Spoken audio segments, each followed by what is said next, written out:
Bum, bum, bum, bum. Happy Football Sunday. Patrick and I are battling today. I know he's watching the TV right now. Hi, Aki. How are you? Good to see you. Michael, welcome in. Always a pleasure. The bestest Doherty Fitness there is out there. Thank you, Michael, for being here. Aki, hello, bud. Username, welcome in. Good to see you back. Hi. Hello. How are you? See, look, Angry Chef's being happy today, Aggie. Angry Chef is being a happy guy today. Hey!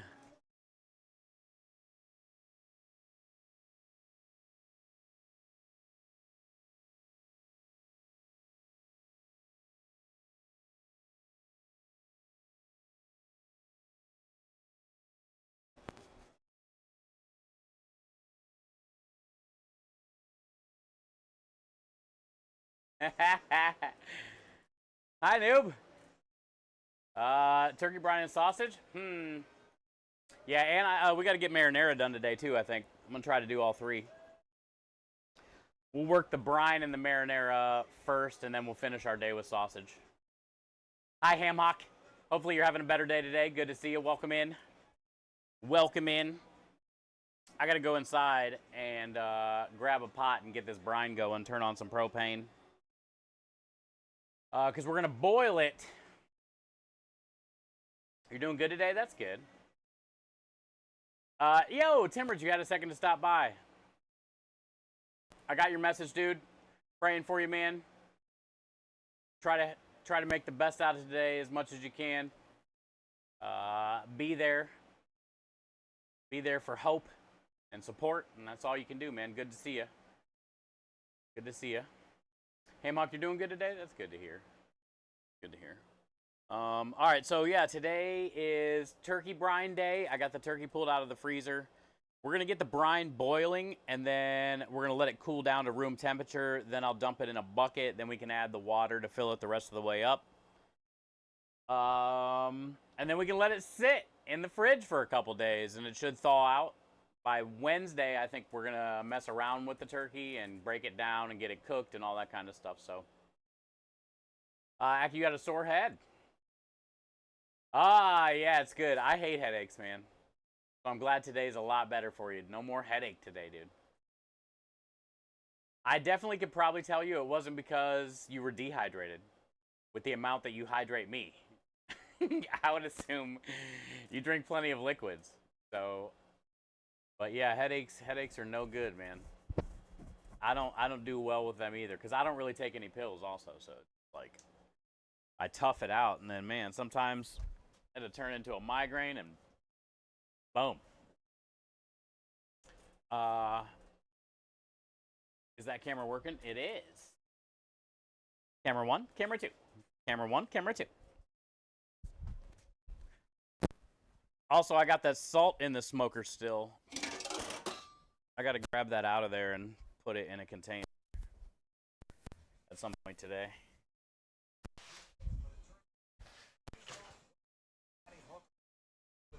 I got the radio going in here so I can hear the game.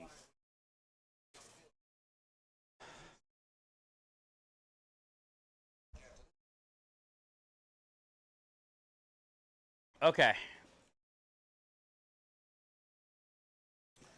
So, turkey brine. I'm going to do a gallon of tea and probably a gallon of water at least, so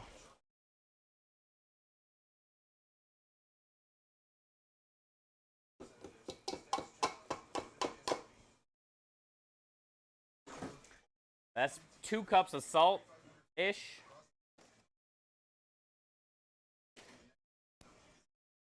I'm going to put a little bit more in.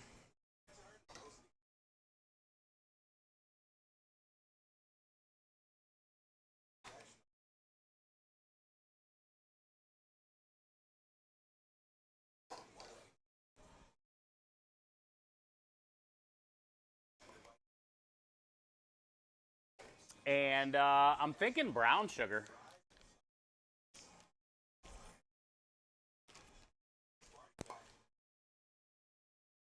It's got sweet tea too.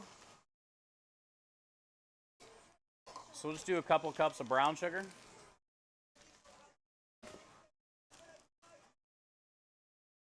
A bay leaf.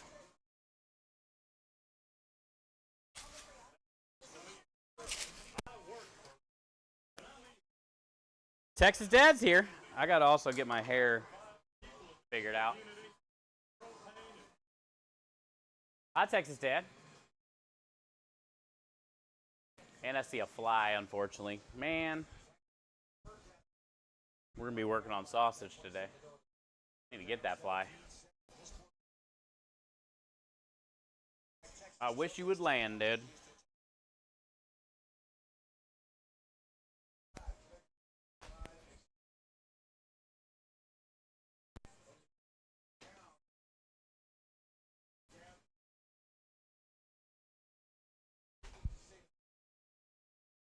Ah, he made it all the way back here. Hi, Texas Dad. How are you? Welcome in. Dang, 25. 25 stream streak. Keeping it alive. 75 away. No jive. I have no idea what that means. What up, dude? Happy Sunday.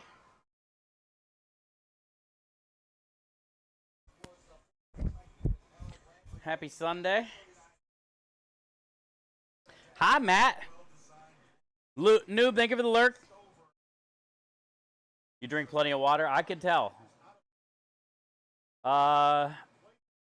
Yo, what up, Patrick? I got the game on the radio. I told everybody me and you were going to be battling today. Warhide coming in with the 20 streak. Texas Dad with the 25, Warhide with the 20. Thank you, guys.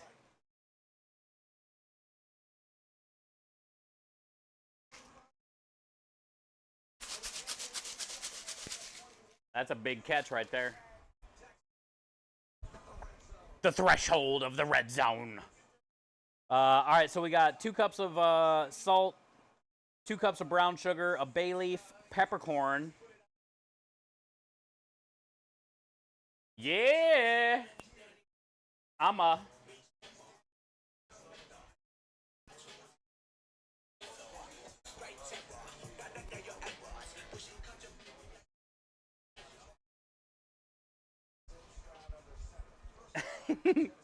Hi, Lumen.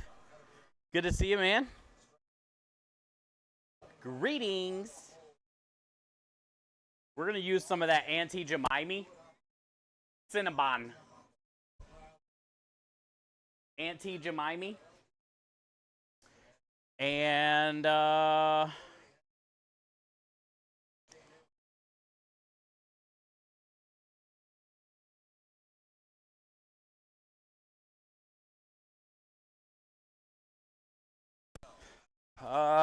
think I'm good with that. Did I write anything down? No.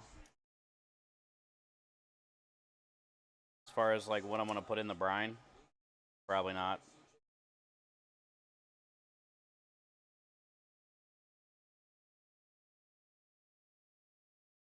Probably not. I think this would be good. Because we still got all that other stuff too. I was kind of thinking about maybe a spice.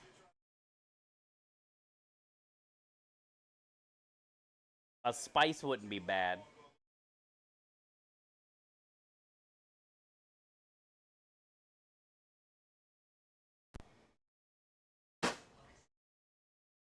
I do have some butt rub. I'm going to put butt rub, though, on the turkey before I smoke it.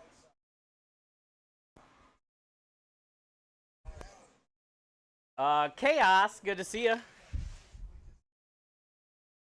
Welcome in.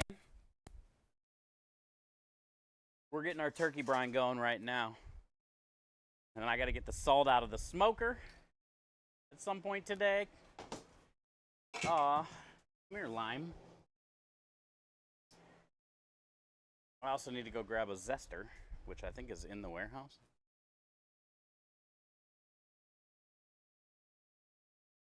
Well, I could use the big one, maybe.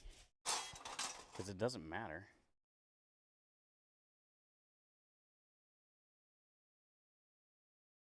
Big one. Also, I should probably close the door. Can't see shit. It's so sunny. It's going to be like 80 something today. But don't worry, it's changing. It's going to go back down to the 60s for the rest of the month. I know. Sounds horrible. 60s. Hi, Steve. How are you? Heard about brining beans last night. I've never heard of that. Brining beans? Like soaking beans from dry? I guess you could, it's considered a brine, yeah? Is that what you're talking about? You always want to soak dry beans overnight before you make them. So I guess you can consider that a brine. Because you're adding water and then you can put like some sugar or something in there, salt, whatever you want. It would be a brine, yeah. You might be talking about something different though. All right, we have fire. We have fire. All right, so here's what I put in here. Butt rub, brown sugar, salt, maple syrup, bay leaves, black peppercorns. We're gonna dump this whole gallon of sweet tea. I haven't had sweet tea since before September. And I want to sip some of this so bad. And I know it doesn't matter if I do or not, but it's principle. I might lick the cap though. Oh, yes.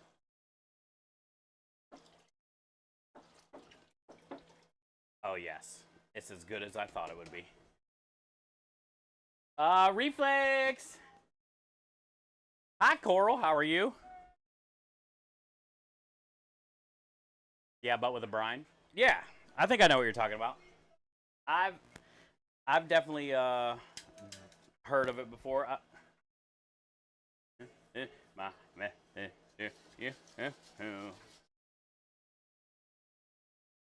Alright, so now it's going to taste like a really weird sweet tea because there's a ton of salt in here. 2 cups.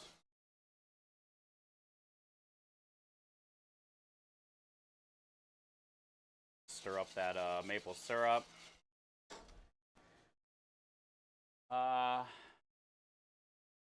She doesn't soak beans. I think she just cooks them longer. Yeah, you can do both. You can do both. It's easier to soak them, so it's less cooking time. But if you're streaming and you're making content, cook away. All right, we got a big handful. Look how hot it is. Hot, real hot. We got a big handful of rosemary, thyme, cinnamon sticks. I got sage over here. Real hot. Hi, Rue. Oh. I caught a piece of thyme with my penis.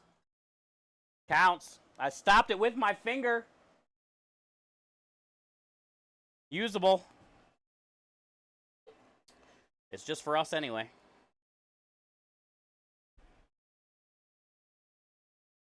Okay, now we gotta get to I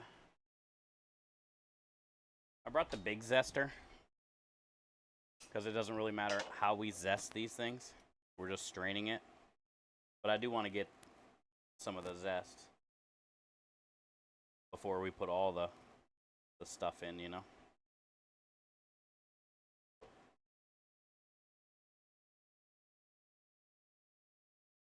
Whoever's in charge of putting stickers on fruit, I hope they step on Legos every morning when they get out of bed, and when they go to put their drink on a coffee table, the legs are uneven and the drink falls every time. I'm sorry. I don't mean to bring this negativity today, but I really do hate the guys that put the sticker on every piece.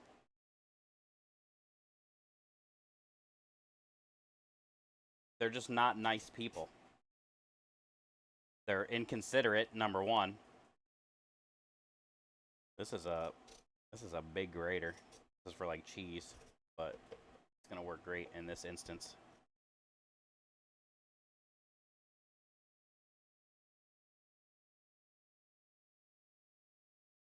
This is what we want.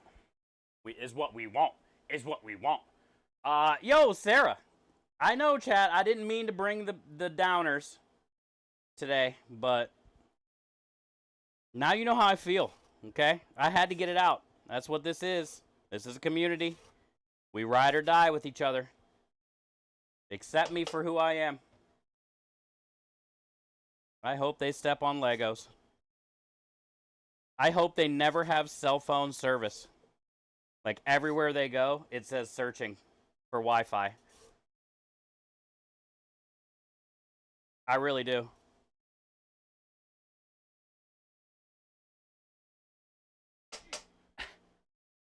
They say those are edible, but I don't feel comfy eating stickers. Nah.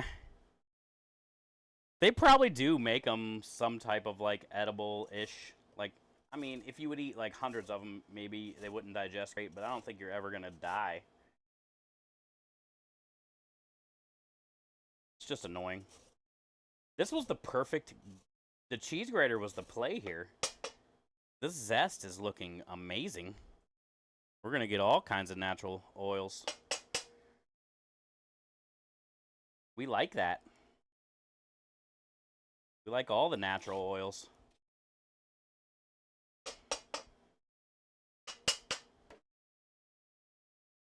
I wouldn't eat edible stickers as well. I mean, honestly, you probably have. Didn't they say there's microplastics, like, in all of our food? You've probably eaten enough microplastics to equivalent, like, a roll of stickers. And you didn't even know.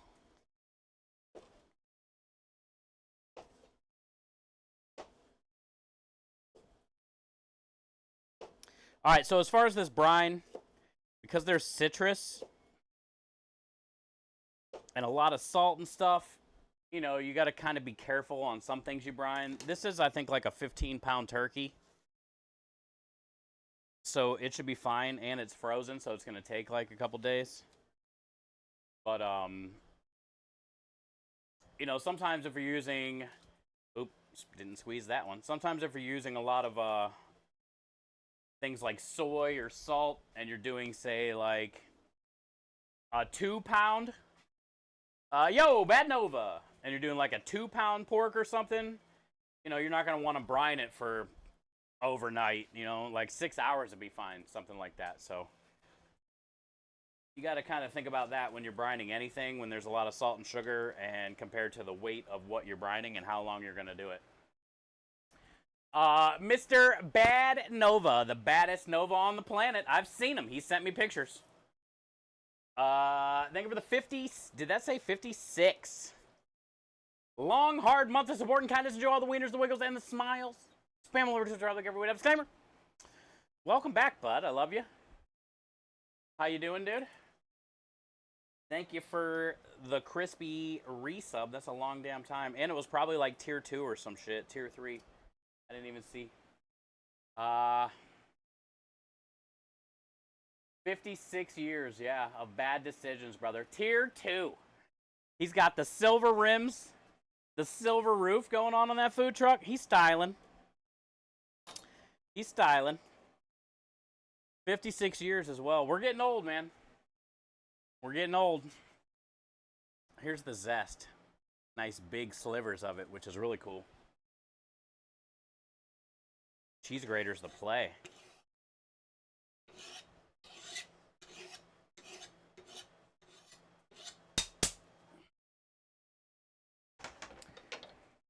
All right, all right, all right. Now what we want to do is bring this up to a boil, and then we're going to add in this. And we're going to add in that. So we got our sugar, our salt, a little bit of the maple syrup, cinnamon sticks, rosemary, sage, thyme, citrus zest, citrus juice, black peppercorns, a bay leaf,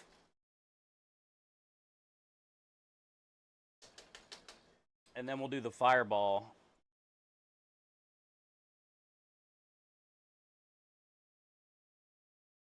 It's very salty. That's good.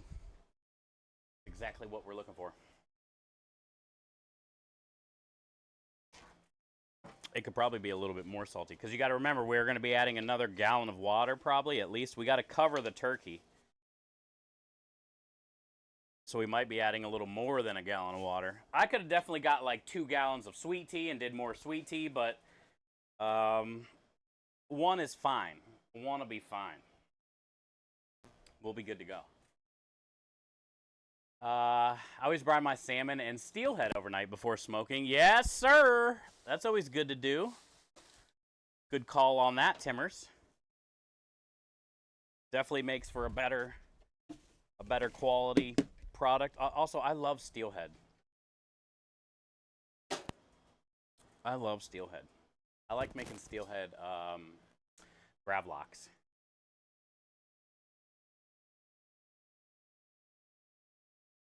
"56 fucking years in a row, man."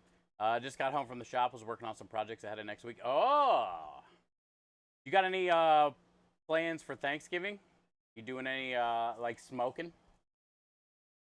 I'm gonna get the turkey in the brine today, and then I think on Wednesday I am going to break it down and sous vide the legs, the wings, the thighs, and I'm gonna smoke the breast on Wednesday.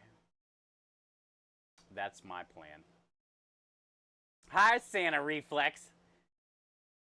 I see your Santas. I do got to upload my Christmas emotes too. Thank you for the reminder.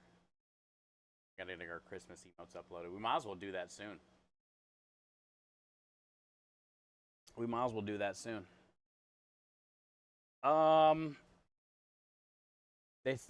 Steve, thank you for being here always. Sarah, it's always good to see you. Let's while this boils, I'm gonna go grab some, wash my hands, because now we're prepping stuff for like customers.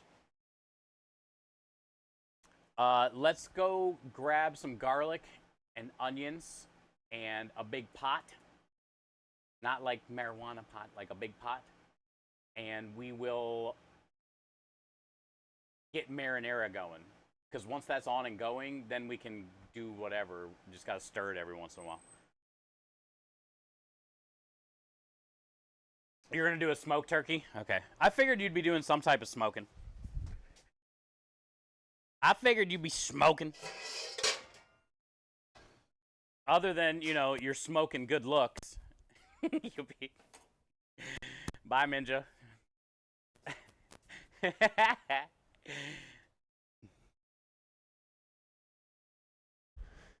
We should get the salt out of the smoker, speaking of smoking, because I'll forget if I don't. I've reminded myself 3 times now. I need to just go do it. I guess let's go do that first before I go wash my hands. And we're going to have to move burners. Hey!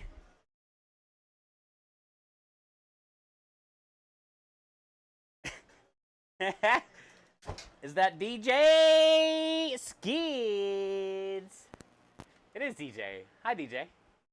How are you? How are you?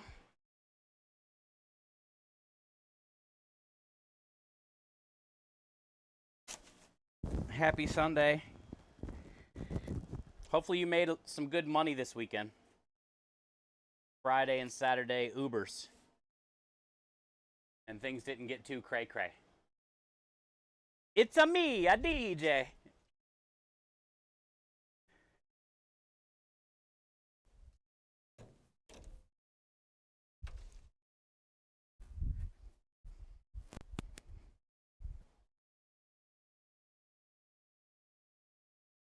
Oh, it smells smoky.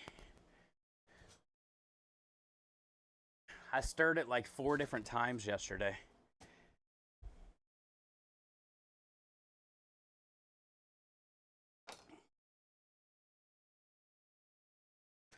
The bottom of the pan, though. I always use this pan for salt because there ain't no cleaning it once you smoke it. Let's get this in a container of some sort. A container of a sort. What could that be?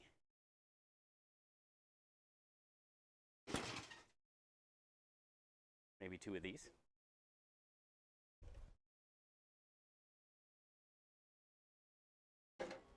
Dude, it's so sunny and hot.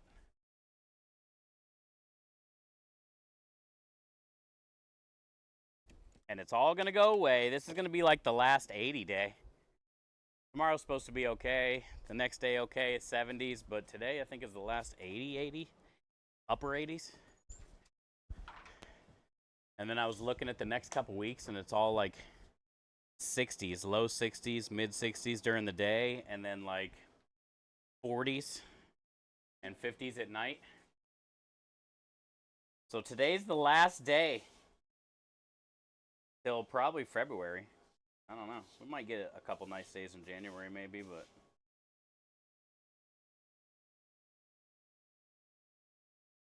it's still warm. It sat in the smoker all night. It's still hot. Sand holds some heat. Or I mean salt. Salt holds some heat. Ah, it smells so good.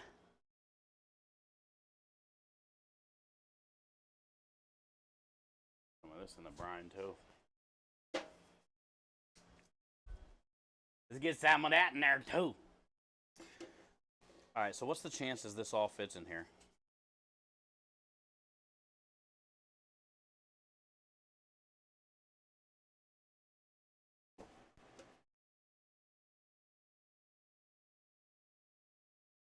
It's like playing in the sandbox.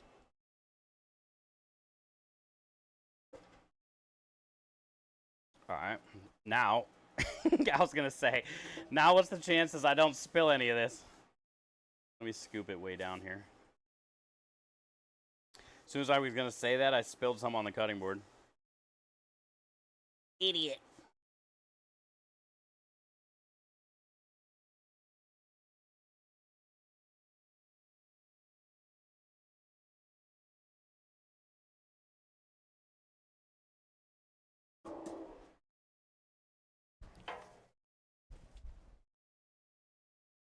Okay. We got salt. So now we can make some butt rub. I'm sold out. We gotta make more.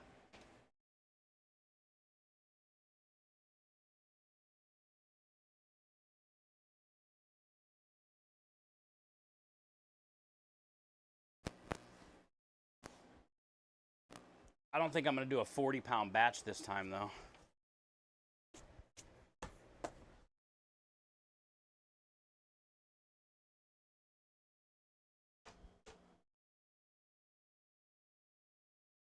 Nice, nice. Nice, nice. Hi, David Moon. How are you? You didn't Uber the last couple nights. What happened? You had an outstanding stream last night. Oh, that's even better then. You got to vibe with the community and you had a good time. Okay, that's better than Uber and sitting with strangers that probably don't appreciate you for who you are, like we do. And your community does. You made a good choice, it sounds like. I watched a movie last night, 1986, called The Wraith. So bad, but so good at the same time. I felt the same way about, I think I've heard of it, but I don't know if I've ever seen it. I'd have to see it. But I felt the same way about Big Trouble in Little China when I watched it, like, within the last 5 years, like, how bad that movie really is, especially, like, the CGI when the ninjas are, like, lightning storming in and out of scenes. But I was also like, man, this is so good, too. Reflex, you were falling asleep? Only salt? Yeah, that's only salt right there. David, you're doing good? That's good to hear. Same with me. Same with me. I didn't fall asleep till 5:30. I can't get my head to stop sometimes. But I feel pretty good today. I woke up at 10. And then I went to the store and grabbed some of this citrus and stuff.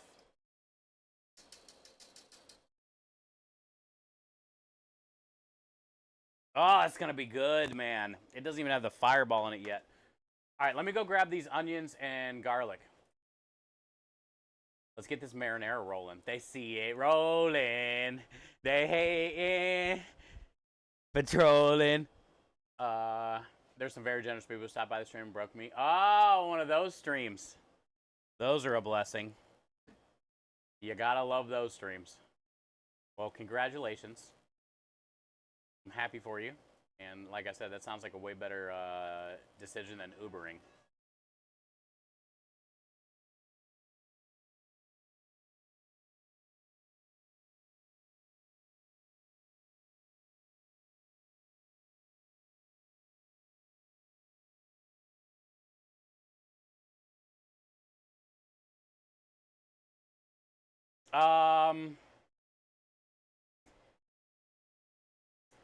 You got a quick question on how you make your sweet tea? Okay, I don't mind at all. I'm a big fan of the Red Diamond tea bags, and they come family size. They're like big square ones. They're pretty badass. I'm a big fan of that. I mean, there's like way better teas out there, don't get me wrong. But I think my favorite tea is the Red Diamond for sweet tea. I mean, this is a completely different. This is a salty sweet tea because it's a brine. This has 2.5 cups of salt, 2 cups of brown sugar. Oh, you know what we can put in here? Garlic. Let's go grab some garlic. Let me answer this question first. Also, the song Fireball is awesome. Radio, you're awesome. Red Diamond for drinking. Yeah, I like Red Diamond tea bags for like when I'm making sweet tea, and I always do it in the sun or out, out on the counter. I feel it makes it better. Let it sit there for like, 6 hours, 5 hours.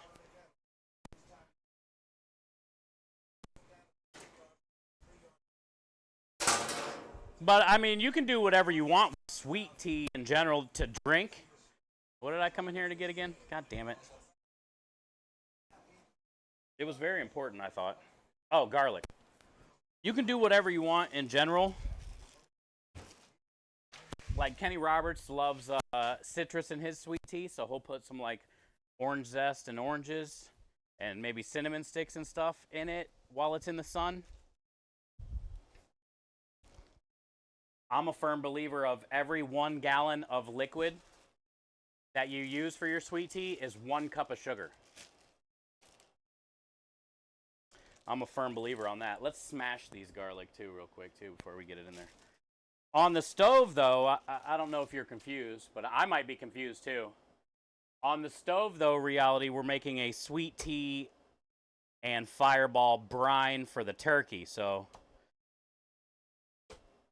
this is a lot different than like a drinking tea. You wouldn't want to drink this. It's way too salty. But there's a lot of citrus and stuff in here, which is going to be good. The brown sugar, the sweet tea itself is already sweet. The sage, rosemary, thyme, the lime, the lemon, the oranges. We got some peppercorns in there. Now we got some garlic in there. Can't believe I forgot. And we're just going to bring that up to a boil, and then we'll add in the Fireball, and then we're just going to let it cool down. The reason we're bringing it up to a boil is to cook down the sugar and the salt. So it's just like well blended into this liquid. We're going to get all that juice from all the citrus as well kind of mixed up in there with it. And then we'll let that come to room temperature. And we'll add more water to it once we get the turkey, once we dump it over top of the turkey. We bring the boom. 3, 2, 1, boom. Ready or not. Wait, is that a song? Hi, Andy Elf. How are you? Says good to see you. Milo's is good. Yeah. Well, if you're buying some, David, yeah. I think Reality was talking about making sweet tea. Oh, or I'm confused as fuck, Reality. I have no idea what you're talking about. But I thought he was talking about... I just assumed he. Sorry if that's not the fact either. But talking about making it, David. But yeah, I mean, if you're gonna buy pre-made sweet tea, definitely Milo's is a winner. It's, I would say it's better than Red Diamond. I can't believe I'm saying it, but it's true. It's true. I just made 2 gallons of black tea. I used loose leaf and made a concentrate out of a quart of water and a cup of loose leaf tea. And I feel in the 1 cup per gallon. Okay, cool. Cool. Yeah, I love black tea too. Usually though, like most times when I'm using black tea, I don't know what it is. Maybe it's just like by random chance often. Um, a majority of the time, I drink it warm. You know, like warm tea. But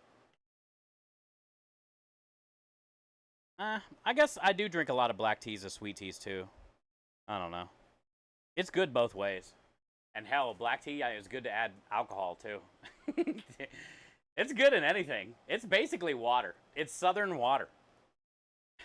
I drink a ton of it. Well, I stopped drinking sweet tea right before September. And I've lost 10 pounds. 12, actually. I think I've lost 12. I was 187 the day before September. And I think I'm 172 right now. Just by stop drinking sweet tea, Arizona iced tea, and Little Debbie's and gummy bears and gummy worms, Reese's cups, and nutty bars, zebra cakes, dark crunch, hazelnut brownies. Hi, Maxo Friendo. How you doing? You made it for milk tea. Oh, I love a milk tea. I did that one time and then made creme delish sweet potato boba. I used this product that my business partner makes and we use here on the food truck called creme delish. And I used this powder and mixed it with sweet potatoes and tapioca flour and made little bobas for my milk tea. And it was phenomenal. Because this is like vanilla cinnamon and then the sweet potato. I mean, it's annoying, like, making the dough and rolling them out and cutting them and, like, parboiling them and all the stuff, but it's worth it. If you like boba. Add that boba. If you're an iced tea junkie, I usually mix mine with a splash of lemonade. See, that's always good, too, because you can get your sweetness. I wish you guys could smell this right now. We're boiling, so we're going in on the fireball. Which, I'm not a big fan of, like, drinking this stuff. Nah, yeah. I'm not a big drinker to begin with, but anything cinnamon, I had a real bad experience at like 16 with a stuff called Goldschlager. And ever since then, can't drink it. Not gold, like, you shouldn't be drinking Goldschlager anyway, but I can't drink like cinnamon liquor. It brings me back to Goldschlager. And then I check and make sure all my clothes are on. Wait, what? I just got back from Japan a few weeks ago and I've been obsessed with it. Oh yeah, that Japan will change your life on just food culture and vending machines and just how much better and cheaper. Yeah, you're lucky. All right, we're boiling. That's all I wanted to do. We're good. Everything's dissolved. All the herbs have broken down. Nice and soft. I mean, this is undescribable. Just how good this feels and smells. Ah. The little black peppercorns are floating. Oh boy. That's good. There's all kinds of stuff going on right there. Woo! All right, I gotta go get a towel because what do you know? I got probably 6 towels inside. Let's see. I have no towels out here, and this is where they all start, like a pile. Let's just see what we're working with. I can't even carry that out.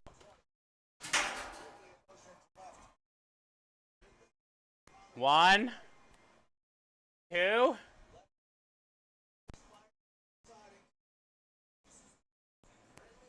3. I got 4 towels in here, all in random different spots. And all 4 of those were on the truck today.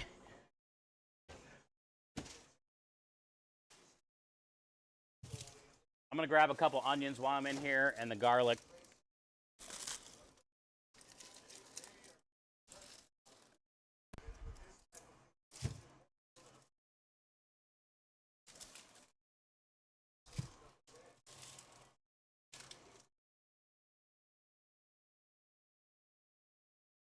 Dude, Will Anderson is a monster today, dude. Sorry, Patrick. Every time I get to listen to the game, he's like getting another sack or making a defensive stop, or I don't know what. The dude's a badass. Good old Will Anderson. Mr. Anderson. All right, doors stay closed, bud. Shade that Texas sun so they can see. Oh, yeah, fuck. I'll take that in after we cut the onions. I was like, I was supposed to be taking this in. Here, I can show you guys real quick, too, if you kind of missed getting it all in, but this is it. And then we're just going to let it cool.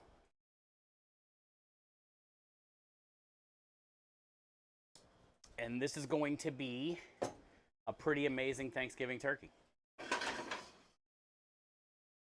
going to be different, like different from anything Krem and his wife have ever had, you know? Let me put my phone on the charger, too. We're at 60. We need at least 69%. I created a drink, Goldschlager, called Sand in the Crack. Okay. You get sand in the crack. Reality, I don't know if you know this. Have you been here before? Hanging out talking about that same exact thing? Because I swear to God, we were just talking about this a few weeks ago. Were you here when we were doing that? Like, my business partner, Krem, everybody was in here. And it was something with sex on the beach. Like, what would we name it? Oh, I think it was if we put some of the creme delish or something in the sex on the beach. I don't even remember what came up or how it started. The door's not going to stay closed.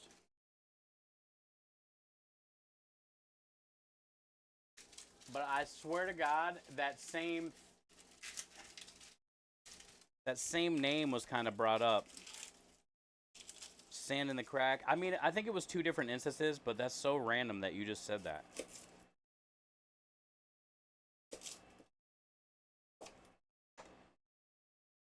Everybody was getting pretty hype and stream, like coming up with names for the drink of whatever we were talking about. And it's something pretty similar to that. It's your first time? I think that was me. Yeah, was that you that brought it up? It was something about sex on the beach, though, right? If it was mixed with creme delish or something. And, like, one of the things someone said was something like sand in the crack type shit. That's so funny. Yeah, well, it's like so random. It's weird. It's kind of cool. But, I mean, not to take anything away from your name, I love it. That's why I'm saying something about it, because it was, like, so smart at the time. And we were all like, oh, my God, that's so good.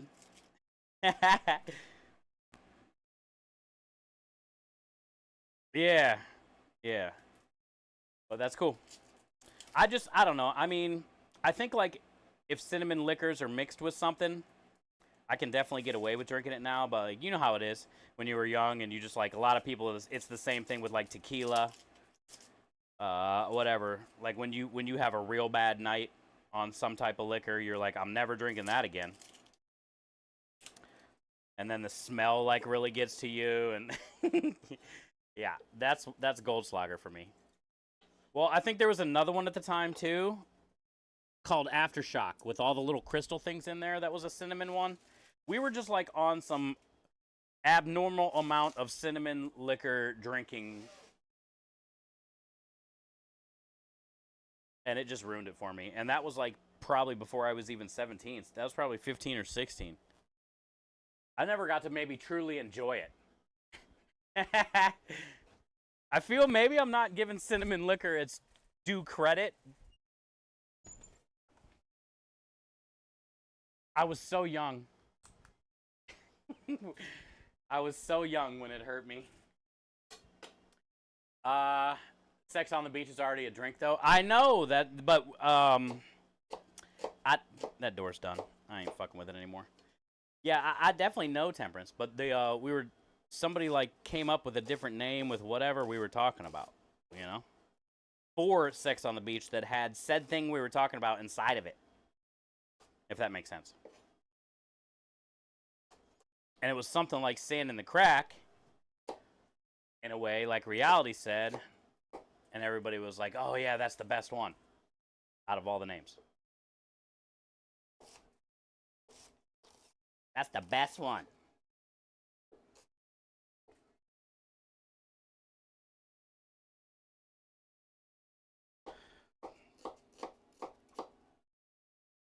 Well, we already got the sausage yesterday, trimmed, cut, ground, and marinated. I haven't checked it today, so once I get these onions and garlic going, I'll go in there and grab a little piece of sausage, and we'll make a taster and see if there's anything we got to adjust to the sausage. And if not, then once this marinara starts going, we can go in there and start the casing. Start the casing process. You just didn't give it its respect. Yeah, the cinnamon liquor. I hated it from before I could even, probably 5 years before I could even legally drink it. So when I could actually legally drink it, I never gave it the respect that it deserves. So I apologize to all the cinnamon liquors out there.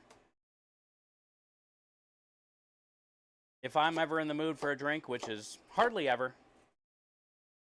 and there may be a cinnamon mixed drink liquor laying around, I'll definitely give it a shot. I won't promise anything, but I'll give it its due respect.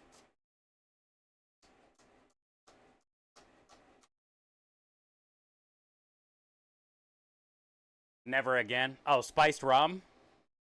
That was for you? I can definitely see that. It's an acquired taste. A lot of people love it, like the rum and cokes and stuff. Or rum and ginger ale.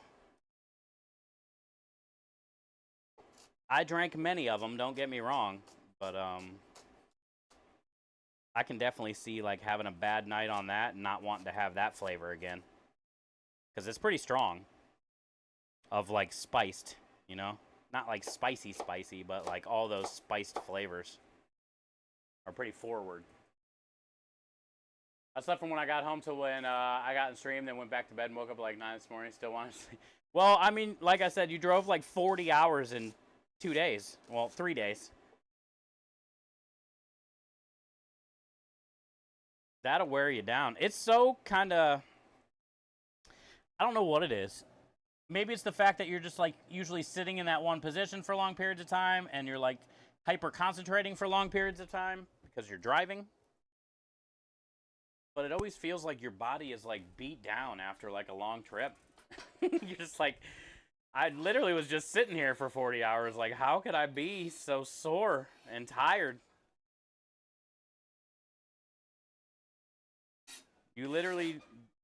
You didn't do any exercising, heavy lifting, nothing, active, anything.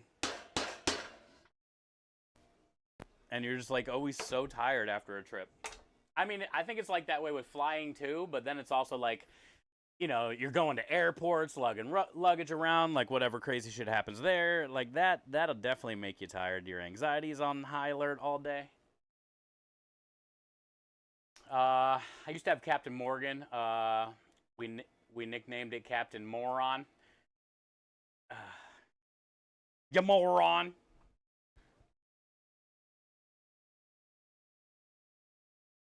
I can honestly say I've never heard that one before. Captain Moron.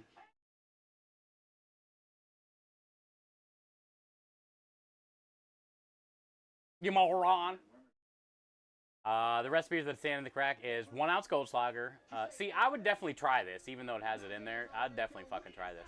Vodka, peach schnapps, which is great, and anything. Pineapple juice and cranberry juice. Yeah. So, it's basically a Sex on the Beach, but you're replacing the whatever makes it that with Goldschlager. Yay! Rui Bui! Quite quantrui. Hi, my brother. I got a knife in my hand. Happy Sunday, man. How are you and Claus doing today?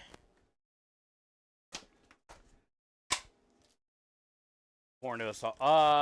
So then you don't do all the fancy, like, I think Sex on the Beach, too, had, like, fancy layers.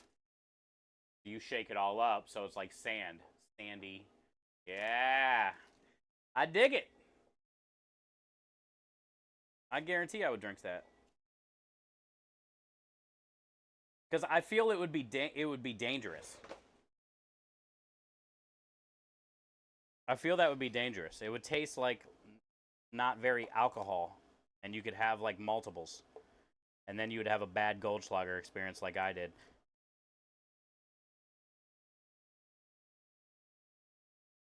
Rich is here. Rui's here. The fam is here. You guys missed the brine. It's cooling down right now, but it smells incredible in here. You should smell it. Rui's smelling here. Rich, make sure you smell in here. Smells good in here.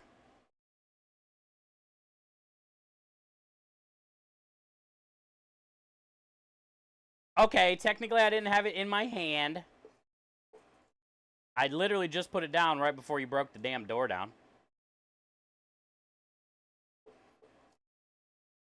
That's called God's timing. He knew. He knew what you were up to. The no good that you were preparing. Also, the stream delay might have helped.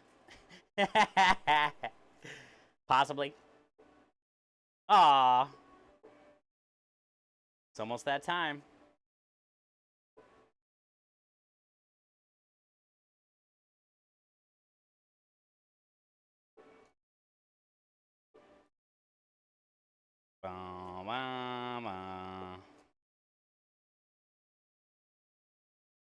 Maverick, you smelling? Did you see the brine? Check it out. It smells amazing. I wish you guys could taste it. I mean, well, it's very salty. Maybe you wouldn't want to taste it, but it's really good. You can tell it's going to be really good. I taste a lot of, like, when I first taste it, other than the salt that you get, you kind of get a little bit of that whiskey. Like the sage rosemary immediately. And then, like, the orange, lemon, lime kind of citrusy thing going on. But we got the bay leaves, peppercorns, the maple syrup. We did brown sugar, salt. Zested all the citrus. A gallon of sweet tea. 2 little bottles of Fireball. Some garlic. It's going to definitely darken up the turkey. We're also going to be stretching that out with some water, obviously, to cover. But it's going to darken up the turkey, and it's just going to add, like, a lot of depth to the flavors.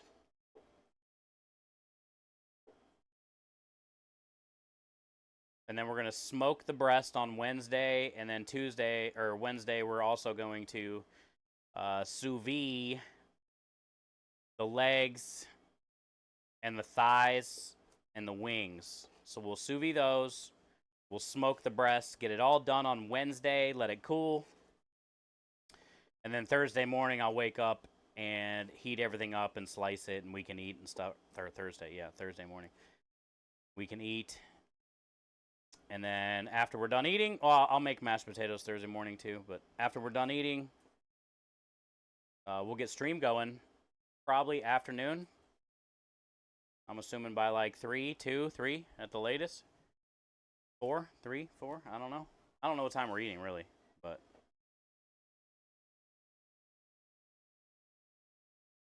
And then we can just load the truck Thursday for Friday's job.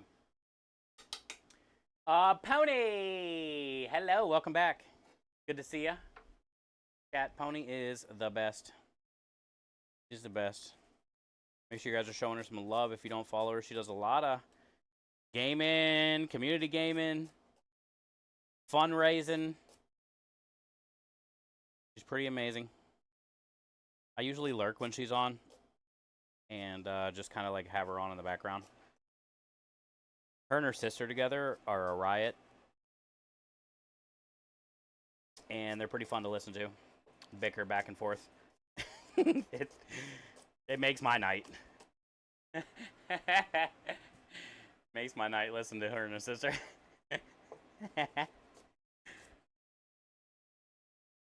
Thanks, Maverick. I got the turkey in the sink. We're gonna, like I said, I'm gonna let that come down to room temperature. And it's just a frozen turkey that we got. I think it's a 17 or something, 16, 17 pound turkey, 14, I can't remember.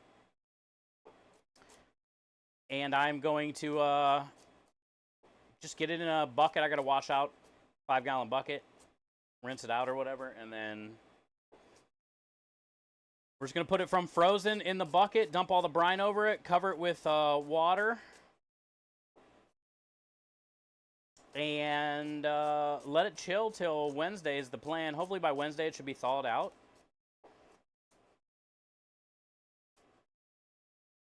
That way on stream we can just get it all broken down and do all the things we got to do. The way you're making me feel. Hi, Miliana. How you doing? Memes, thank you for the follow. All right, so this is marinara for the food truck that we're just trying to get going so then I can do like other things like casing the sausage, making the sausage, tasting the sausage first before we start casing because we ground and made the sausage last night, which is just our normal Italian sausage recipe that we've been making every other week for the last 2 years. Recipe is on my website. It's my grandma's recipe. It's an amazing sausage. If you like sausage, Italian style, like fennel, sugar, you know, garlic, red wine vinegar, crushed red pepper. The thing about the marinara, I don't have to like worry about how my cutting is.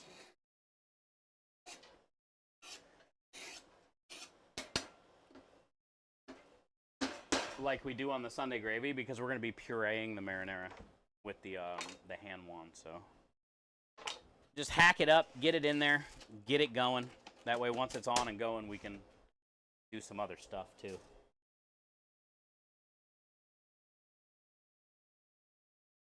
We got regular meatballs tomorrow.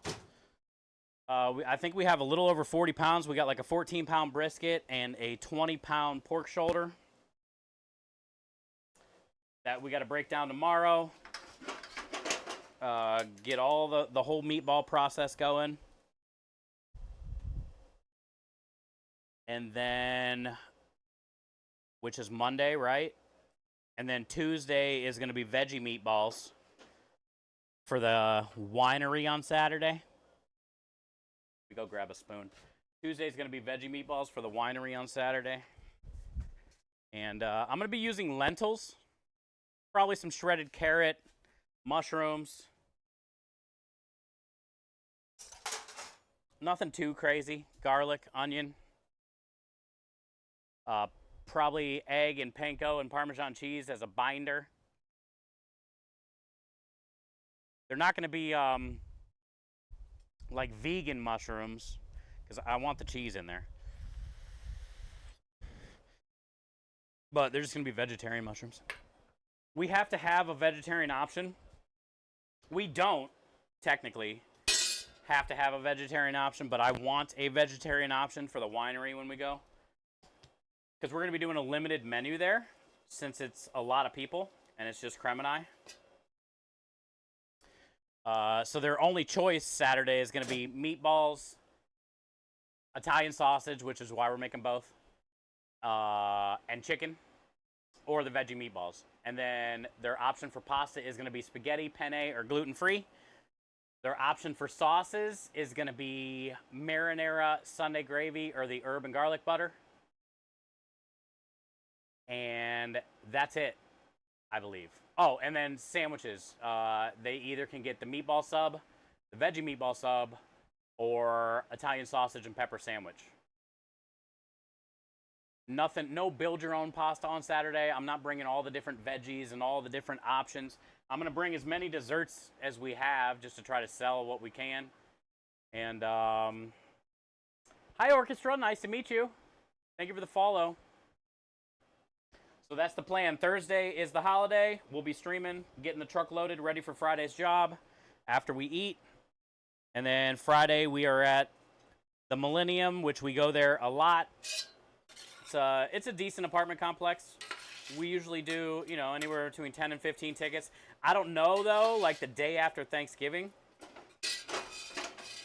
what to expect, but I'm assuming we're not going to be too busy.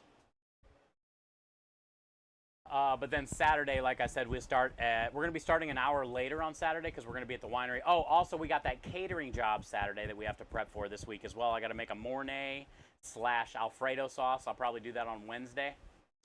I'll cook off. They're ordering 2 full pans of bow tie and Alfredo, 1 full pan of chicken thighs, sliced, 1 full pan of house salad. That's why we made the white balsamic last night and roasted all the shallots and stuff like that.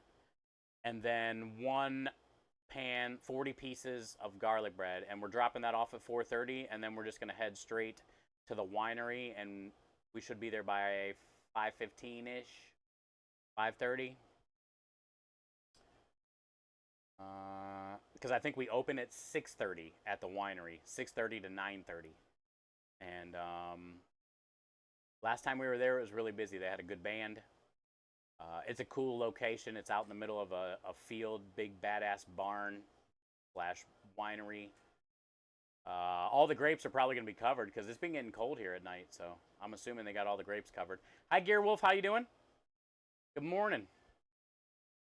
I love making lentils with chopped up caramelized onion and tomato. Yeah, dude, lentils are very versatile and I think very underrated. Most people maybe are scared of them because they just don't know what to do, and that kind of sucks because you can just read the package, I guess, or, you know, Google. You're on your phone all day. Maybe Google, hey, what's the best way to make lentils? Hey, how about some lentil recipes? But yeah, I agree. Lentils are pretty good. All kinds of different ways. I use them a lot in like things like veggie meatballs or veggie burgers, soups, you know, for sure. I'm going to experiment with my brine this year. Orange juice. Mirin. Ooh, I like that. White miso, ponzu. Oh, wow. Reality.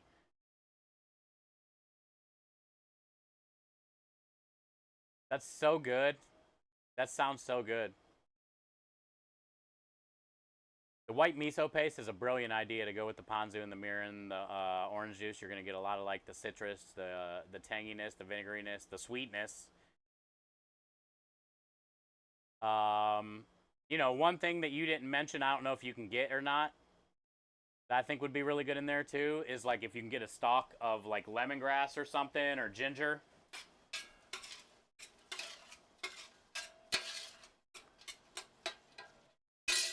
And kind of like chop some of that up and get it in there. Pony, that is such a good brine, and you can do that. That would be phenomenal with pork, chicken, duck, turkey. I think that would probably be the best with duck, honestly. That would be fire. I love Asian ingredients, Asian cooking. That's probably one of the best rambled off brines in a chat that I've ever had for Asian style. If you wanted to add a little spice to that, right? Put a couple fat dollops of some extra spicy gochujang or something like that, you know, or some type of like you know, Korean pepper paste.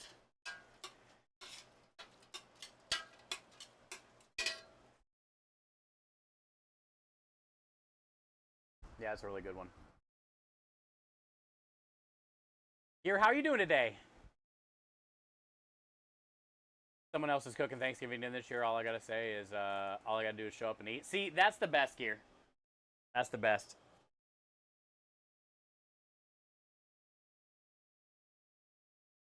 Wear your stretchy pants, show up, play the part. Don't forget the desserts. Be out. That's it. Not everybody has it that way, Gears. Not everybody can wake up every day and have that Gears feeling.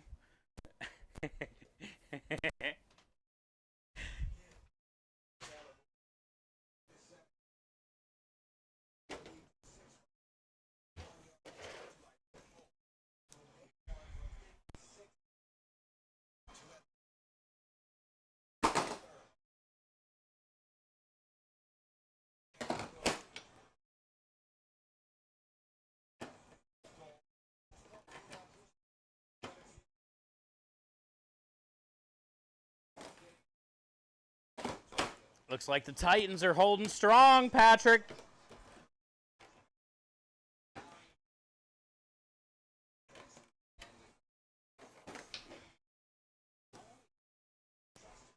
I think it just said the Titans are holding strong. They got the lead.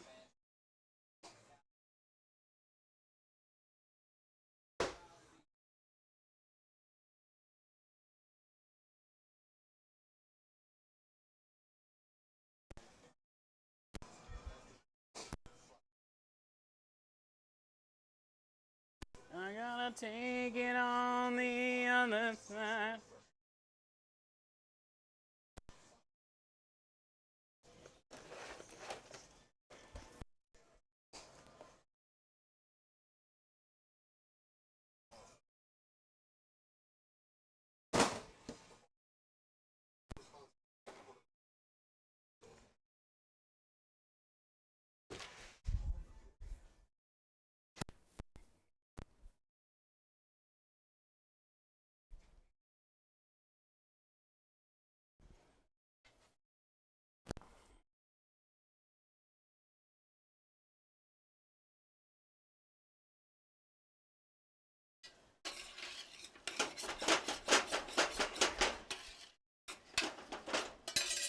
Looking nice. I got time to go open those last two. Usually do. Oh, that's good, Gears. Hey, it's good to get a break. 100%. You deserve it. You 100% deserve it, bud. I've been cooking since I was 6. My mom and my grandma. Yeah, same reality. My mom and grandma weren't chefs, but I've basically been in the kitchen with my grandma. Most of the recipe, not most of, but the marinara, the Sunday gravy, the sausage, the meatballs are all my grandma's recipes. Basically everything I learned prior to working in restaurants was all from my mom and grandma. Same. And I think I was like 21 when I started in like a fine dining restaurant. My first like real restaurant. And I haven't done anything ever since. Literally. Haven't had a girlfriend. Haven't had a wife. Don't have a kid. Never had a house. Never went to a real Christmas party. Never been to a mostly you miss every holiday.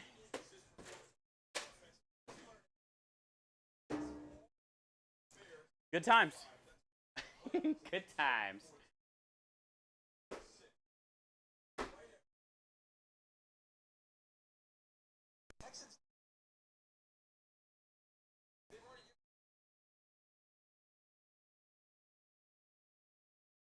The cool thing, though, reality, my favorite thing about it, I talk about this here on the stream a lot,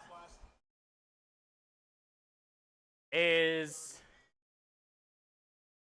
the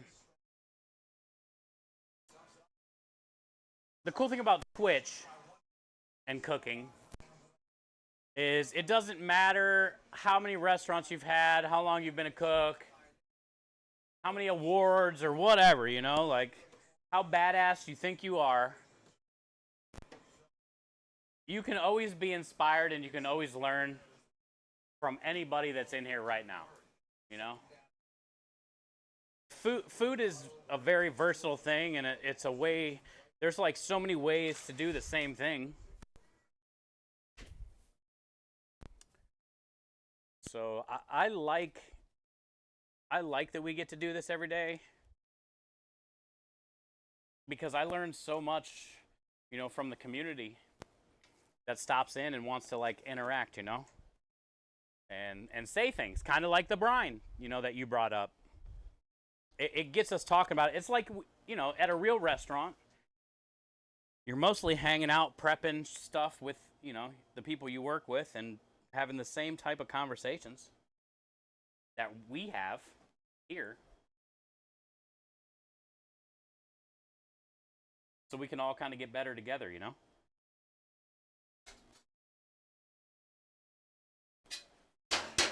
I never went to school or anything, so I know I got a lot to learn. I don't know shit, really. The only thing that's taken me to where I'm at this stage of my life is my passion for what I do and my work ethic. You know, that's the only reason I got to where I am, honestly, is I'm going to outwork you. I might not know everything, and I'm going to, you know, I definitely need help on a lot of things, but I'm gonna outwork the next guy. And I think that's a big reason why I'm where I'm at and all the cool things that I got to do. At least with food, like work ethic goes a long way with food. You don't need like a fancy degree. You don't have to go to a cooking school to be a chef. Does it help? Probably. Couldn't tell you. I feel like it's a lot of money. I feel like it's a lot of money to spend to go to a cooking school when you can just get that same experience on the line, but you might not know how many, you know, cups are in a quart and all that shit that you would have learned in school. But you can learn that on a thing called Google. The day you stop learning is the day you start dying. Thank you, John. Good to see you, brother. Welcome in, my friend, to the show that never ends.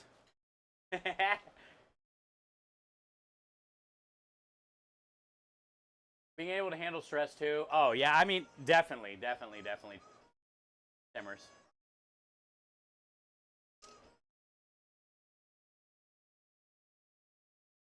Definitely Timbers. Kitchens are definitely, you know, it's only a certain people can do it professionally, but anybody can do it at home. I think the biggest thing about at home cooks, especially beginners, is they get frustrated too easy and give up, or like make something wrong the first time or not do it right the first time and then give up. Well, I'm no good at that. I suck at that. You know, well, I can't do that.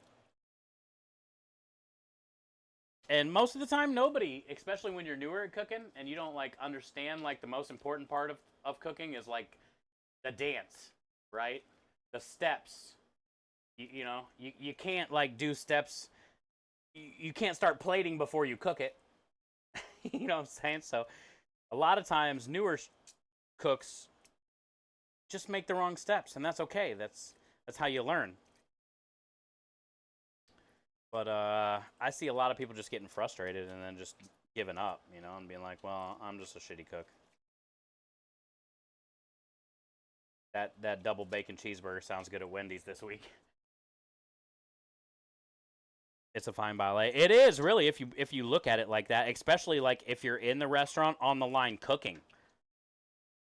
I always looked at it like that. A lot of my chefs made us look at it like that, you know, because you got the guy with a well-done steak, you know, you got 30 tickets hanging in front of you. There's a well-done steak on one of the next sets that you're getting ready to sell. You might have like a seared tuna on that ticket. You're not going to fire your tuna as soon as the ticket comes in because you see it's up with a well-done steak. So you're going to wait till that dude is basically well done before you fire your tuna. And then you're still working the other 30 tickets that are hanging, getting yelled at about 16 other different things. All at the same time. It's kind of crazy, dude. The line is crazy on like a busy night, but there's nothing like it in the world. That's one of the biggest things I miss. Standing there at the end after the tornado and looking at the 3, 4, 5 people next to you and being like, well, we just fucking did that. Have that moment together and then realize you got like 2 hours of cleaning and it sucks.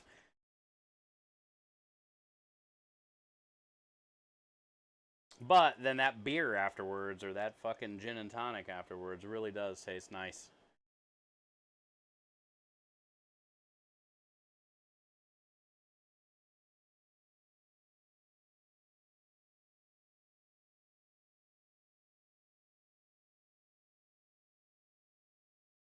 I wonder if I got tomato paste.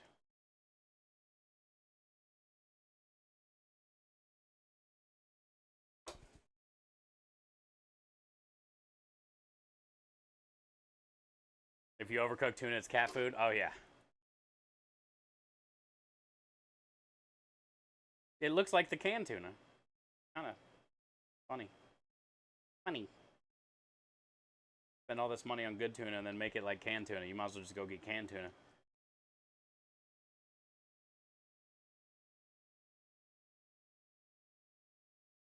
Oh, I've had the Midwell's seared tuna appetizer Midwell. I've had them. It kills a little piece of meat every time because there's nothing you can do or say. Their money. But every time, don't get me wrong, I'm like, man, a little bit of me is about to die here. You look over your shoulder as soon as it passes like mid-rare. You look around. Make sure the tuna god isn't there to strike you down with great vengeance and furious anger.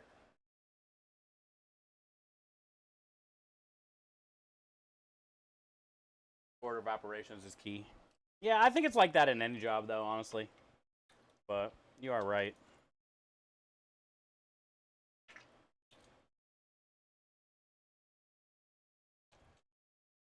I mean, it's also like that with prepping the food. Order of operations, right? You need your mise en place. I can't get the tomatoes in here first without getting the onions and the garlic cut and seared.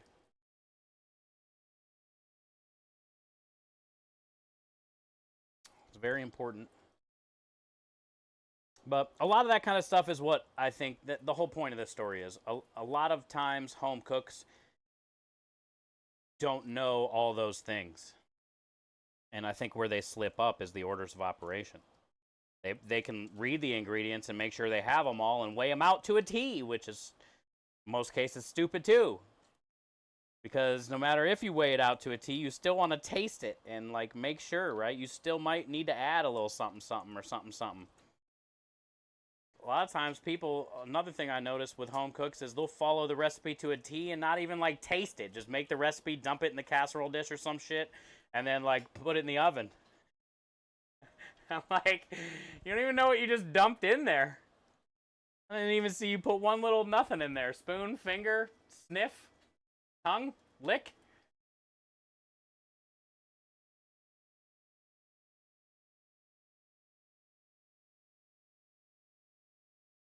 So then sometimes, when they don't do that and then they eat it and try it and they're like, oh, this wasn't that great, probably won't do this again. Well, it could have been.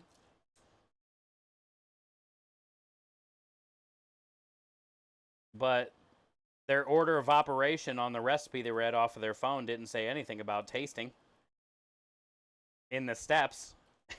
They're like, well, it didn't say anything about tasting.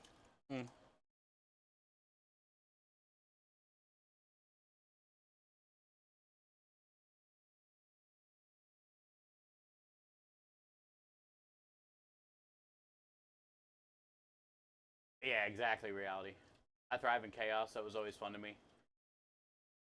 Oh, yeah. Same. Same. As much as I hated those situations, I also like those situations.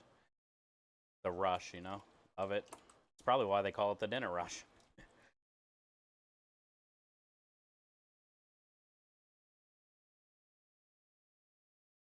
Also, when you're working with a good crew, too, that is just as, you know, passionate as you, it really does make it easier, too. Because then it doesn't ever feel like work. You know what I'm saying? Then at that point, it's just you're doing what you love to do. All right, let me go see if I got some tomato paste. I like to put tomato paste in my marinara and my Sunday gravy, actually, but I know not a lot of people probably do, or Italians might be scolding me down. But I like doing it because I like a thicker marinara. And it helps thicken it up better so I don't have to cook it for hours.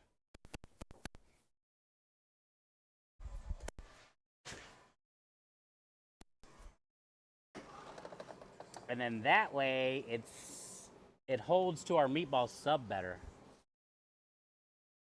And I didn't think I had one.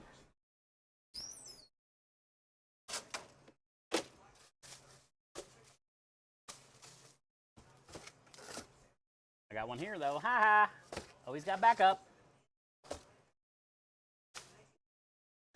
I'm like the backup master. Anybody that's spent any time here will definitely tell you that.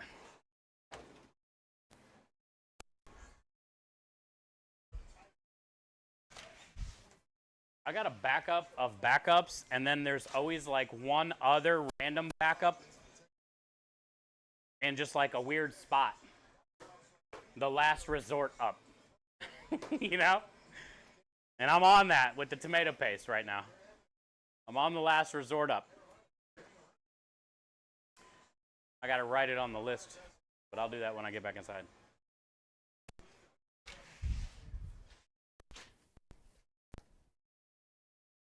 It was in the freezer, so kind of sucks. Shouldn't take too long to thaw out, though.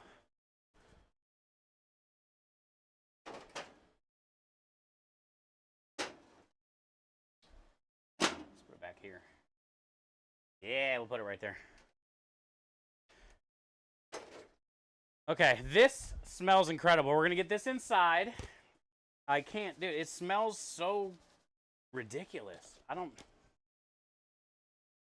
I think it's the whiskey and the citrus. It's glorious. It's glorious. Clarice. It's glorious. They need to make this into a candle, honestly. You make that into a candle.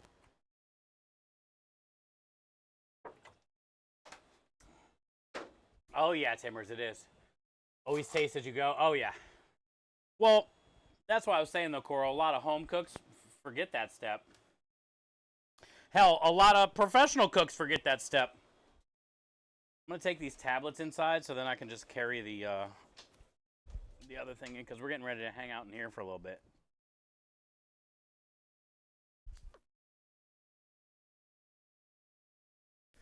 I had a chef one of my first restaurants. He printed out pieces of paper, and they said taste, taste, taste, like all in a row. And he had them like stuck all over the walls.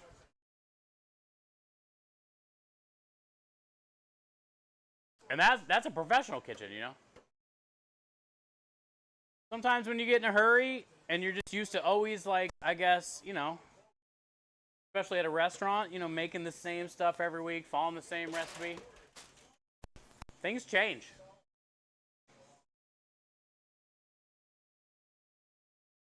Sometimes you gotta taste.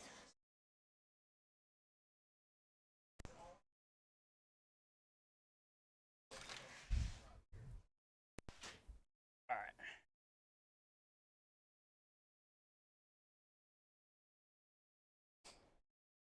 We'll get our sausage casings soaking next.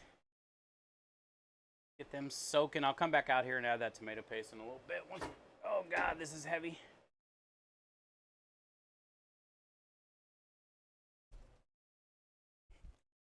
Two hands. Still needs a little bit more time to cool, but I think I'm gonna scrub out that bucket now so it's ready.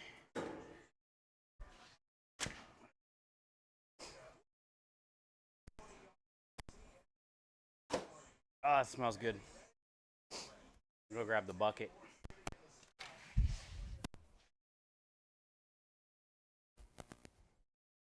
The cinnamon sticks in that one too, like blending with that fireball, are a great thing.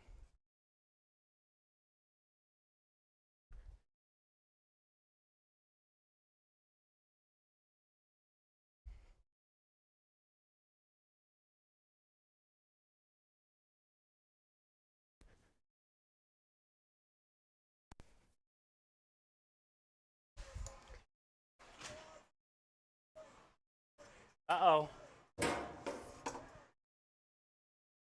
Touchdown, pick six.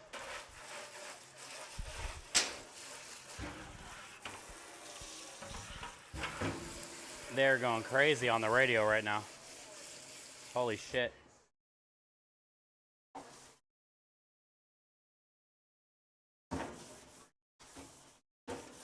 To take the lead, no wonder why. Pick six to take the lead. Yay, sports ball.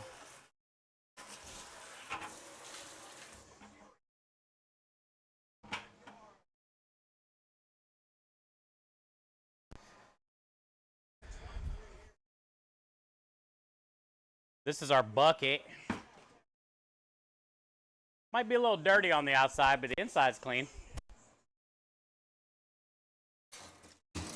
You'll have that.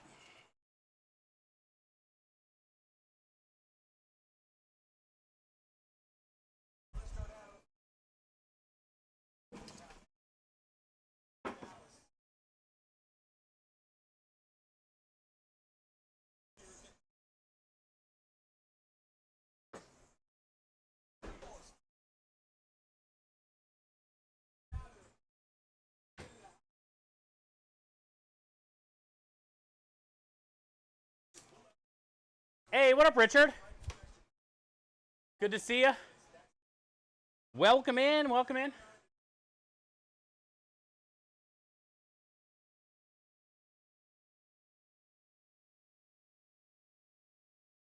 The last 10 minutes. Oh yeah, you gotta love that. When you think you're done and then a late ticket comes in. Good evening, Richard. Good to see you always, man. Welcome in.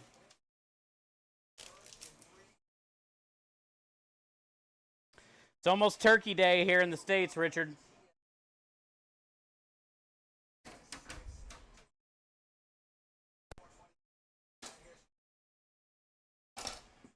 Thank you for giving us this land.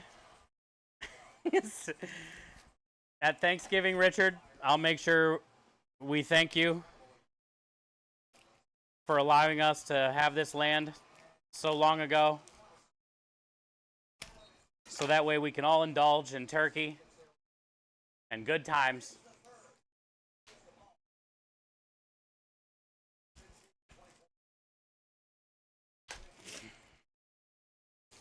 There's a bunch of livers and stuff and this little dimple thing that pops out and this little piece of plastic.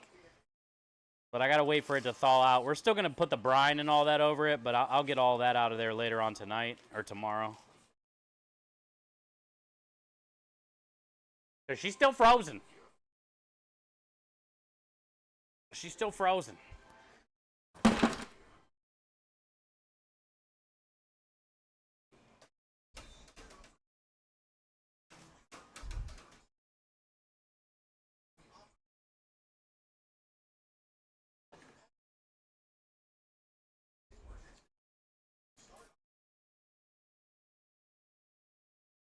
Going pretty good though, dude. We're just getting ready for Thanksgiving on Thursday. Krem and I and his wife, and I believe her dad and brother,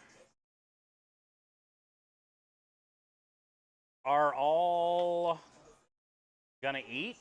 I think here is the plan. And then I'm gonna start stream Thursday after we eat and get the truck loaded for Friday's job. But I'm starting the turkey today.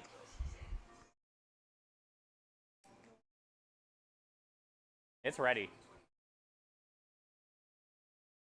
It just needs to cool down just a little bit more.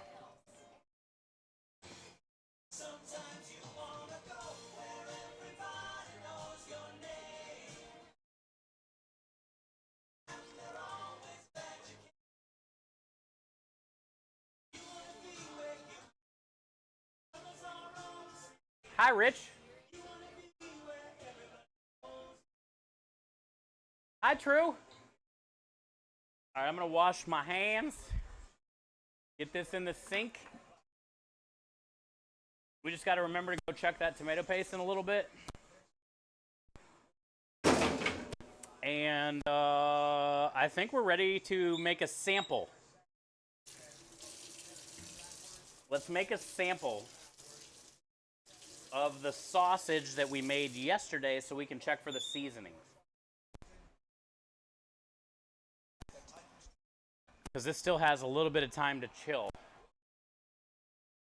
Actually, I'll put it here.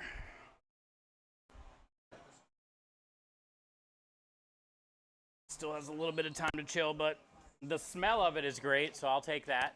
I at least get that.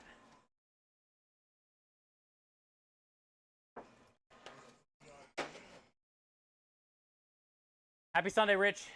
Do you add a little baking soda to your gravy? Sometimes. Thank you for reminding me, though. You didn't even know you were reminding me, but you reminded me. So thank you, reality. I mean, we got plenty of time still. It's not till Thursday.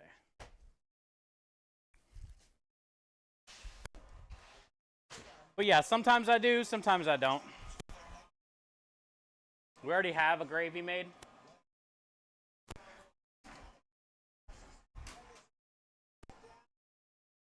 And I'm really looking forward to it.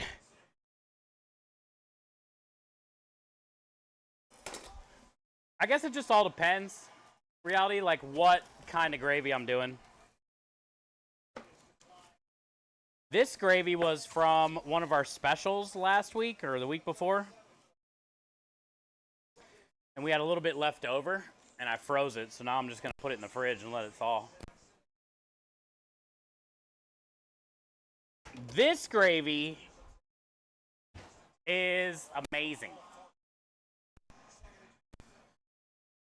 We did roast. We had a turkey and a duck. Same size turkey as we had that I just put in that bucket, and a duck and chicken thighs. And we roasted after we broke all that down and ground up all the meat. We made turducken meatballs. So after we ground all that meat up, we turned the turkey and the duck carcass into stock. But I roasted all the bones with the mirepoix and some garlic until they got nice and dark and roasted, and then we dumped that into a chicken stock, like a really blonde chicken stock, and then made like a dark roasted stock. Let that cook for a couple hours. And then we turned that into a gravy. I ended up doing a I think I did a slurry. I did a slurry for that one with the cornstarch.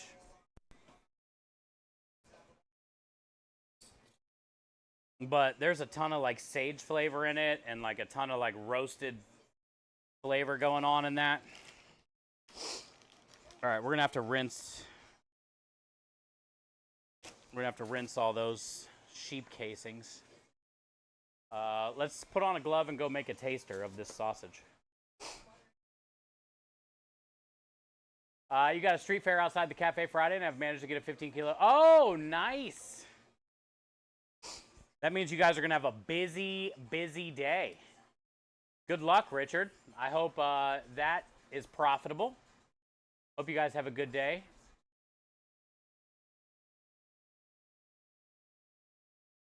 Yeah, dude. So, like, people are going to, that are going to be at the fair are going to be able to see that thing on the rotisserie, taste it, try it, smell it. The smell is going to be wafting as it's rotating.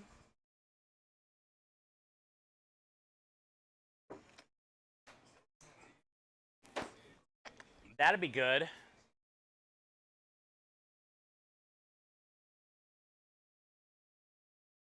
Slurries are great. Yeah.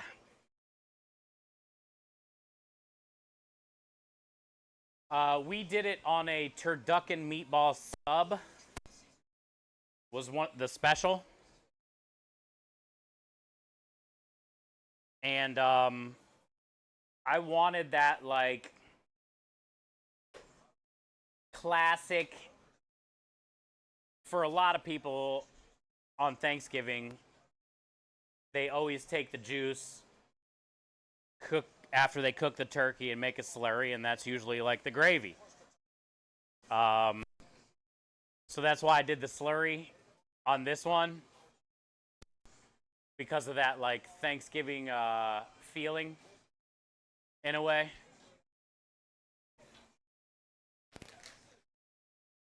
So, but I'm glad I did, because I had one of those turducken meatball subs every day last week, 3 days in a row. I couldn't dunk enough stuff in that gravy. So now I can't wait to try it with the turkey and the mashed potatoes and stuff.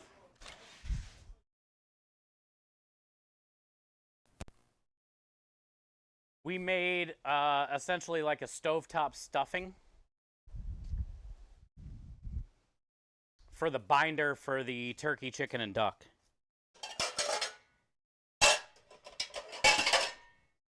So it had like the carrots, celery, onion, Italian seasoning stuffing flavor in the meatball.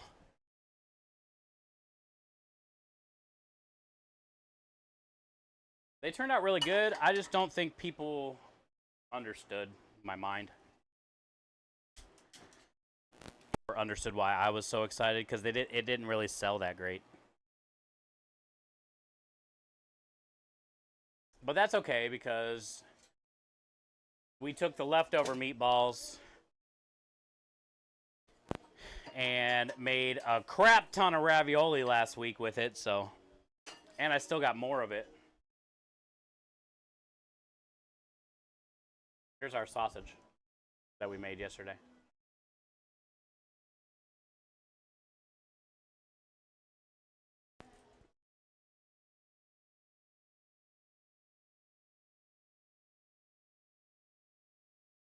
This is the sausage we made yesterday. Smells pretty good. I like to let it sit overnight if I can before we case it.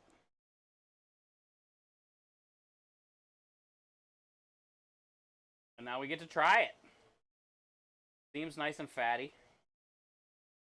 I do add a lot of water before we start casing, though. Very cold and firm right now, and it wouldn't be easy to case.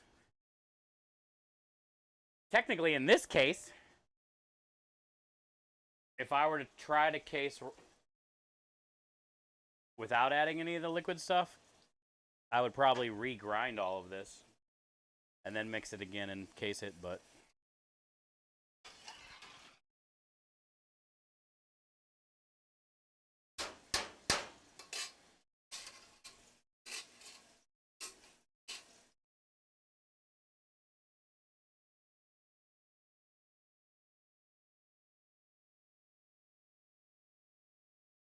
Yeah, thank you, Reality. That's the best thing about this truck is all the specials that we do. If they don't sell, like, what are we going to do? How are we going to turn it into something else and resell it?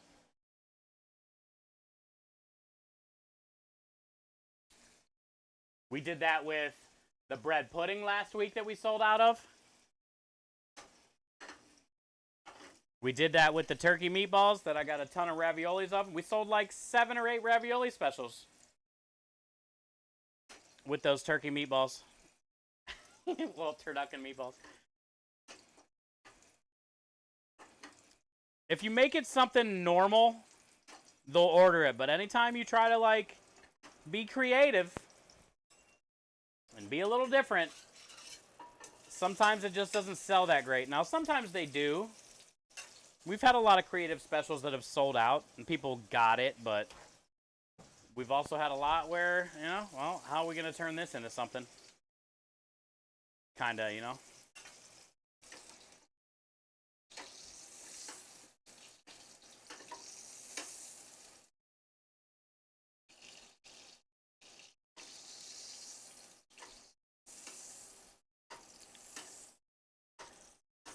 It smells so good. I think we did about 35 pounds yesterday.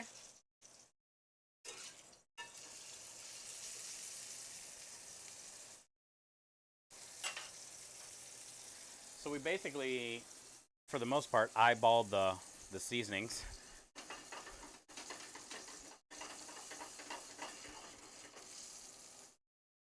But I bet we'll be close. Before I go right in on that and burn my face off, we'll probably just let it cool a second. Hi, Paisley. How are you? Things always seem to taste better. Oh, yeah, after they marinate? Yeah. First thing comes to mind when you said that, Rich, is like chili, meatloaf. Hard to beat a next day meatloaf sandwich. It does not work for French fries. You ever notice that? Like an hour after you order French fries from wherever, like say McDonald's.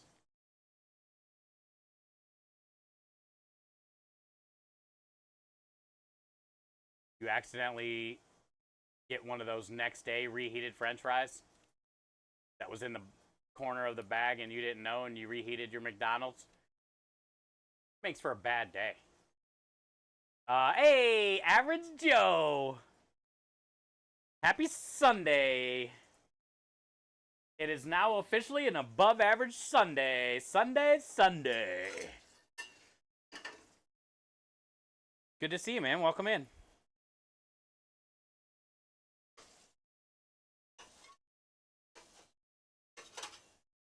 You got here just in time, Joe. We're taking samples. We got to try the sausage before we case it. Here you go.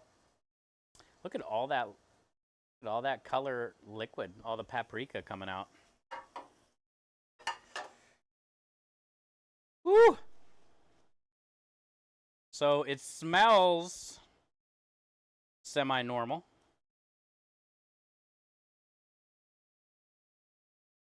I see a little piece of fennel, see some crushed red pepper, I see chunks of garlic.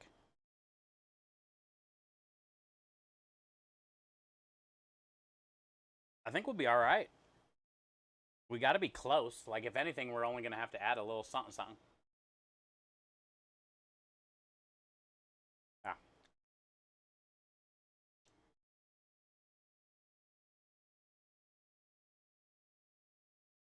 You get more fennel on the chew than you do in the smell. So I love that.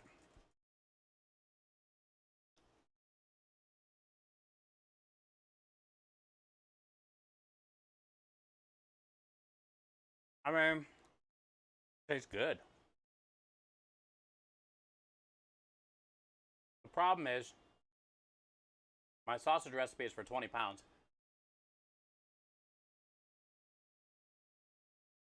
And we did about 35 pounds. And that's a guess. because we broke down 40 pounds of meat, but after you trim it, let's just say 35. So that means we also eyeballed everything after the 20 pounds as far as seasoning wise. You know, if it got 6 tablespoons of toasted fennel for 20 pounds, I didn't double, but I was kind of like 1 or 2 tablespoons under double. Because I knew I didn't have a full 40 pounds. And it's really close. And honestly, I don't think I'm going to change anything. If anything, I can add a bit of salt. But that would be the one thing I would change. Or maybe,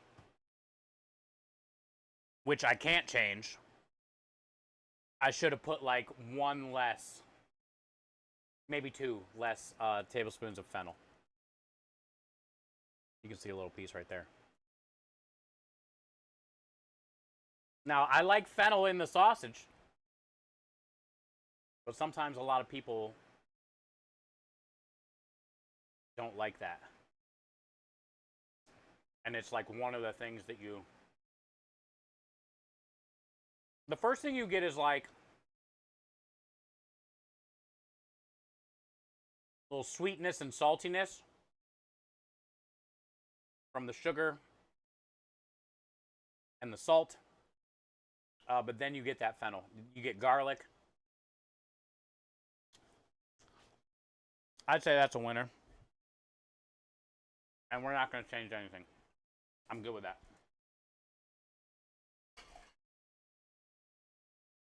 If you were to take an older sausage and compare it to that one, there wouldn't be very much noticeable difference at all. Another thing I like about having fennel in stuff is like what it does to your tongue. Like I feel it now on my tongue. And I really dig that. Are we testing for the kids? We're getting ready to start casing that sausage. So I gotta go in there, rinse my hands off. And we don't need to add anything to it, Lumen. We pretty much eyeballed it and nailed it at the same time.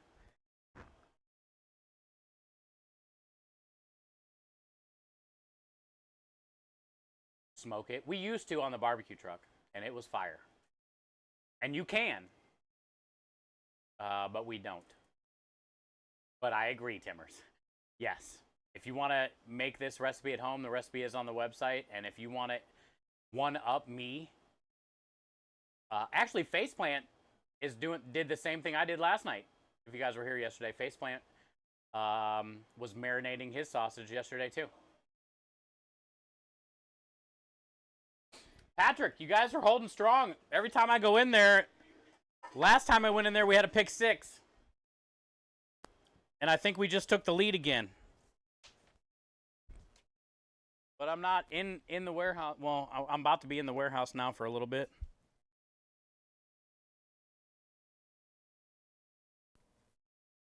You guys are holding strong, dude.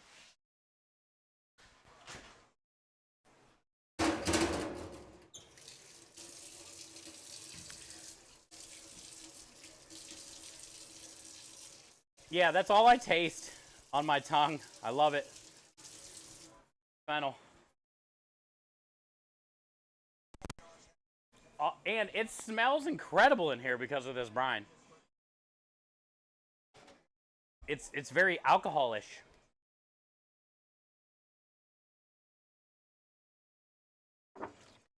Yeah, I hear it now. I got it on the radio. All right, let's start soaking some casings. Let me find some paper towels because it's about to get messy.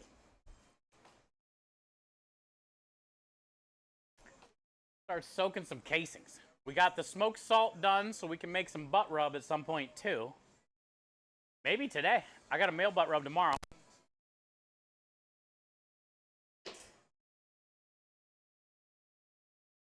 What else do I need for the casings?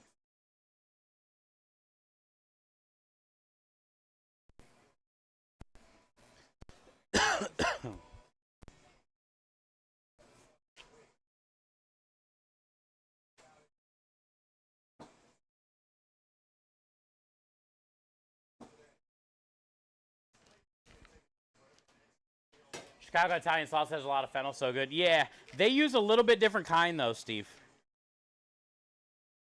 They use the classic, like bigger, chunkier, green. And a lot of times, too, Steve, they don't toast it.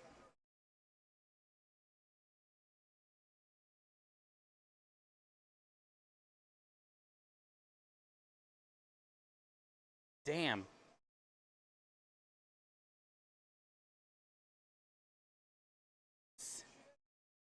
Kick return? Oh. Tight end. Let's go, Patrick. I was like, what's happening on the radio? I was freaking out.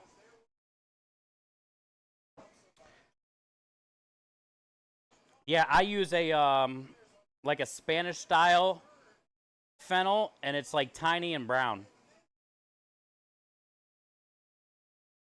And I definitely like toasting it, but I agree with your whole statement, though, Steve. I love Chicago style, or like almost like a Sicilian style Italian sausage.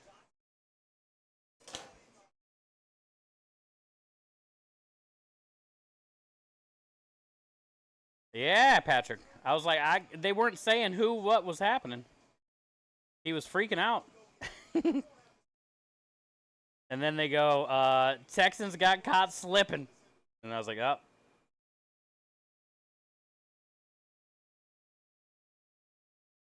He just said it happens and it hurts.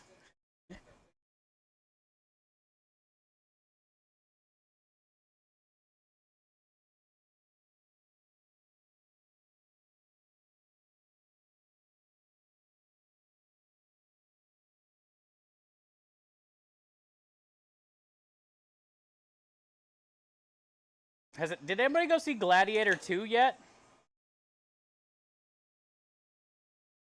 Didn't somebody say F Movies was taken down? How are we going to watch somebody at the movie theater watching Gladiator 2 so I can see it early?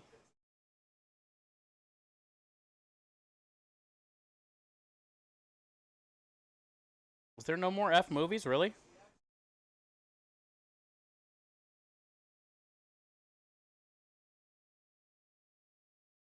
You haven't seen it yet? Man, I can't wait. I wonder if there's going to be enough. I can always add more if I need it. That's a lot. Eh, I'll do one more. I always second guess everything I fucking do. But watch. I bet we'll need this.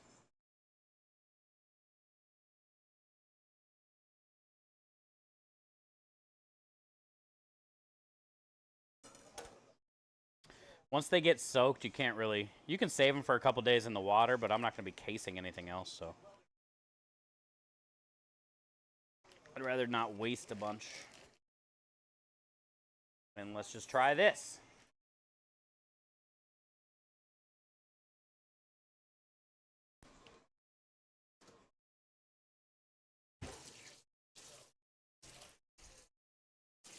So they cover the intestines with like a salt cure.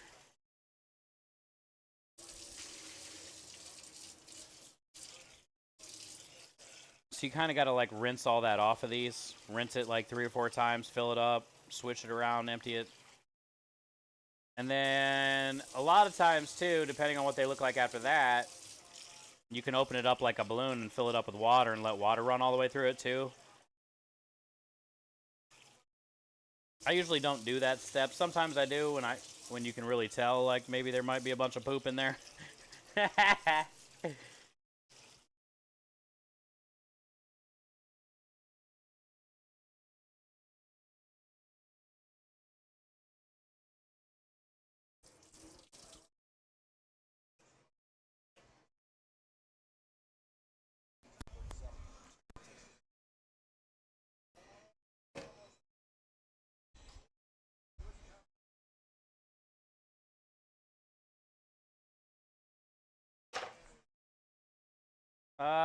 Okay.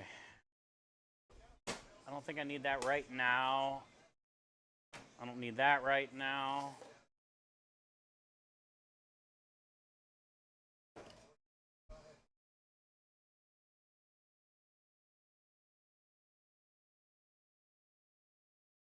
Talk about flushing out. Yeah, I've told a lot of fun stories about casing, I guess. I'd say the worst thing that I've had to use for casing. Now, this was like 15 plus years ago when I was doing a lot of curing and stuff. Synthetic casings were like not how they are now. A little bit different. A little harder to get, sort of.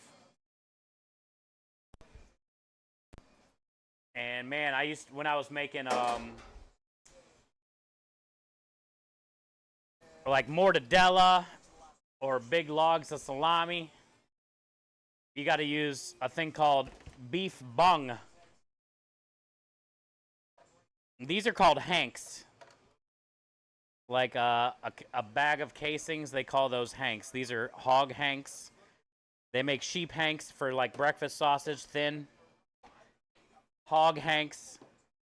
And then anything after that is either synthetic or bung. And bung is like the very last section of intestine, usually in a big ass cow.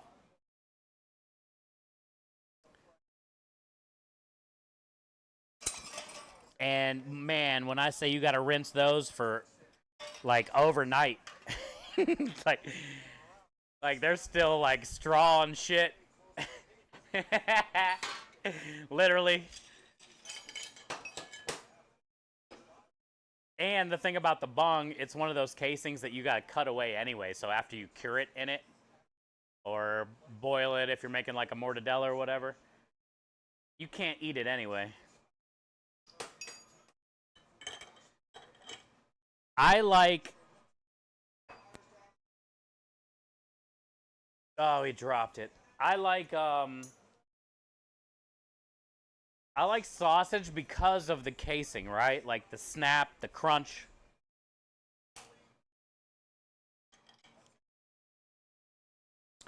So I feel if you are going to do beef bung, you might as well just get synthetic.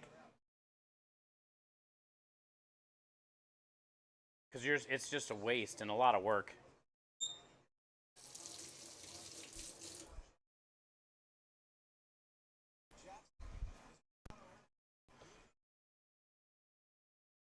Haggis. Yeah, that. Yeah, haggis, right? Well, that's a little different, though, because don't they use... Isn't haggis stomach lining? Not intestine, but like the stomach? Like, they'll put it in there like a Christmas sack? Isn't that? Or yeah, a sheep? Yeah. Isn't that? It's different than that.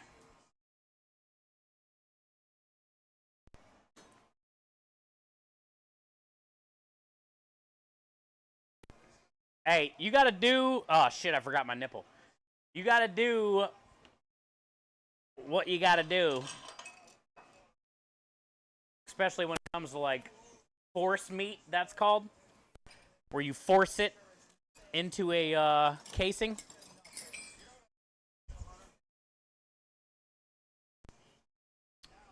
And that's why when I was doing a lot of curing at my restaurants, a lot of my force meat curing, I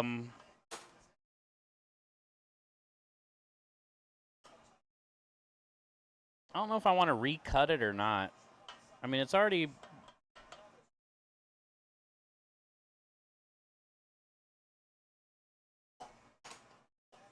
See how it works first.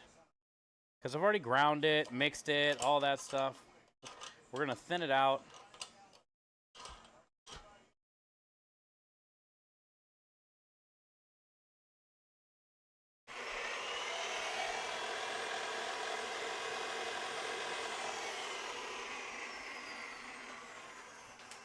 I might put that in there. I bring that every time and usually never use it. Two-finger technique.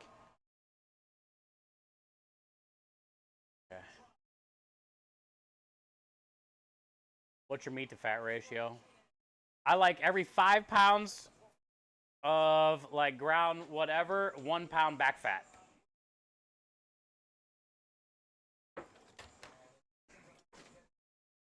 Pork back fat is my fave. What else do we need? Oil. Oil.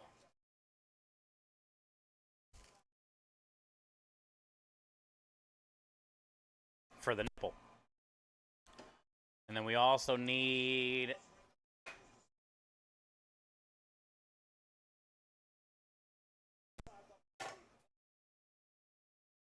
the meat in a bus tub.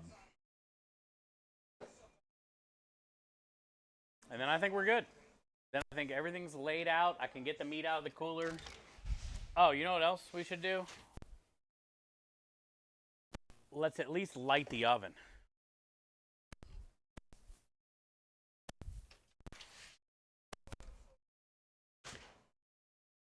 And put it on low. Because what I'm going to do is I'm going to empty the meat in here, dump water on it, mix it up. Probably going to get a container for the water. This bowl will work. That's right here.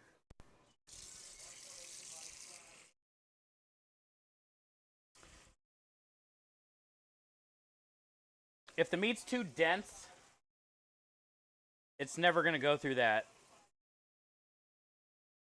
So the point of the water is actually a couple things. One point of the water is to help it go through the machine easier and into the casing, right? You want to be able to like squeeze it. When you squeeze it, it kind of squirts out. That's what I'm going to be looking for. But then not only will it go through the casing better, when you go to cook it, it kind of helps steam the inside too, which is a good thing.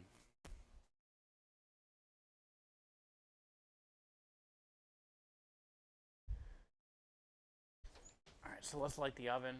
I just want to make sure we got everything ready. So then that way when we have it out, all we got to do is just start casing, getting it on trays, and start the rotation of putting it in the oven, cooling it, all that stuff, cutting it, portioning it.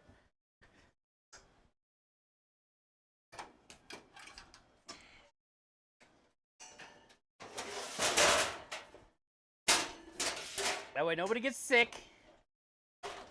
How you doing?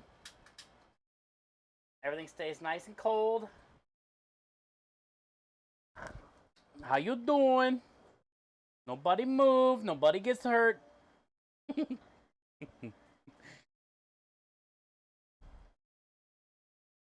the bakery.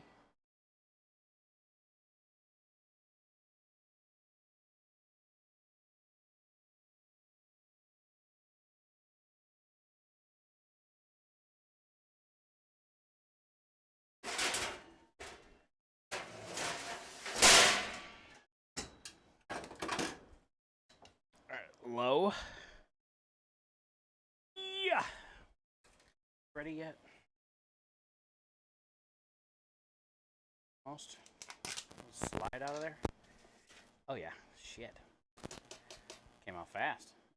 That came out faster than expected. Squirted all over the place. Jeez. Jeez. Jeez.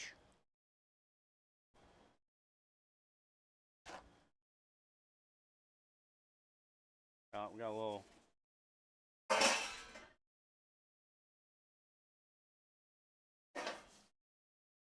little frisky.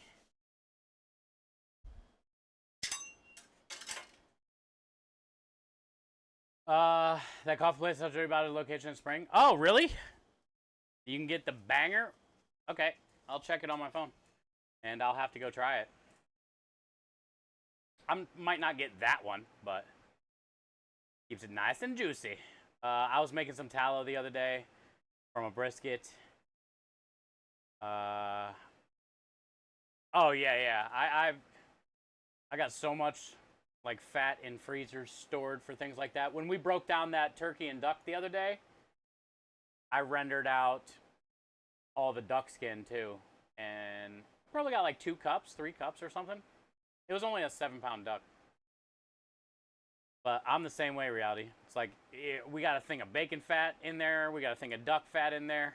I got a thing of lard in there. And all kinds of fats just hanging around. It's on Kukendall? Okay. Yeah, that's not far.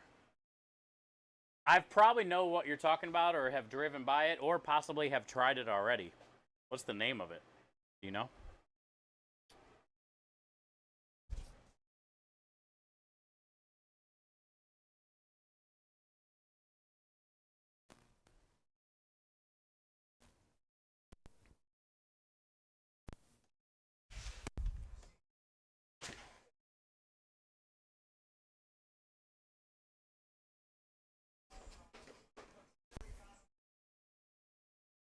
It smells phenomenal in here.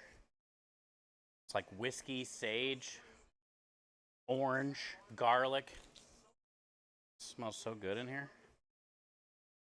Like potpourri over there. Lube that nipple. Oh, I will. Don't you worry.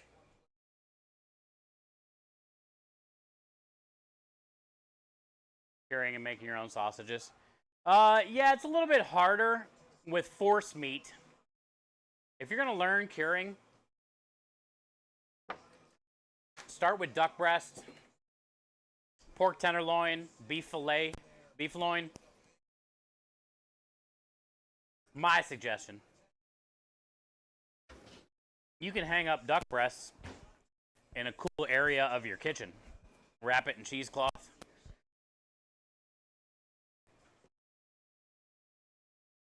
There's also things that you can buy called like Bactofirm and stuff where you mix it and put it in a squirt bottle and spray it on the meat that's hanging, and it puts that white mold all over the outside of it.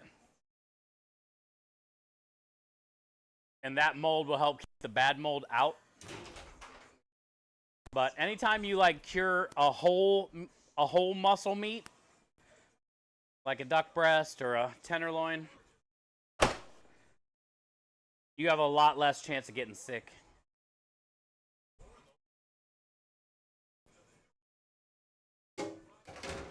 And you need a lot less special equipment, you know, like temperature and humidity control. Woo, smell good.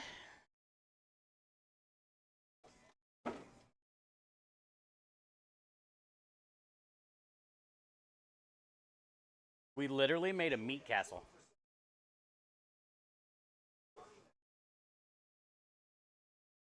It's cold and thick. Made a meat castle.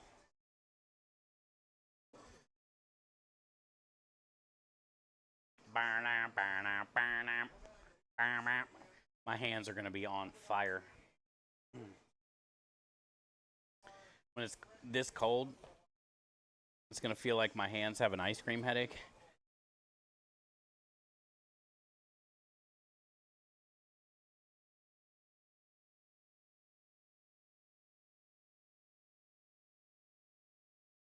All right, so first things first, before I add any liquid.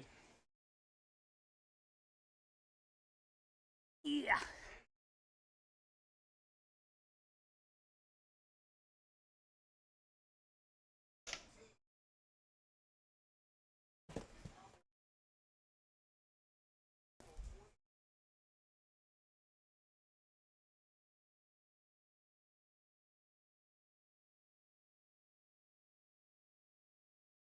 I'm gonna get 8 pounds.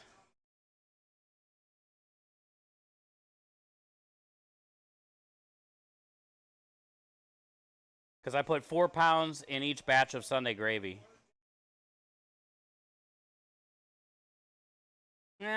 I do need a lot of sausage. I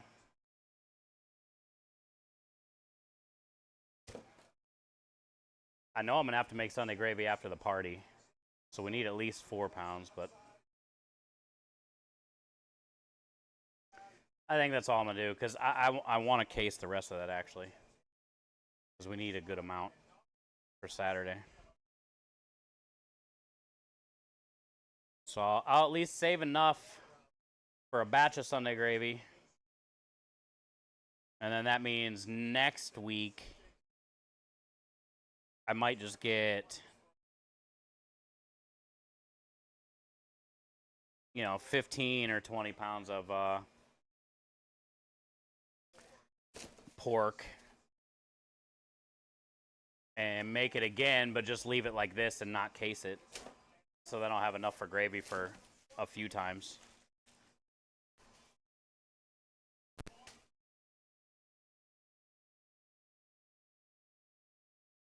Titans got the ball, 3-point lead, minute 53. If we lose,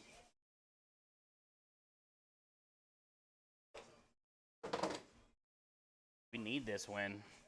Not looking good.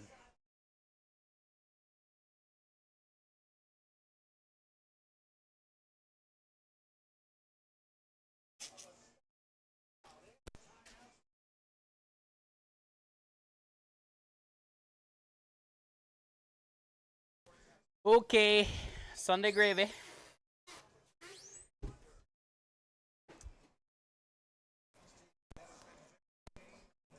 Now we can get the water in here.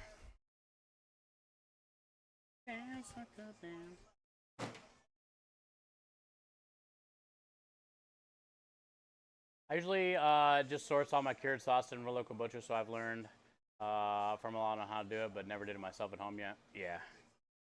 Well, I'm sure they would tell you the same thing I did.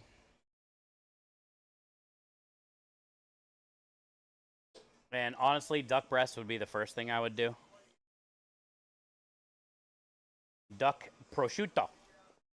Duck prosciutto.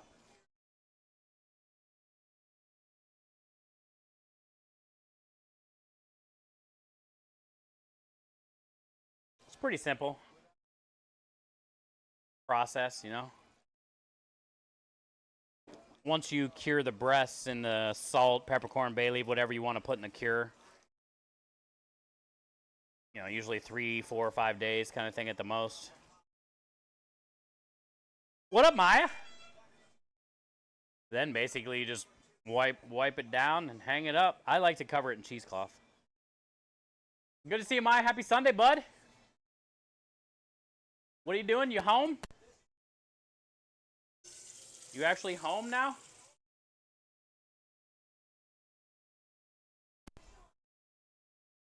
Or are you still sitting at work?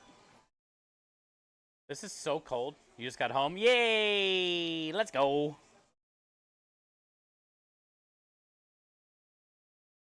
That's good. Well, thank you for being here. I'm glad you survived another shift. Doesn't surprise me.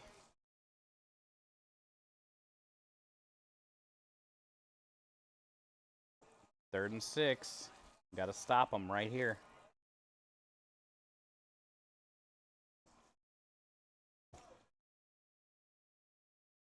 Incomplete.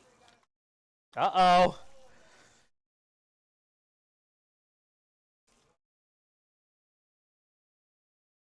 Minute 39. It's too much time for CJ, Patrick. I know you're lurking. At home. Tennessee is going to really have to step up right here.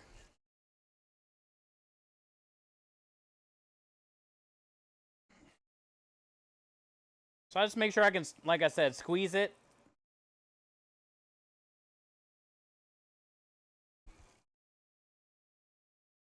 We're probably going to have to add more throughout this process, but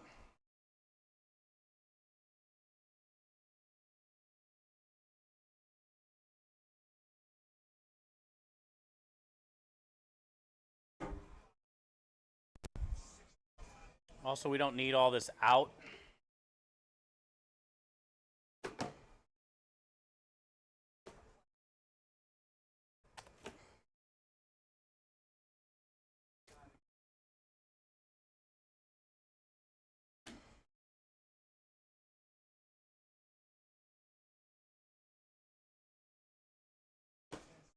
way this can still stay in the fridge.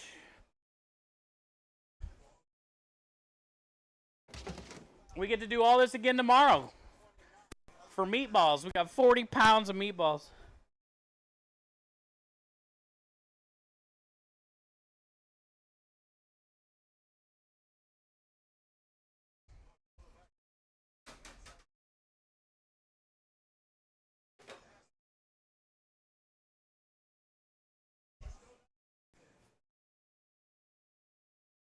Heat tray.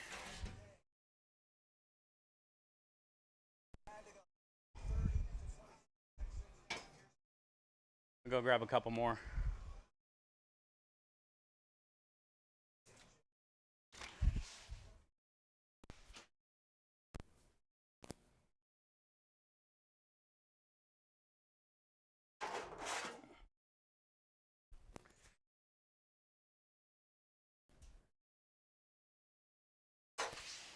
Out.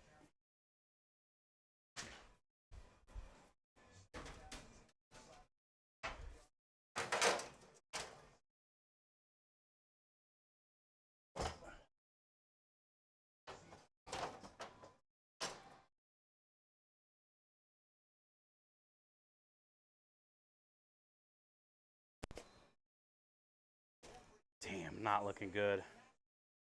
Tennessee's D.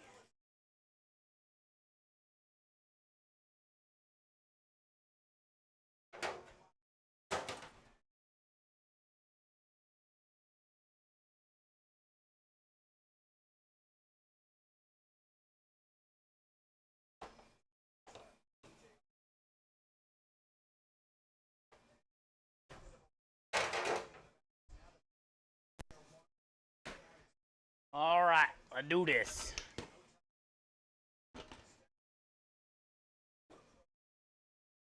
Get that nipple before we forget.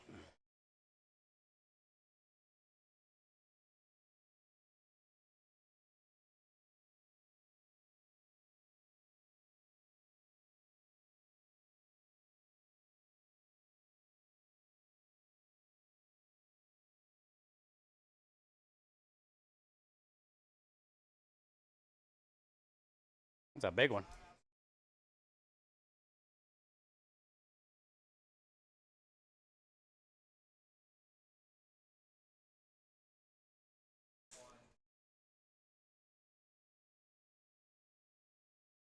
Hi Forrest, how are you? Good to see you. Welcome in. Happy Sunday.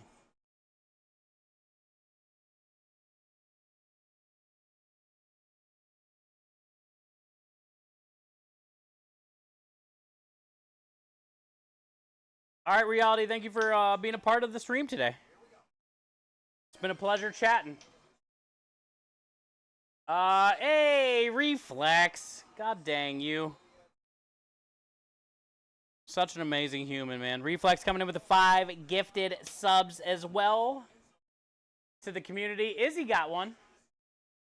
Sniper on War. Lembano. I got Bee's Knees and Petticoat.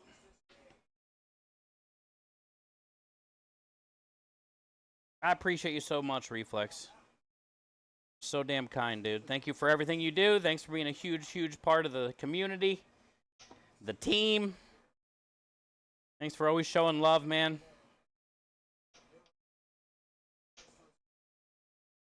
Thank you for helping keep the dream alive.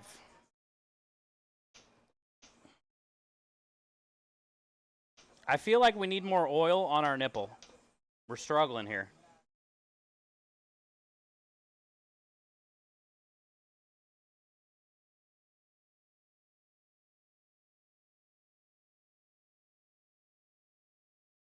Good to see you, Forrest. How's your day going?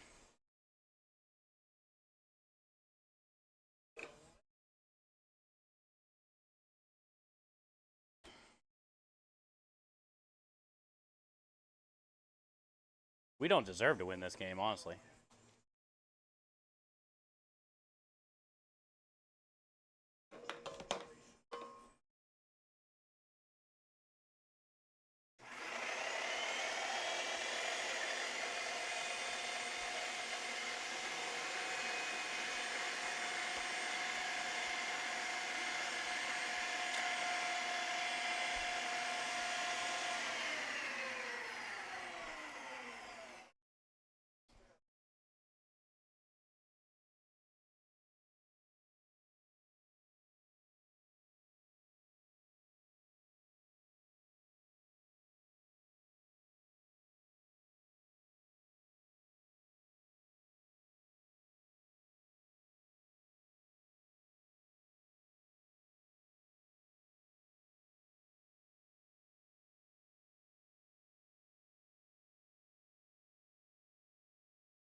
Okay, y'all ready? Thank you, Reflex.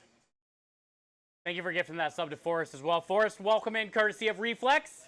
Enjoy all the wieners and the wiggles and the smiles. Spam all over to Rally. Everybody have a disclaimer. It's good to officially have you back. Thank you, Reflex. Thanks, bud.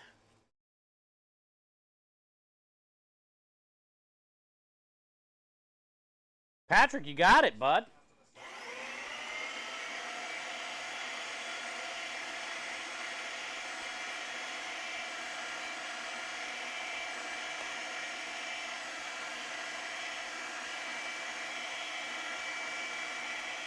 We had a Browns win and a Titans win this week. That don't happen often.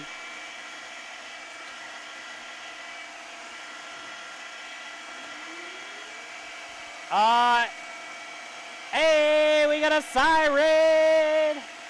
Literally, siren.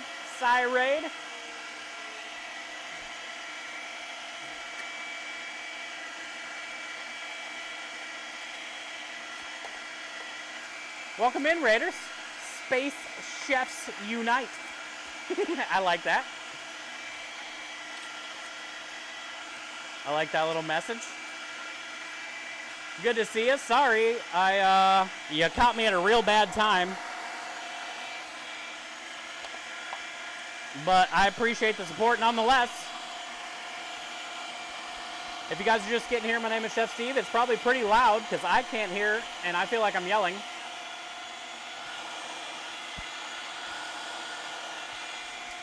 We are working on our Italian sausage.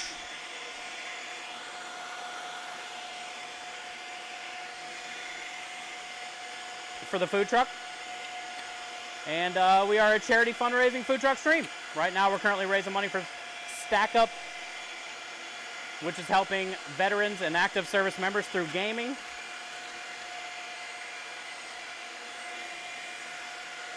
We raised enough this year for 2 supply crates with help from the team. Like people like Cy and your community that just came here. Tifa, Rockstar, Superwolf Leo. Anybody that's amplified our Stack Up campaign this month.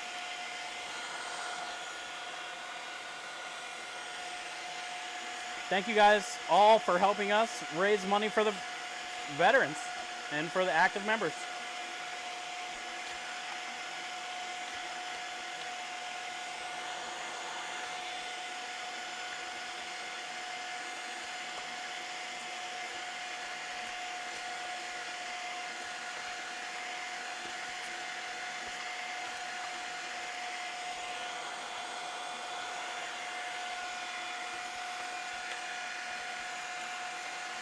Good to see you, man. And Cy, thank you for helping us hit that goal this year, you and your community. I knew how important one supply crate was, no matter where it goes. But it's also good to like do better than you did the year before when it comes to charity. You know, some years are better than others, but we've never raised enough for 2 supply crates in a year before, so that's huge.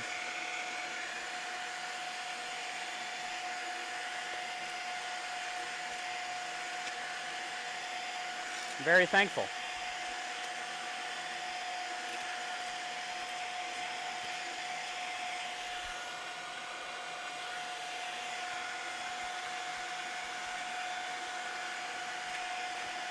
And the smiles. That's right, Timmers. Thank you for the smiles. Patrick, congratulations on the game. Right where you wanted us. GG's, man. I'm just happy the Browns kicked the Steelers' ass more than anything, but honestly, the Texans really did need that game.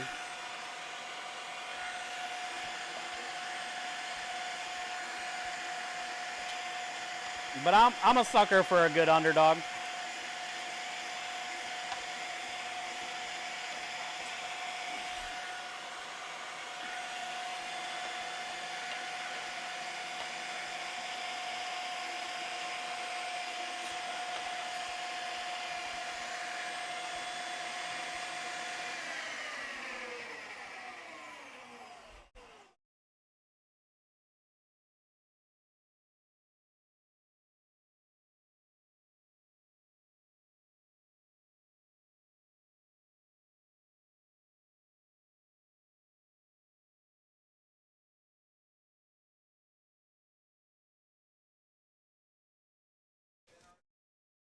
It's over.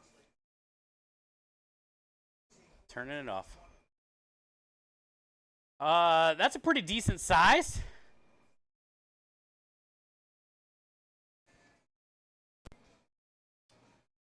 It's nice and girthy.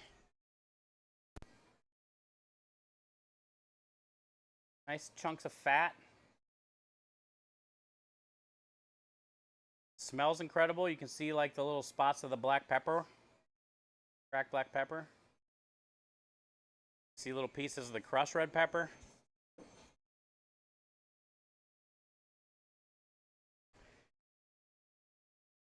I dig it.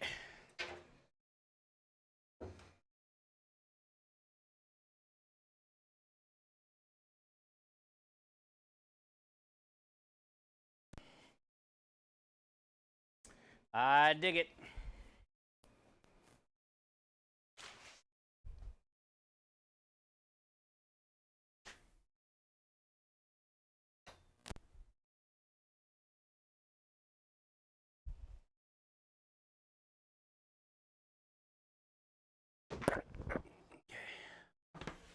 Yeah.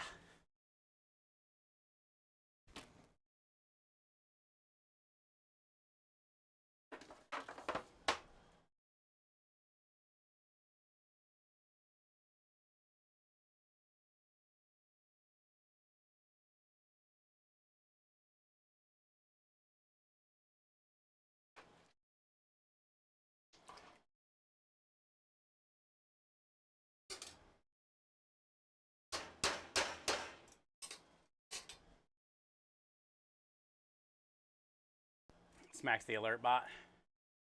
What happened? Something broken. Rui. Coming in, gifting that sub to Sai. Yeah, Rui. So Rui gifted a tier 1 sub. Look, I'm going to show you, dude. I don't know how it fucking works. My streamer bot thing is broken. Show you, dude. I'm going to stop what I'm doing. I don't get it, bud. I thought we looked at this last time, too.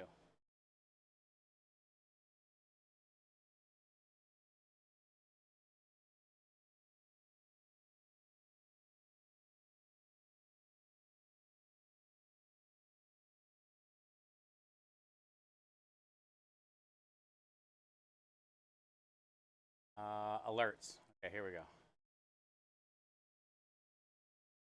Maybe you can help me, dude. Like, or maybe somebody knows. Like, I don't get it.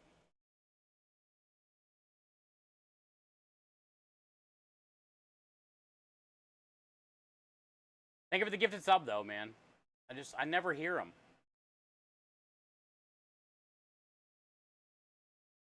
Gifted subscriptions. I have 2 variants.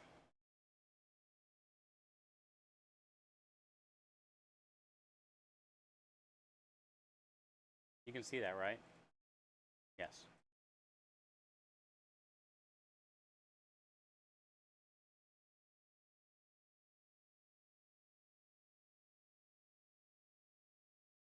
You go to general settings.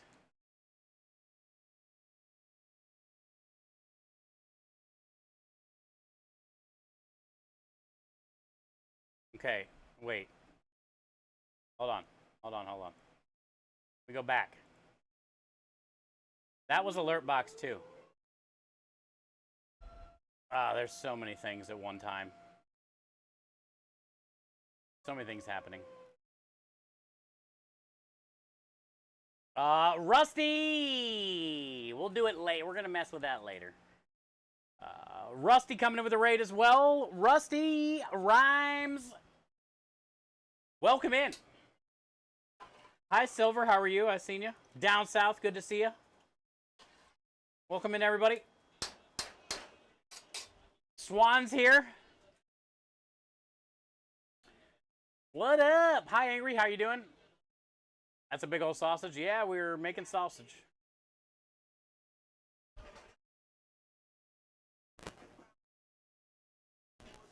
That's a big old sausage. Good to see everybody.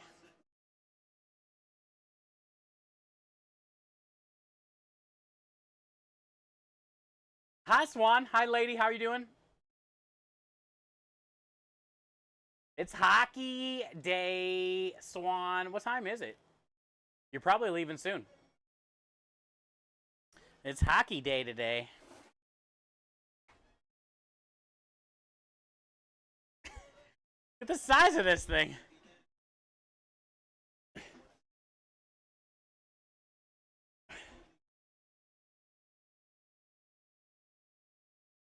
She looks pretty nice.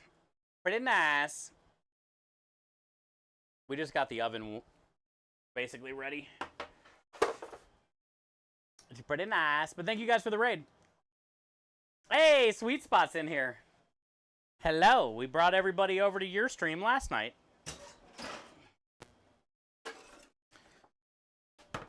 All right, so the main thing you want to do... I got to go get another rack. Because I only got one rack in here. But you want to try to open it up. Because if you're cooking it and everything's kind of like touching, obviously it's not going to cook that great, right? So you want to open it. But let me go get that other rack too. Well, welcome in, Raiders. Sweet Spot, good to see you as well. Another amazing food and drink streamer. We got to raid into her channel last night and vibe out there while I was doing dishes. She's pretty good. She has some nice buns. I mean, she was making buns. Rusty, what did you guys get into, lady? I seen you were on when I started, but I just didn't have a chance to stop in. What did you guys get into? Spike coming in gifting 10. Spike, thank you for the 10 gifted to the community as well. My gifted alerts are broken for some reason today. And you guys are just doing way too much. And all my chat is in there. Like, I don't understand what's happening. But thank you, Spike, for the 10 gifted. I don't know. I got to go get my... I don't know what's going on. I literally, I'm bombarded. All my tablets are in there. I'm just trying to get my sausage in the oven. There's a lot happening. I was trying to fix my alerts, but now I'm over that. Now there's like all kinds of shit popping up I can't read on that little screen. There's just way too much going on.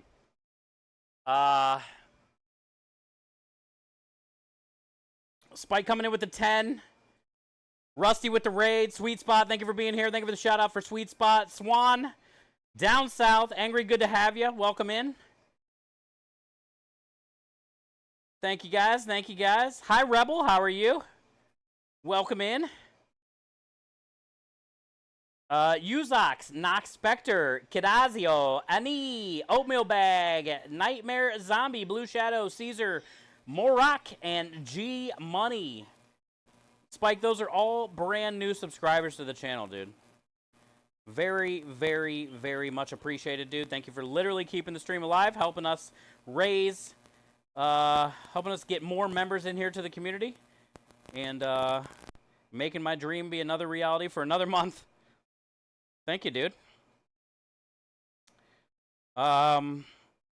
Cinnamon buns and sesame chicken. That's what I was looking for. Thank you, Rusty. Cinnamon buns and sesame chicken. Did you do any creme de lish in the cinnamon buns or no? Yay or nay? Just curious. And also sesame chicken. Hell yeah. I think we were just talking about that yesterday too. Or the day before. We were talking about Chinese food in here and made me really want it. I also like Kung Pao chicken because you get all the little baby corns. But you also get nuts. You also get nuts. Spike, thank you for the 10, dude. Get your shit together. I'm trying. I can finally read what you guys are saying. Well, welcome in. Let me show you guys what we did since you guys are just getting here. So far today, we're in the middle of making sausage. I just got the first one fired. I got a little bit more left. I got more in there I got to dump into here. and we'll keep going with that. But I don't want to start that yet because when I do that, we got to go fast because once the casings get out, they start to get dry and all kinds of so. But what else we did today is this is pretty much ready. This is pretty much ready. I wish you guys could smell it. It smells like the best potpourri in here. When potpourri was popular, you know, when everybody's moms had like the ceramic container with the potpourri, they'd dump it in and put a little tea candle under it to warm it up. That's what this smells like.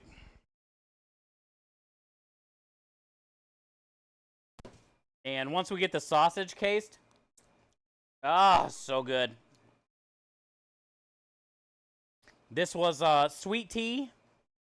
I did a gallon of sweet tea, 2 cups of salt, 2 cups of brown sugar, rosemary, thyme, sage, bay leaves, black peppercorns, maple syrup,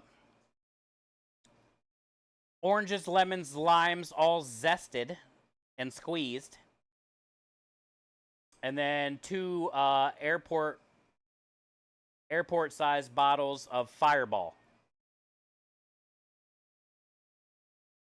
So we got and there's butt rub, real hot.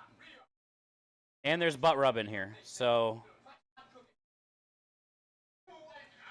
Oh, and garlic. I think that's everything. And garlic. We got our turkey in a 5-gallon bucket. I just took it out of the freezer at the beginning of stream. This is almost ready to dump over top of that.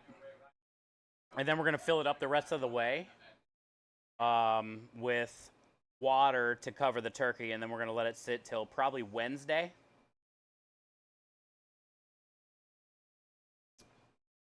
So that's the plan for the turkey brine.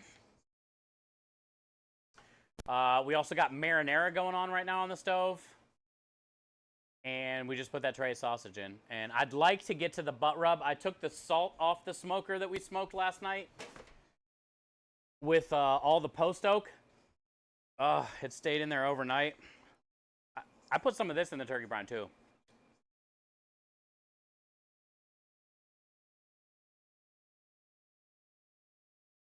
So we got a bunch of post oak smoked salt. And we might mix up a batch of butt rub maybe after we're done doing the sausage.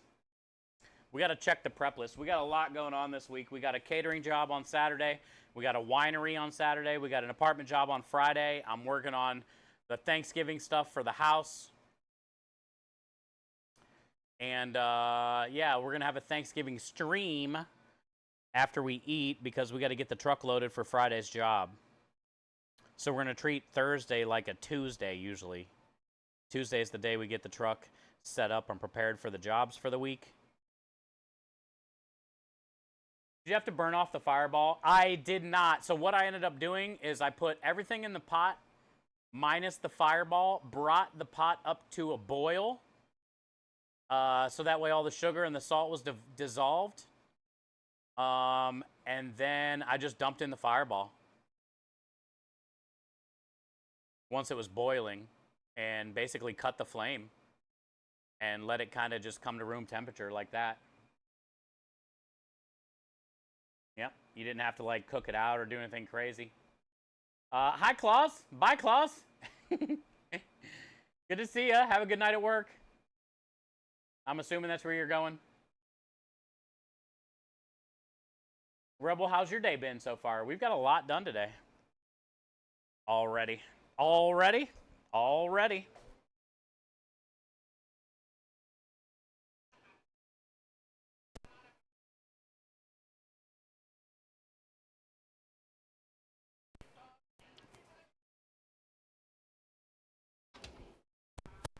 Ba-da-da-dum. Ba-da-da-dum. All right, so here's the rest of the sausage. We let it marinate overnight. It's got amazing flavor.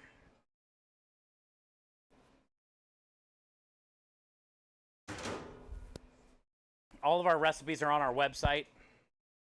If you want to check them out and you're looking for a new maybe marinara or a new sausage recipe or something like that.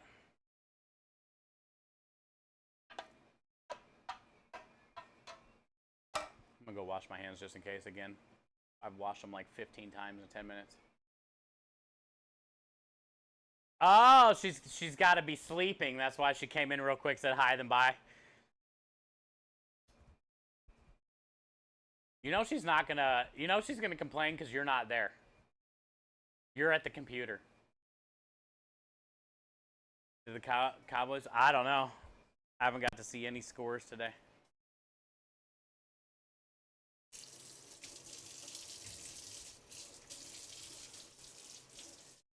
Hi and bye, Klaus. Hi and bye. Hi, bye.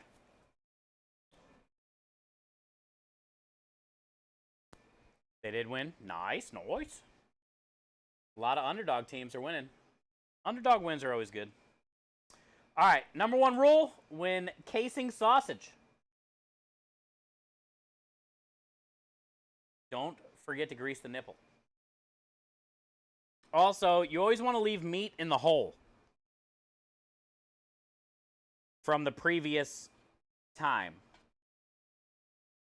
So that way the meat stays in the hole all the way through the nipple and no air gets in there.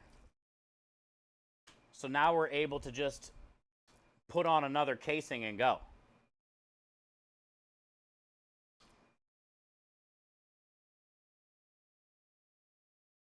If you get air in there,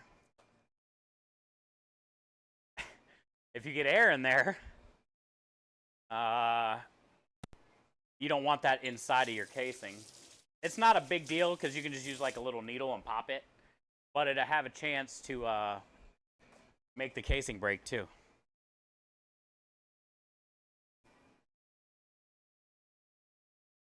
Oh yeah, I missed so much stuff, Tifa. Tifa coming in with a 20 stream streak. We miss a lot of stuff, Tifa, but thank you for the reminder. And thank you for the 20 stream streak. You are now officially 80 naked days from shaking your cookie maker.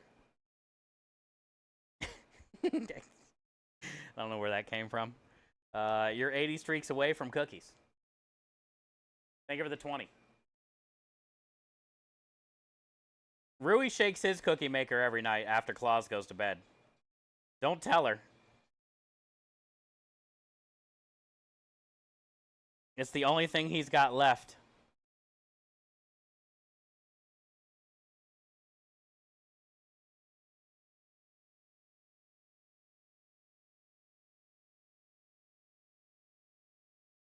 You're about 5K away. Ooh, that'll be fun.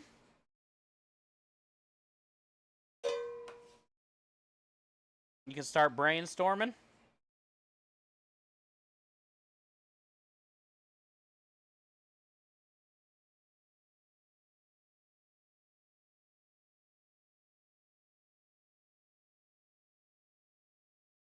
Brainstorming on a good one. It's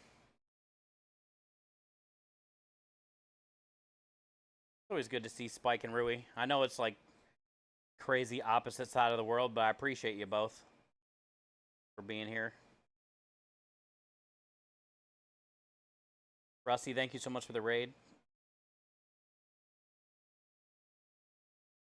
I wish I could have ate your cinnamon roll. Also, I would really like to try your sesame chicken, too.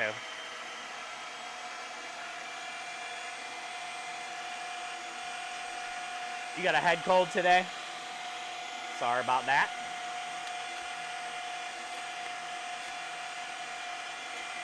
Aki had a head cold yesterday. He says he feels a lot better today, though.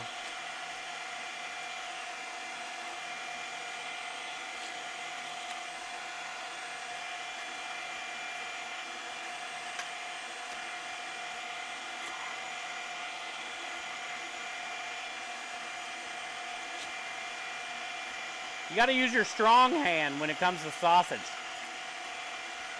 You know? You got to basically force it how you want it.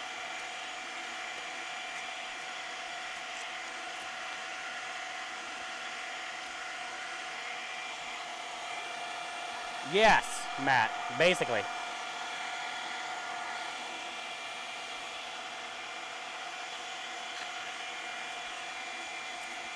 Yay! Happy Sunday, Mauler.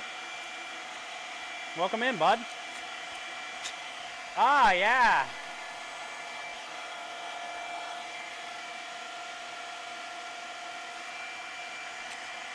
Yep. Do we really consider it making sausage if I don't get squirted in the eye at least one time with meat? I mean, you know, is it really a sausage stream without getting meat in the eyeball at least once? Actually, I'm gonna put on some glasses, dude. Also wipe my face. It hit me like right in the eyeball.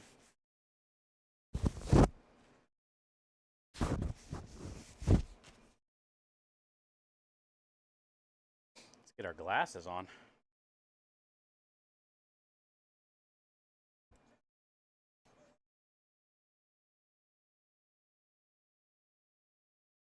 Much better. Much better. Now we can fight off the meat pirate.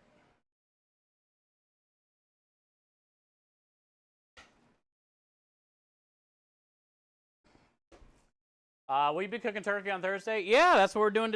We're getting started today, Nikos. I know you're just getting here. I'll catch you up on what we're doing here in a second. Let me get this casing done before it gets dry.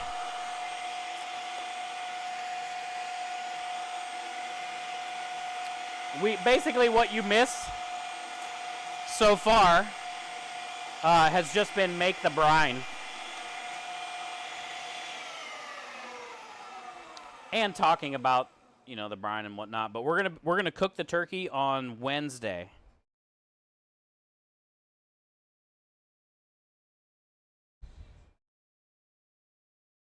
And then I can just heat it up on Thursday. Because we got to stream Thursday afternoon and get the truck loaded for a job on Friday. So the less stuff I got to do Thursday other than just heating up the turkey. I might even make the mashed potatoes Wednesday, but probably not. I mean, I can bang out mashed potatoes in the morning while we're heating up the turkey.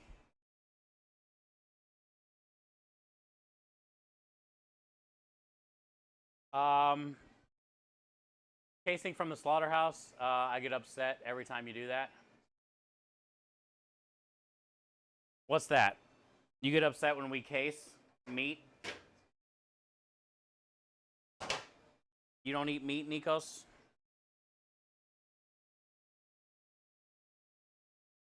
Italian sausage is a big part of our menu, and meatballs, which we're going to be grinding and making meatballs tomorrow.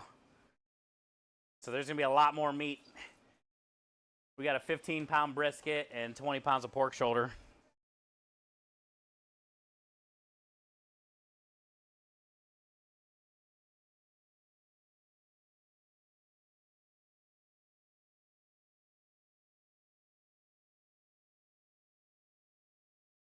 Nikos, I heart you.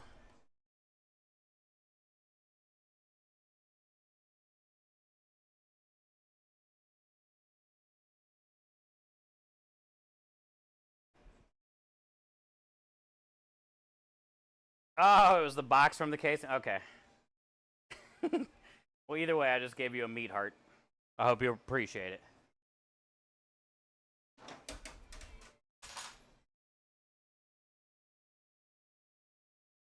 What up, Triggs?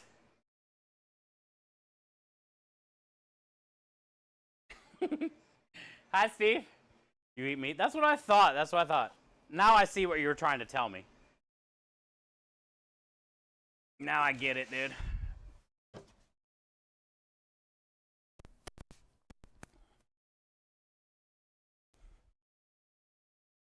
All right, so yeah, Nikos, is basically for the turkey.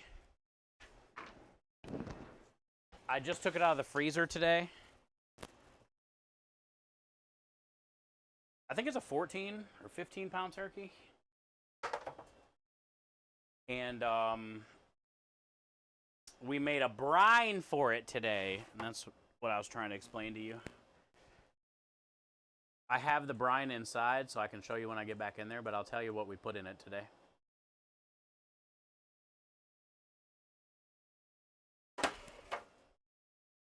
We did sweet tea, sweet iced tea.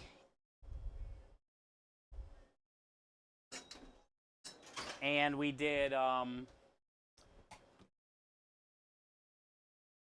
Fireball liquor, alcohol, like cinnamon flavored alcohol. And we did salt, brown sugar, rosemary, sage, thyme, cinnamon sticks.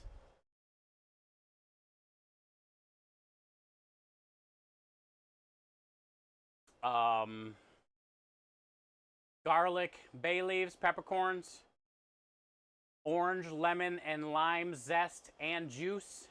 Just threw the whole fruit in there. So it's like citrus, sweet tea, Fireball whiskey, sage, rosemary, thyme, like fresh herbs. And we're getting, it just cooled down. It's been trying to come to room temperature since we made it. Because we brought it up to a boil to dissolve all the sugar and the salt.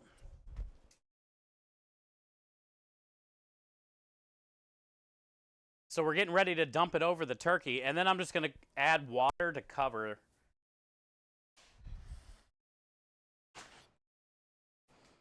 I got the turkey in here.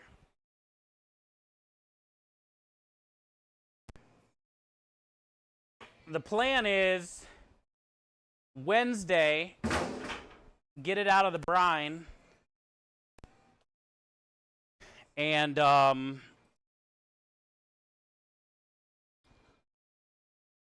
break it down. I want to separate the breast from the legs, wings, thighs. I'm going to sous vide all the legs, thighs, wings. And then I'm going to smoke the breast.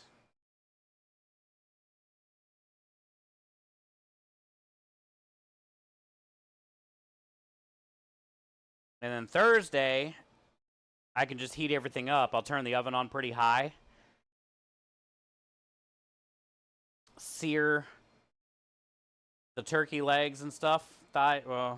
Roast.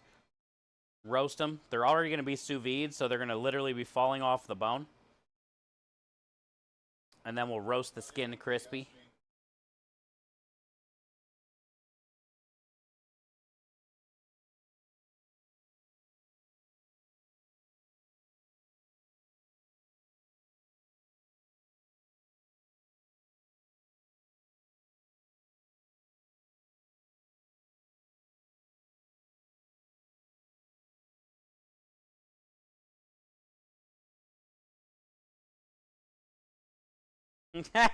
Not with that shitty attitude. What up, Mike? This is their year, and you got to have the faith.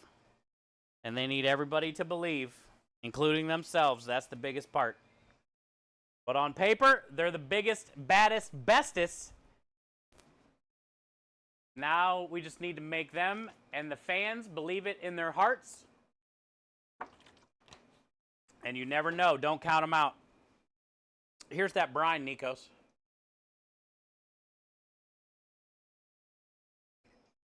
Smells like the best potpourri.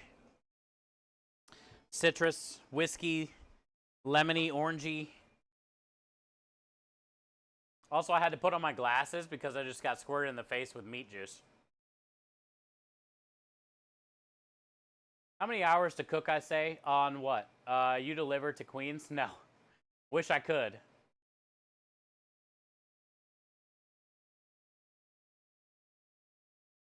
Dr. Phil.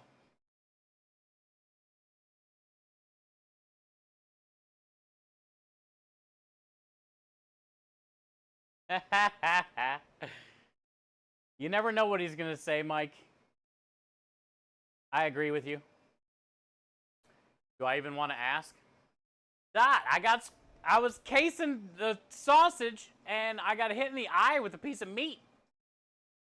So I had to put on glasses. And unfortunately, not fortunately, these are the only glasses I had and that were nearby. Wait, is this better? Sorry, is it triggering you? Should I slow it down? Or here, would you?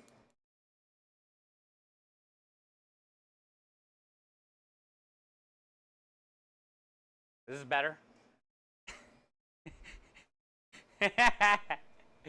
There's no glass in them.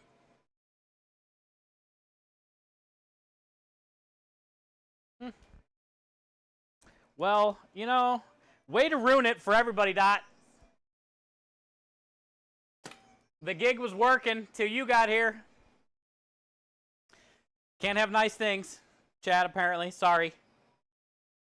Now you know the truth. There's no glass in them. Dot ruined it for everybody. There's always that one guy. Way to go, Dot. No meat will be stopped with glassless glasses. Now write that in Spanish. I want to see what that looks like in Spanish. No meat will be stopped with glasses. It's got to look so much different. Why? Why? Swan. Thank you for always having my back.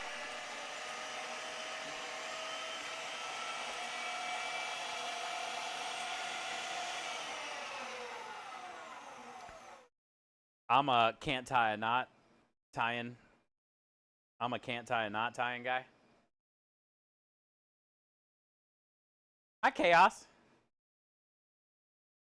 What did the Vikings fans say after his team won the Super Bowl? Damn it, Mom. Why'd you make me up? I was having an amazing dream. Hey, I'm a Browns fan. Don't you talk about what it's like to actually win something. But Mike's right. I mean, the Lions winning a Super Bowl, not only does that state, town, whatever, they need it. The franchise deserves it. Those communities in Michigan deserve it. They don't get to say very often that, you know, they were a champion. That'll go down in the record books forever, you know? Detroit freaking Rock City. Super Bowl champion. If any team deserves it, it's Detroit. And if anybody's a football fan and a fan of pure football, a Lions Super Bowl win would be a great thing.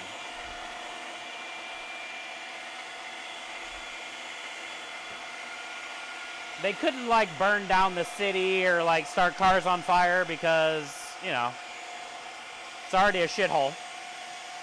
But they could damn sure celebrate, and maybe it'll bring people together, you know? If there's one thing I feel Michigan and Detroit needs, is like a moment of unity. Of like, you know, you might be standing on the wrong turf right now, but the Detroit Lions just won the GD Super Bowl.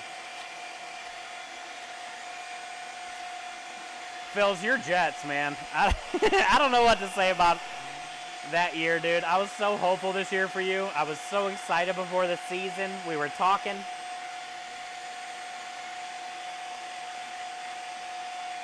I really liked your coach that they fired. I don't know what happened with all that. I feel bad for you, Phils.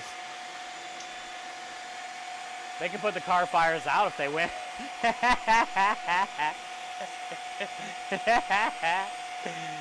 Facts. They can't tag anything. There's nothing left. Everything's been tagged. There's barely any wheels on cars. They can't riot in the street. It's already been happening.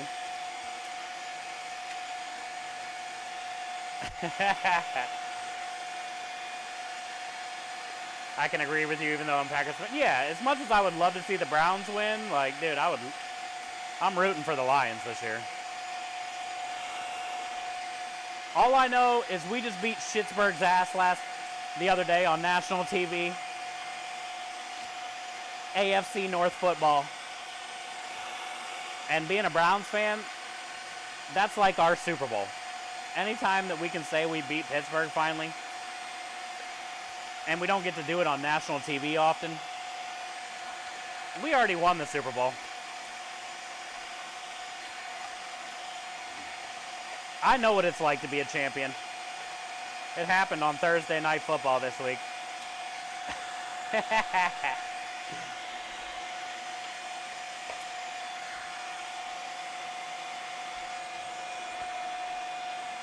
Hi, Angry. You need to make some sausage soon? We've been making a lot of fun different kinds. That's why I like sausage, Angry. You can do whatever you want to do. It's like, basically it's like the chili. It's like chili, right? You just put a bunch of meat and stuff and veggies and seasonings, and you cook it low and slow. Sausage is pretty similar. You can have all different types of meats, veggies, seafood, smoke it, boil it, cure it, whatever. It's pretty versatile. Pretty fun to do. I think something like this needs to be done more often with children. Like, not, you know, I helped my grandma do this when I was like 5, 6 years old. She had a crank in the basement. I have that. My mom gave that to me, which is kind of cool. It's missing a couple things, but it still has the blade and stuff. But anyway, I think like, you know, 10, 8, 10, 12 range. Like, more people need to do it with their kids, family. It's like something fun you can do together. Use your hands. That's why I like it. It's something the whole family can get into instead of just like sitting around playing video games or watching TV in different rooms, not talking to each other. You know? Because then you can enjoy it after it's done. Sit down and eat it and learn.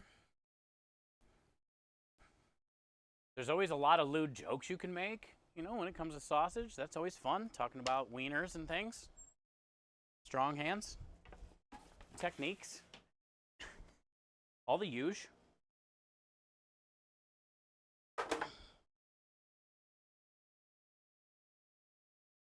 So the first batch should be done, which, let me move this. Put that there, then that'll give me room to put this there.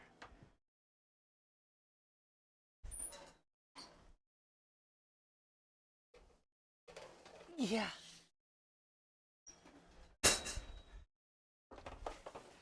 Dang, ow, hot. One little tap, dude, is all it takes. Boom, ow. It feels like a bee sting. All right, remember, when you put it in, whoo, hotty, hot, hot. Make sure you separate it so it's not all touching. Okay. Should be good. Yep. Yep. Ooh, she was a squirter.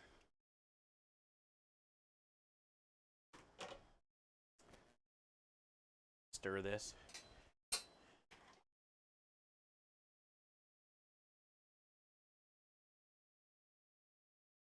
This is pretty much done.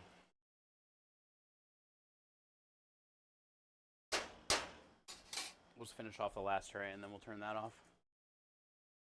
Hi, Warhide. How are you?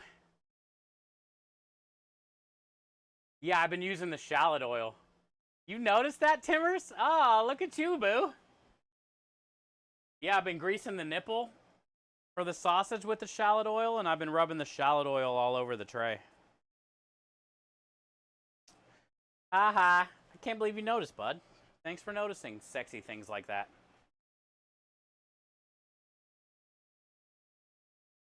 I bet he crushed the tomatoes. This is the marinara? Yes, I did.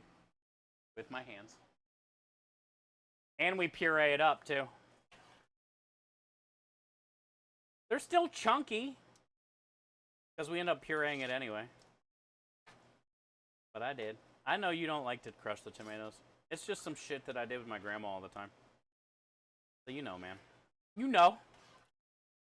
I gotta do it. That's an anti-tomato crusher. Oh, that's good.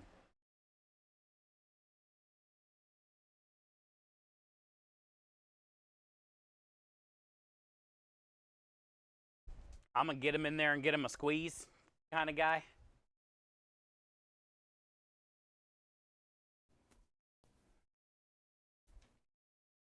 I've been places, work with chefs that do it both ways. I mean, that's what's cool about food. That's the best thing about food, actually. Is how different, but similar it can be, not only depending on region, but where you're from, traditions that you have.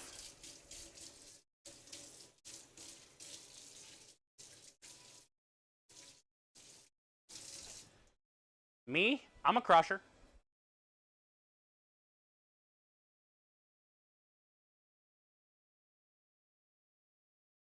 He loves to squeeze the maters. I do. It just reminds me of, I guess, you know, being that kid again, standing on the step stool in the kitchen with my grandma, you know, Virginia Slim cigarette hanging out her mouth, leaning over the marinara. Good old Grandma Scarito. Virginia Slims.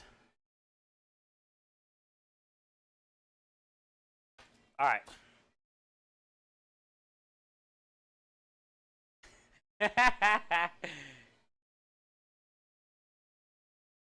My tomato sauce recipe I took from Michelin Star restaurant I worked in. Yeah, usually the fancier gigs, not about crushing the tomatoes. Tomatoes are the star of the show. Gentle. No crushing. Barely any touching. Gentle. Let it naturally cook. Me? Get in there.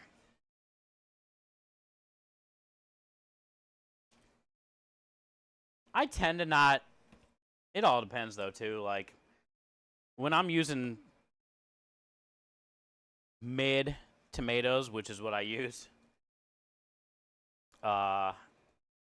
it is what it is. It's still a good marinara. People love it. Fuck it, you know? But, you know, when I'm spending the...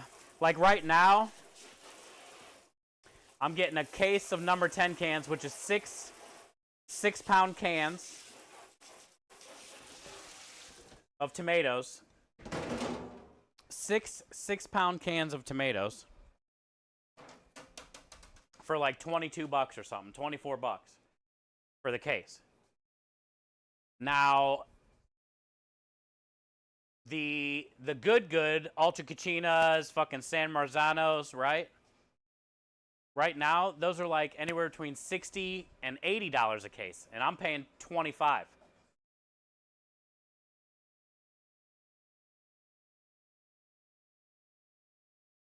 Now, in my restaurants, I'd be using the good goods. But here on the food truck, when you're the one paying, and the customers already like it, I'm paying the $25. Because if I started to get the $60 to $70 case, then our $16 and $17 pastas are going to be going up to the $18 and $19 pastas kind of thing, you know? And right now, even though that's a good thing, because in a restaurant, that's how much they are. And I'm better than a restaurant. But right now, we just don't have that demand to where we can do that. I mean, people love us. We're on 99 Google reviews. I haven't even checked today to see if we got our 100th 5-star review. I mean, we're doing great. But we're not at the luxury right now to be able to do that. Corey, you lurk. Thank you for the lurk. Thank you for being you. I'm sorry you don't feel that great, but I hope today's a little better than the last couple for you. They disappear in my recipe, but yeah, I gotta cook naturally. Yes, yes, yes. I've always, I've worked around a lot of different chefs, man. They all say different shit. That's why I say just do what you feel. Do what you feel, man.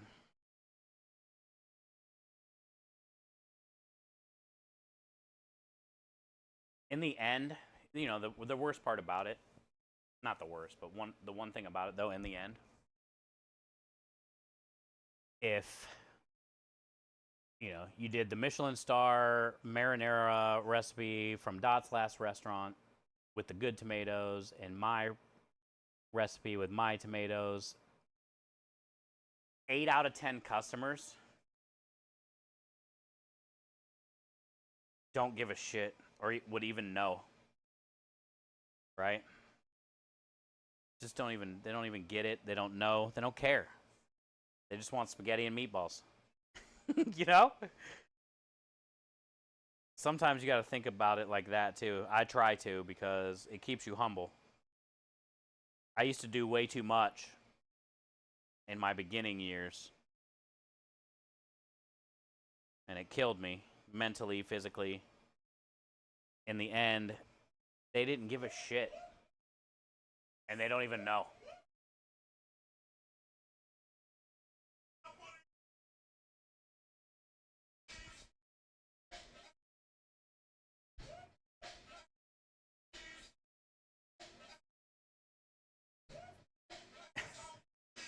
I want pasta now. Make it. Make it happen. I want weed pasta. I want Chef Bud pasta.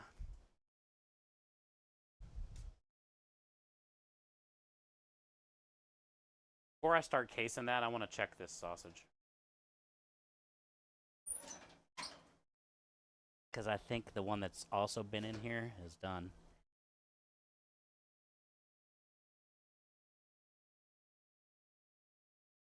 Yeah. I'm glad I did that, but once again, I brought the towels in there. An idiot. Biggest idiot. I always bring the towels in there and then never remember to bring them back out. So we do bonehead ass shit. And it happens, I don't know, all 2 years we've been streaming. I talk about it every stream. I'm a bonehead.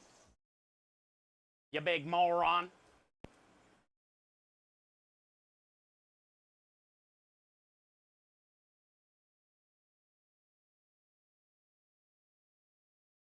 The Karen neighbor called cops saying that they heard a man being... I was playing Call of Duty and started laughing. Somebody go back and get him. Oh, really? When did that happen? Today? You're gonna go make some linguine? What the hell, Dot? Is that a real story? Karen called the cops because you were going hard last stream? Jesus. The hell?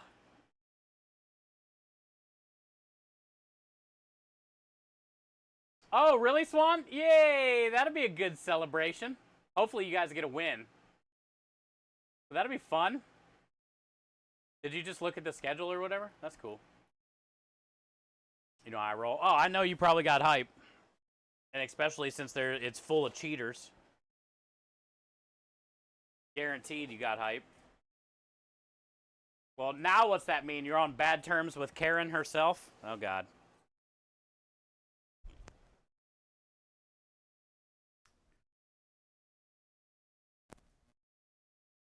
Because now she's going to think you're a beater. You're a woman beater. She's going to wonder why the cops didn't charge you. She's going to side-eye you. Look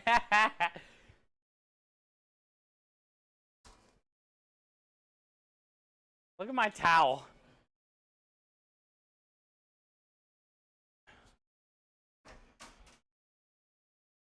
Swan, that's great news. But if not, it's okay. Yeah.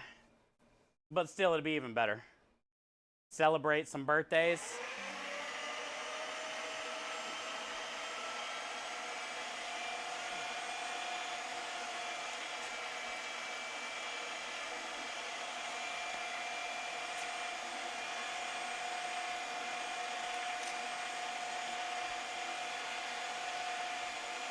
Did we drop stream? I heard a noise.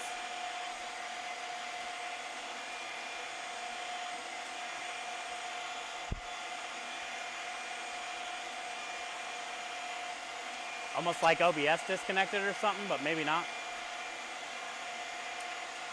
I guess not. Patrick's here.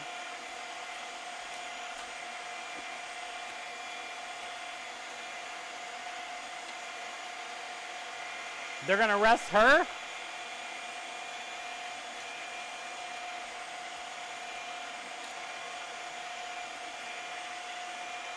Were they younger cops? Like, they must play Call of Duty. They get it. The only cops that would say that are ones that get it.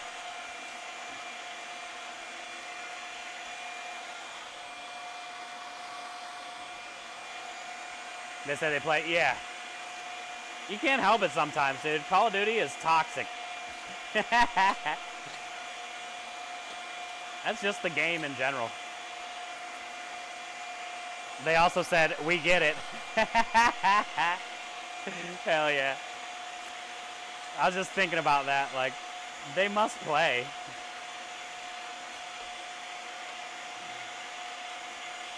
I mean, obviously, you know, you're going to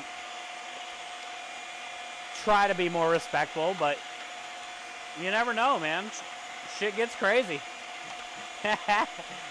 Stuff's got to be said. Things got to be shouted. Your voice has to be heard. It's only right.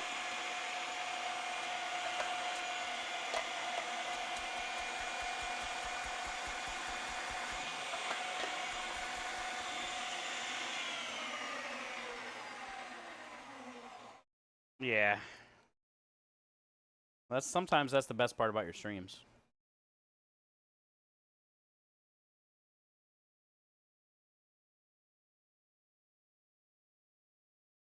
They're very fun.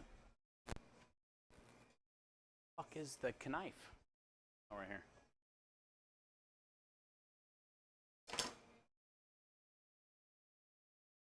He gets loud with Siege? Yeah. Like, when you're really into it, I mean, it is just a video game in the end, but, man, when you're really into it, sometimes you got to get loud. That's that passion shining through. You can't hold back his passion. Let him cook.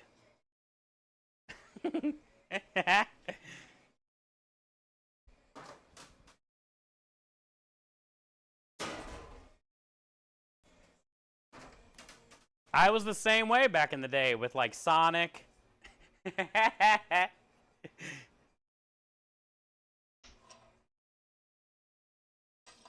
You got to let the other team know. Yeah, you got to show them what's up. You ain't no punk. What can we, the laws, do with a punk like you?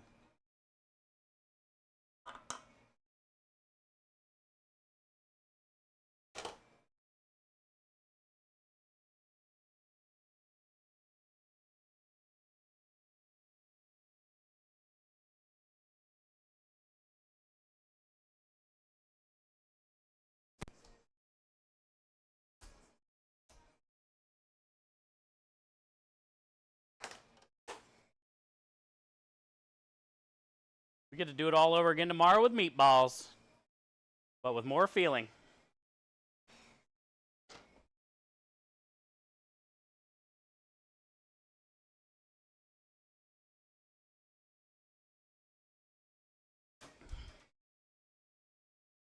And then all that's a snack. Let's make a snack out of that.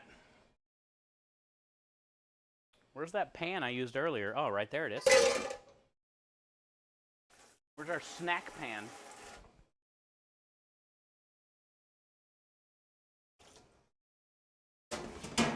Found it.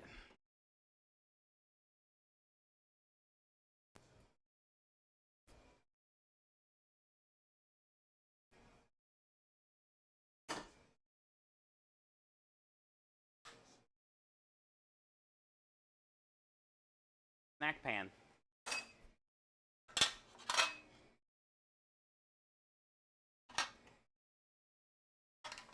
All right, let me go grab a sheet tray for that.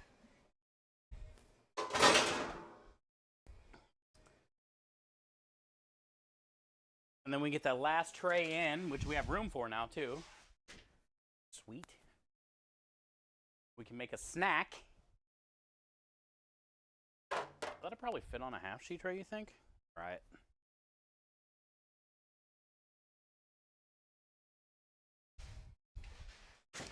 And then we'll check over the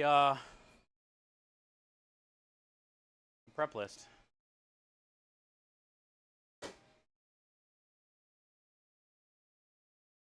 That always had me. Oh yeah.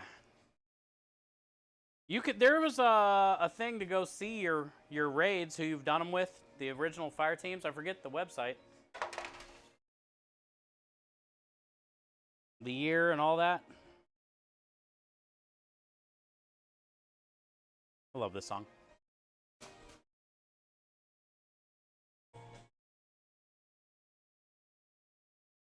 Bam, bam, bam, bam.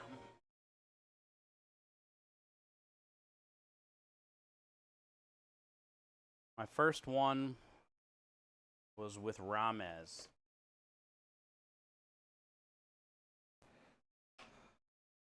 Like a streamer, basically.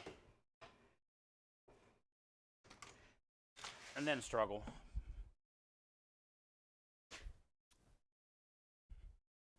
Dot, I think we have a pretty early raid clear. I remember reading one time with CG. You, me, Struggle, CG, somebody else. Like a vault of glass clear. An early one.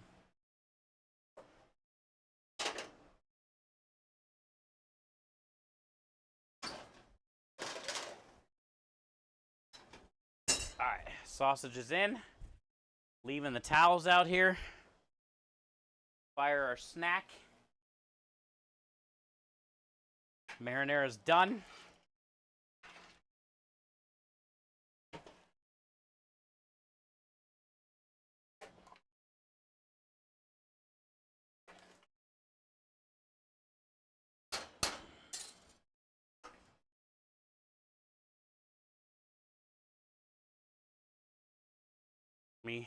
Yeah. I wish I remembered the name of the website, like Raid Clears something. I love how it shows like the fire teams you were with.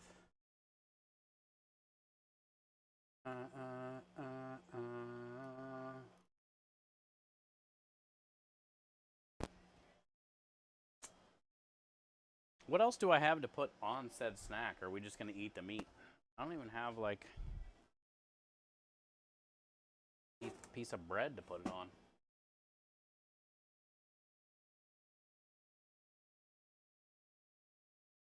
I don't need the bread anyway.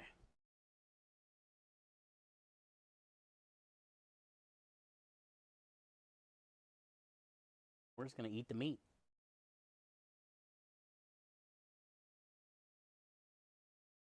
Ooh, I could put cheese on. Do I have some cheese?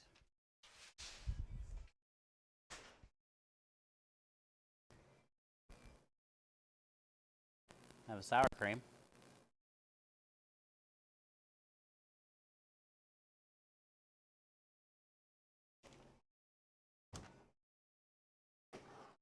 What is this, gravy? What this is? Oh, that's that onion. Mmm. I know what that is. Here's some gravy. Yep. We'll put the gravy on it.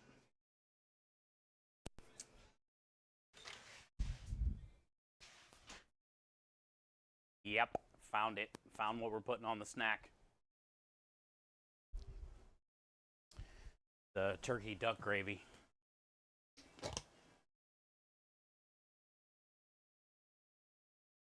We'll get a little bit of that in there. Literal sausage gravy.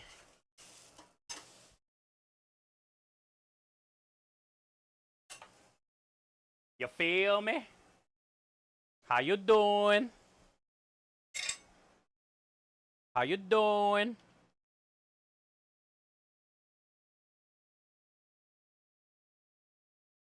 Whip.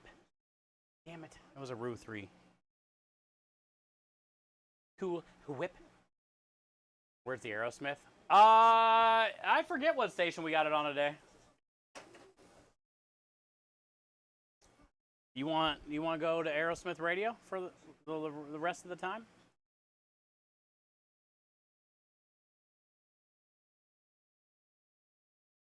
The bakery. We're doing 3 Doors Down radio apparently. Let's do Aerosmith radio. Don't call me radio.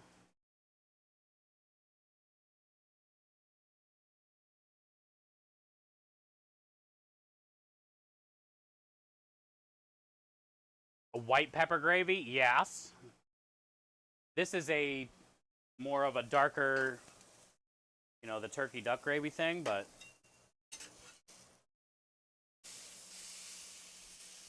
I love sausage with any gravy, honestly.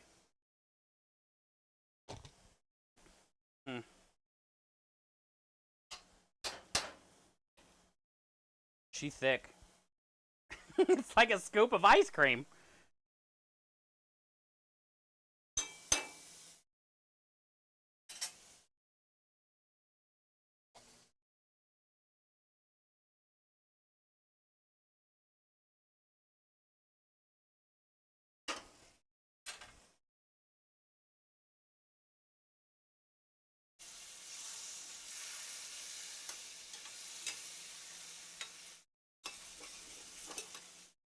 Ah, you immediately smell the sage.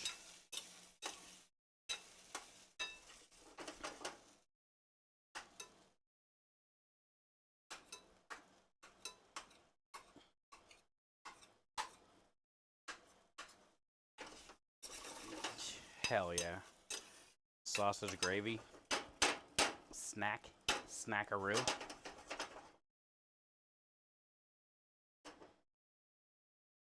Sausage snacky.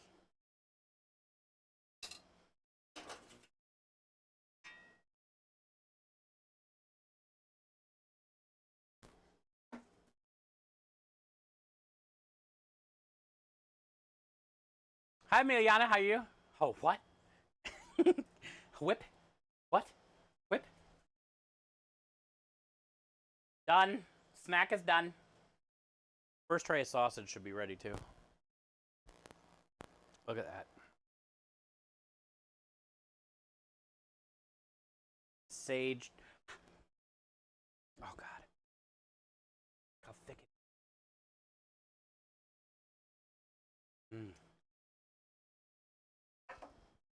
Sausage fat.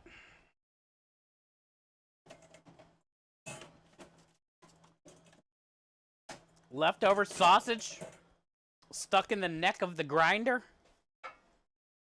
Chef snack. The leftover. This is the whole leftover everything. Also stand up and eat.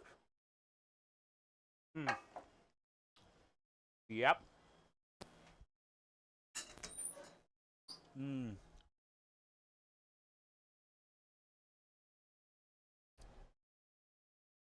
Fire.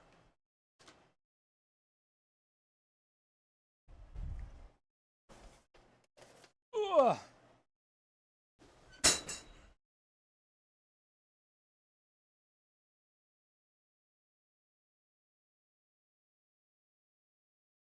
I gotta put this down. I got pepper in my throat, and it's great. We need more of this. Hell yeah. Man, if I had some bread, which I think I have, I'm not going to do it.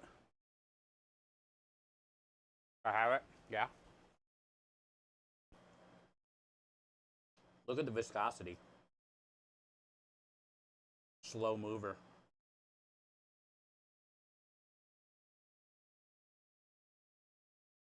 Imagine that on some mashed potatoes. Shit. Over top of some jalapeno cheddar biscuits. Sausage gravy. Jalapeno cheddar biscuit. Because it's not a breakfast sausage, it's an Italian sausage. You could definitely go savory. Looks like caramel. That's ridiculous, right? That's because we roasted all the turkey and duck bones with the veggies. And then we dumped it in chicken stock already. Now, we did add a little bit of water.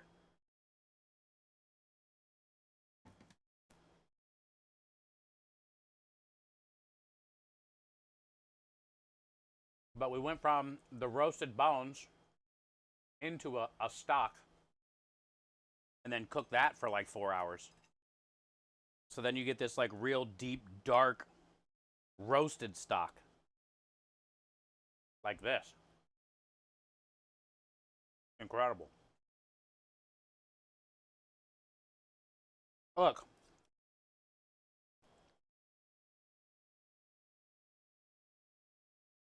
The gravy doesn't even like fall through the fork. You know what I'm saying? Like it's falling off.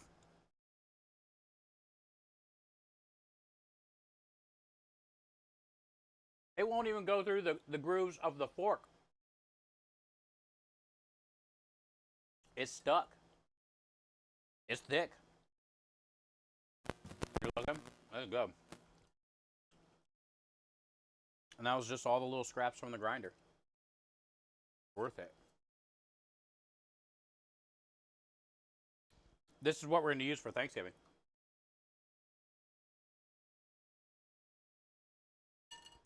That's why I saved a little bit of the gravy. Well, I got this much in here, but I got a whole nother 6-pan that I'm thawing out right now. There's only a little bit left in here. It's like liquid gold. It's even good cold.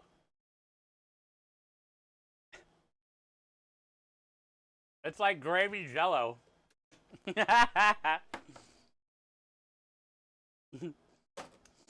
If jello was a gravy, it would be that.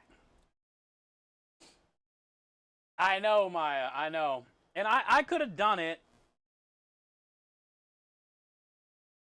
I have an extra torta bun in the fridge out there. But honestly, I don't need it. Because that was good on its own.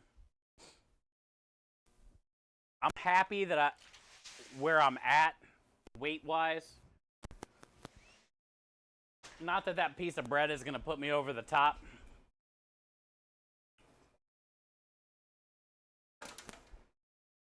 I'm just saying, like,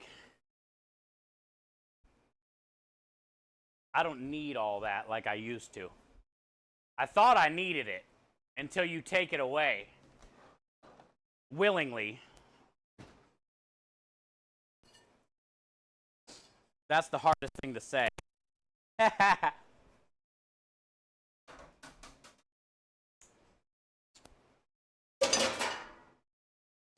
And then you realize, you know, as good as it is, I don't really need all that.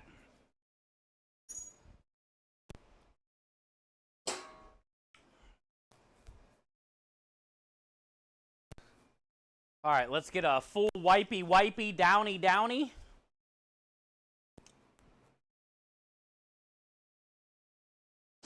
And then the trays that are already cooled, we can probably start cutting and portioning. I also got to dump that brine over the turkey, which I'll do first. But I want to get this all clean, and then we can do that.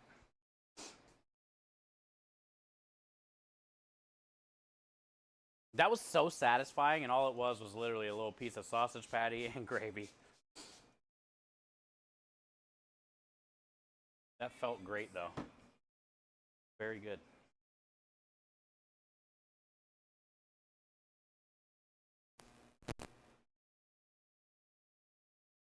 I like cold gravy. Oh, yeah.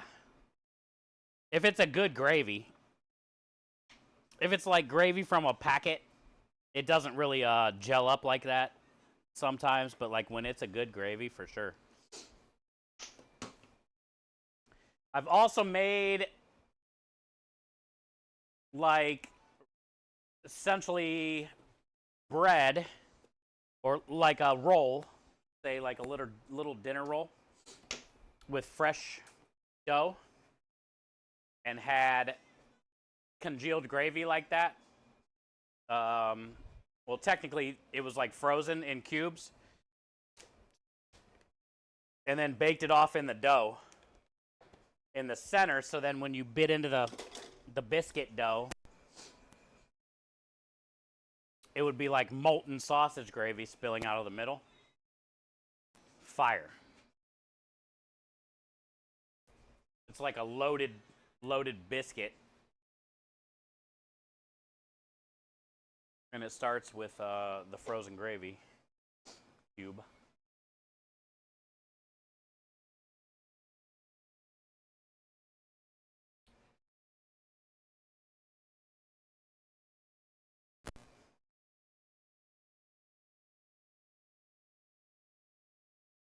I wish you could have seen that underhand sidearm toss. It went exactly into the tub where it needed to go.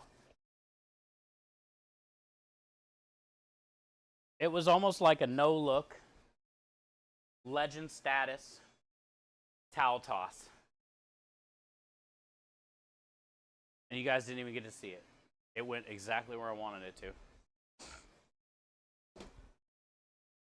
All right, let's go grab that turkey. I can eat anything cold. I'm kind of with you on that. I'm a big fan of like cold whatever.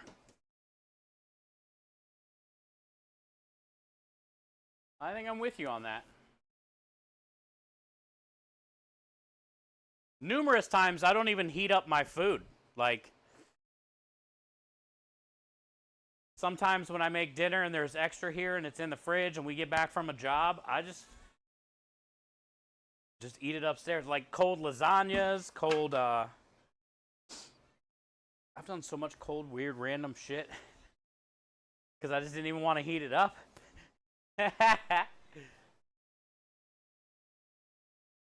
I'm fine with it. I would say I'm the non-pickiest eater ever.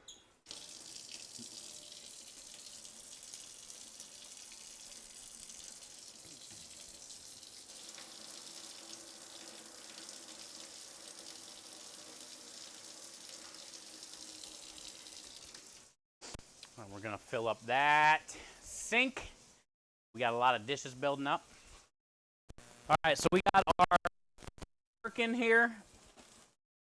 We'll take this little plastic tab off when it thaws out more. But for now, we're going to dump lumpagus. Dump this amazing brine all over it. It smells like potpourri.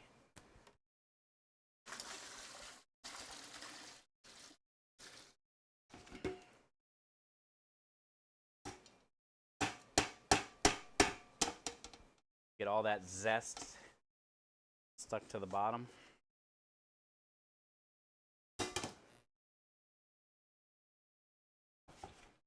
And we're only going to need a little bit of water. That filled up more than what I thought. Actually, I'll bring that thing down.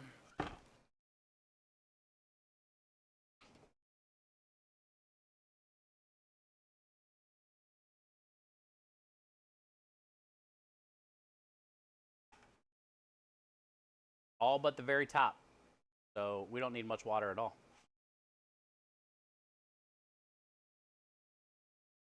It smells phenomenal. You smell the fireball, you smell all that citrus, the garlic, all the fresh herbs, the sage, the thyme, the rosemary. You smell all of this. The sweet tea, the cinnamon sticks.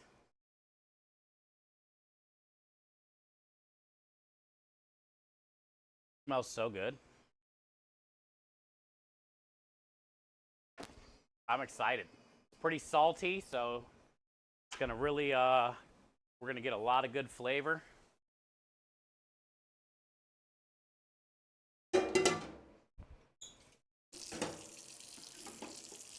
So we'll fill this up with water and top it off, and then I'll go out there.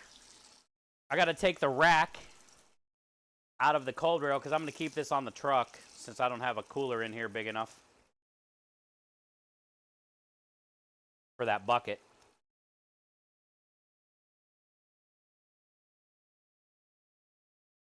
And we'll just let it sit on the truck till Wednesday, most likely, is my plan.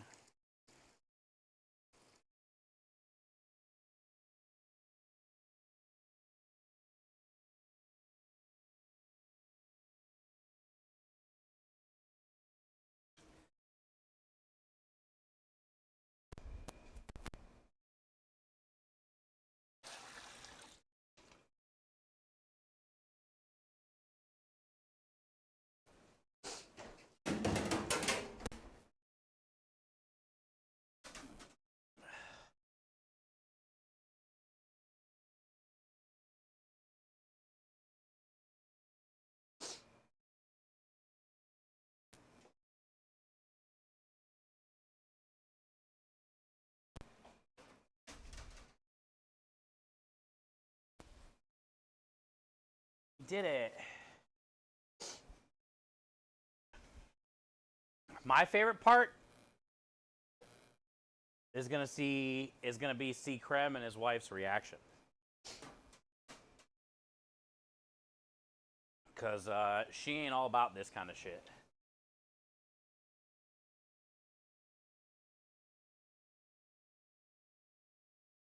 I'm not gonna really tell her all the stuff, but we'll just see what she like says about it when she tries it.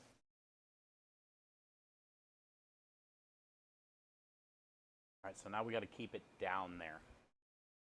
No floating. What do we got? What do we got? What do we got? How about, does this fit? We got a raid is what we got. Love is also what we got. I said, remember that love is what I got. I got.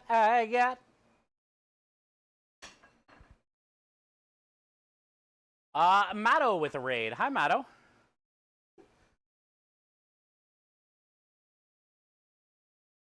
Welcome in. Were you actually streaming? Or did you just want to raid over? And if you were streaming, how was it? That's a wild raid effect. Down south. I'm trying to learn how to use StreamerBot. And that took me 4 hours, so say one fucking bad thing about it, dude. I dare you. Define what you meant about wild. Say it ain't so, down south. Define wild. 4 fucking hours, man. Say one word.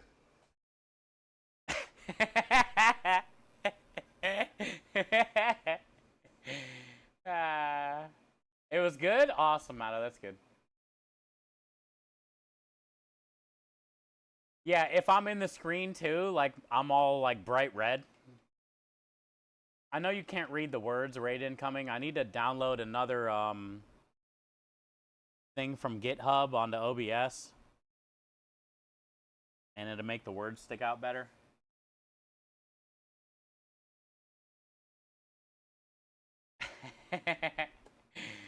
It is customizable, but when you're like horrible at that kind of stuff, it's hard. Like a cold piece of steak. Good cold fat. Oh yeah, I like cold steak too. I'm with you, Muller. What are your plans for Thanksgiving? We'll be streaming in the afternoon. I just got the turkey right here in the brine. I'm taking it out to the truck right now, but I'm kind of waiting on this water. I think we got time.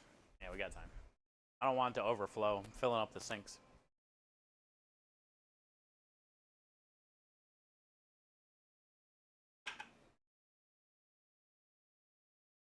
You like the last one better? Yeah, the older one with the van. Yeah, I got those files, so you know, this one was just me trying to learn how to use StreamerBot and do a bunch of different things. I learned about, you know, nested scenes in OBS. I'm using OBS shader filters, nesting those into the thing for StreamerBot. Like this one's not like a forever thing. It's just hey, this is me trying to fucking learn how to use this. You know? The more like weird crazy stuff like that you do, the easier it is to learn. Because it forces you to like set up. Really? I've never taken these shelves off of here? Huh.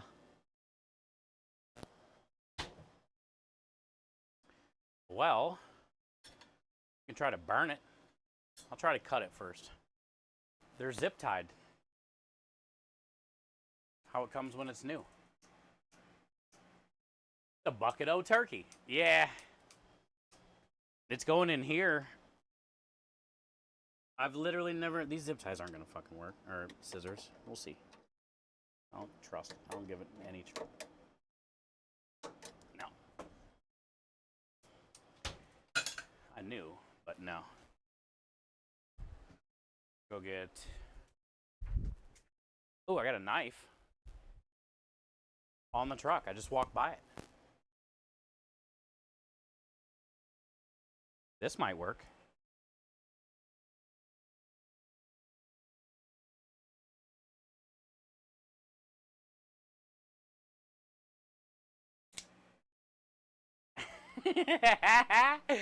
Dude, tell me you wouldn't be scared if I came up on you like that. Tell me you wouldn't be scared. See if this works.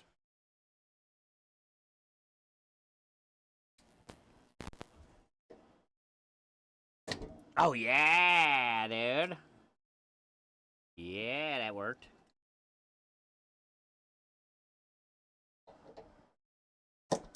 Can't believe I've never cut the zip ties off in here.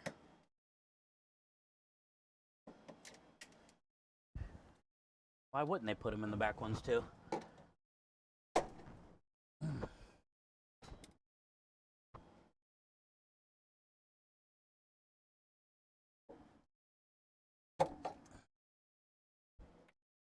Yeah. Yeah. Got it.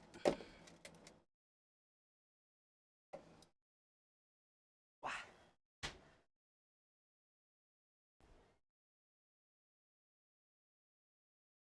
That's not a knife. Yeah, I keep it right here next to the hay boo. In case somebody comes on the truck and wants to step, dude. Got a shank right there. I'll tell them, have a nice day. Shanks a lot. Bye, Minja. Okay. Is this done yet?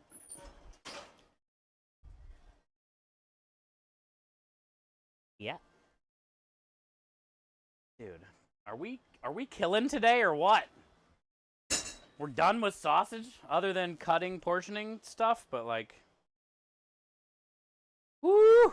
Tomorrow is gonna be a long day of grinding, cutting, trimming, balling, cooking, cooling. But today, done. All right, let's get our bucket o' turkey.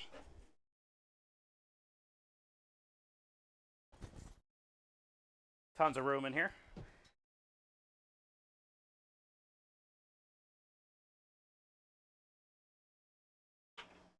Nailed it.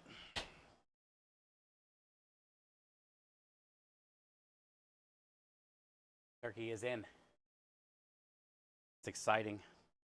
Very thankful. I do miss being home with my mom.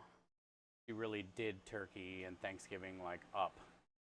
So I do miss that, but this will be what, my fourth or fifth Thanksgiving? I think this would be my third with Creme.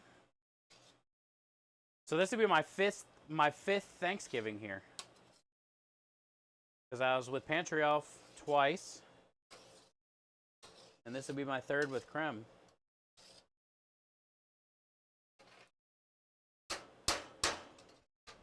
My fifth Thanksgiving in Texas. How big is that bucket in gallons? 5 gallon. 5 gallon bucket. And I think it's a 15-pound turkey. 15-pound turkey. It's not like a big one. It's just us. 5 years. Yep.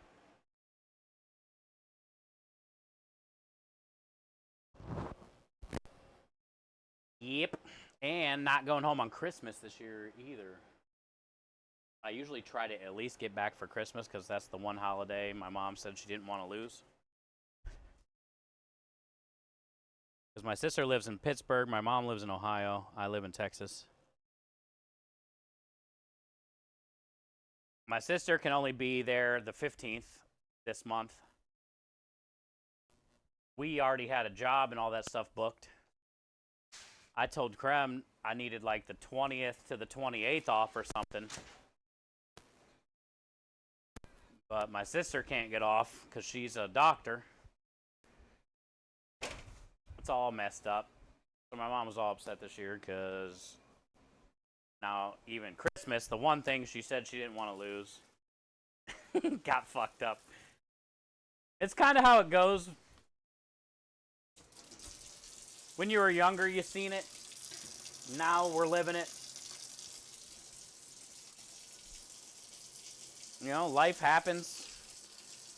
When you're young, you're like best friends with your cousins, family, kind of, and then everybody kind of grows up, moves.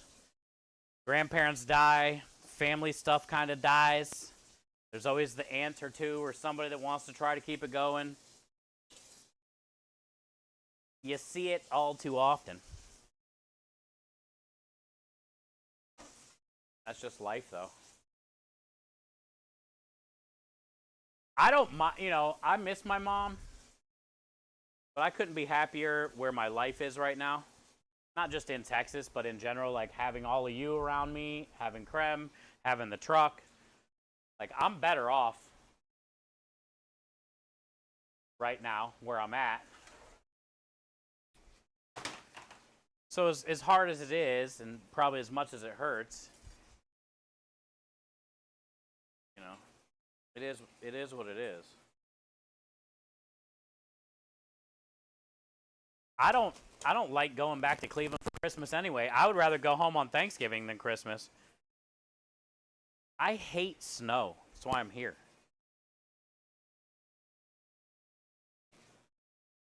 And like flying at Christmas time, I hate airports. And like flying every Christmas sucks. Airports suck. Snow sucks. So if I'm not going home this year for Christmas, I'm honestly not mad about it. I mean, I miss my mom. But also, it is what it is. This is where I live. This is my life. You know? This is what we do. So the turkey's a 5-gallon gobbler? It is a 5-gallon gobbler. I was looking at hats last night. And I'm pretty sure I am going to be able to get a hat delivery. I'm not telling you guys what kind of hat, but it is a Thanksgiving-themed hat. Because we are going to be streaming on Thanksgiving. I got to get the truck loaded and stuff. This first cut is life or death, you know?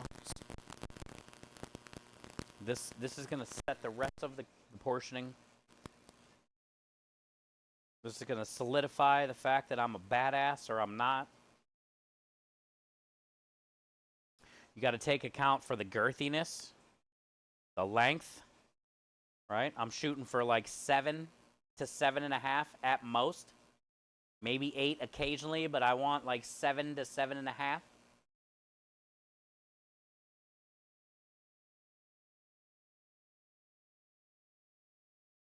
Committed.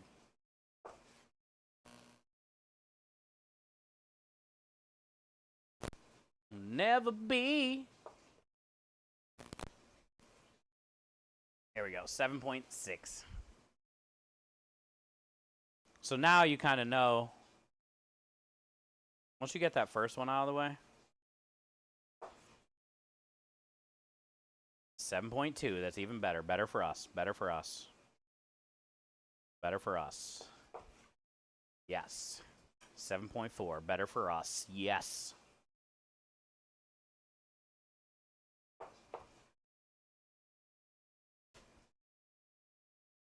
$7.4, dude. Better for us. Yes.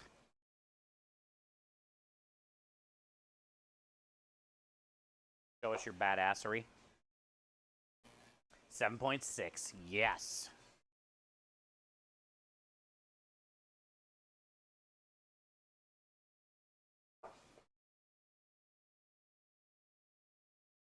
$7.6.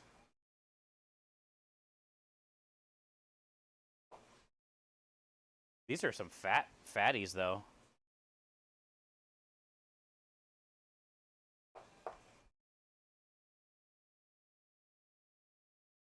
Some nice fatties. Some of the skinnier ones, 7.1, that's the ones we need. If I could make them all 7.1, then I'm a badass. Because then we get more money.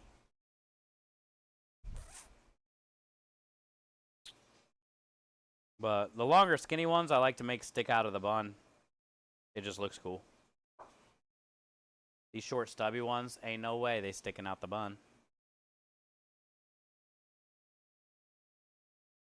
They got girth though. Like a Starkist tuna can. 7.0. Saving money. I feel it. Feel the money just falling from the sky.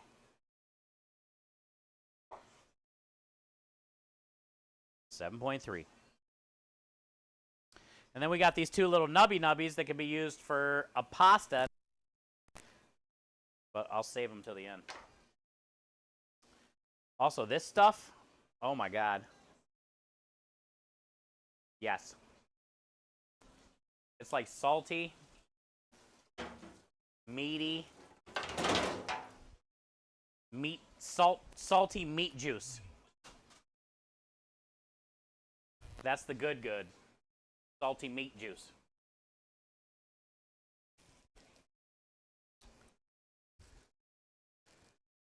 Yo, Toe Eyes! Happy Sunday. Man who knows how to handle his sausage. Been alone my whole life. I'm a pro.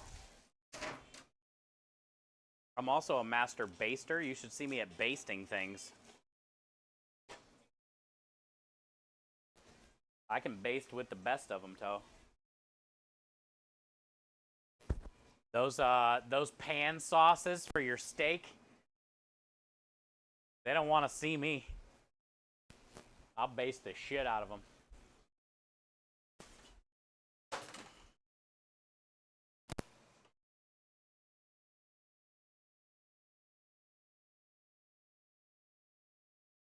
I think Rebel wants to try your salty meat sauce. Yeah. I think Rebel does. But what Rebel wants, Rebel can't get all the time when she wants it. It takes two to tango, you know what I'm saying, Patrick?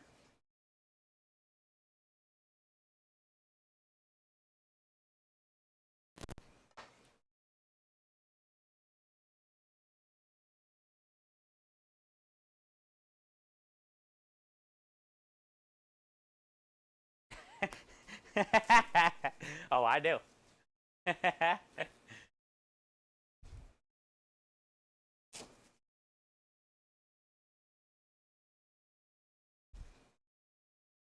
All right, so what did I say we paid? $60 for 40 pounds of pork shoulder.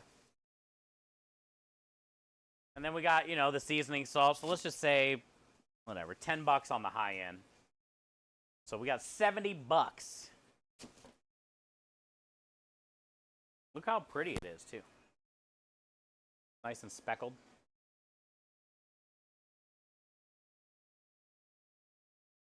Girthy. I mean, you can just see the juice in it. Oh, God. Don't squeeze too hard now. Good Lord.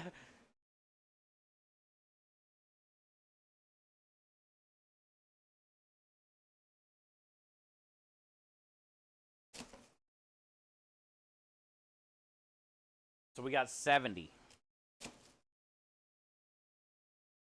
And we're selling them for 14 a sandwich, 16 a pasta. So 15, 15, 30, 60.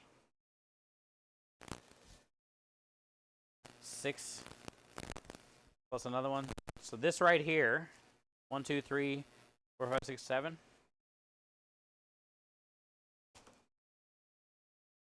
This right here pays for the pork.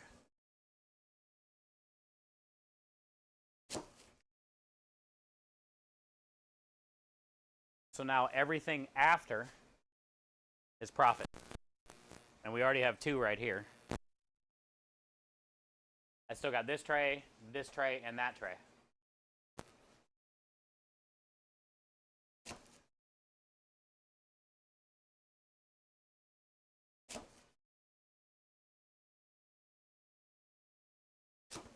Anyone heard from Boynkston?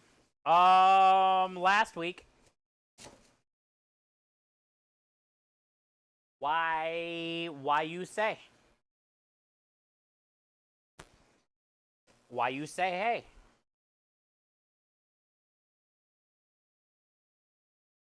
I think they were going on like some vacation or something. Or his mom was, or he was with her. I forget what the exact thing was.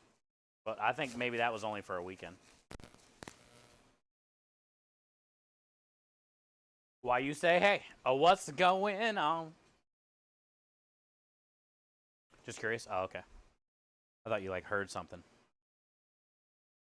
All right, so now this is less girthy. Okay? So now we're going like bun size in my eyes. Right? I'm picturing the bun. Picturing it poking out on both sides. But still shooting for that 7.5 range.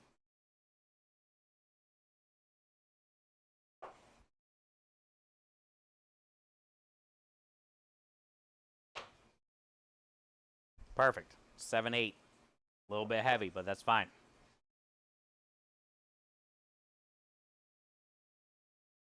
Counts.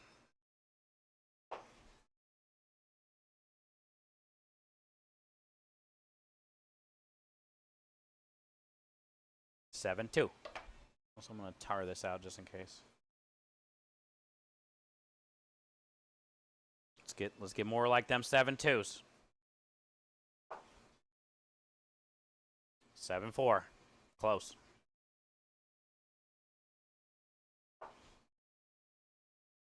7.2. It's like Yahtzee, dude. One more. Don't give me the trifecta. 7.6. Shit.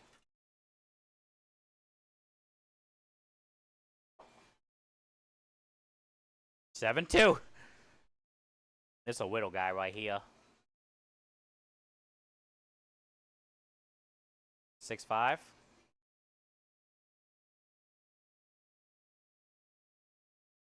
7.8.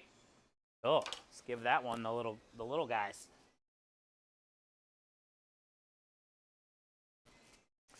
We'll just use this one for a pasta. No sandwich.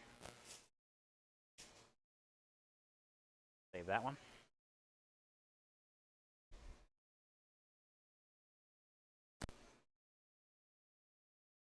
Sausage and buns. I swear, Chad, it's so salty and good. It might be weird.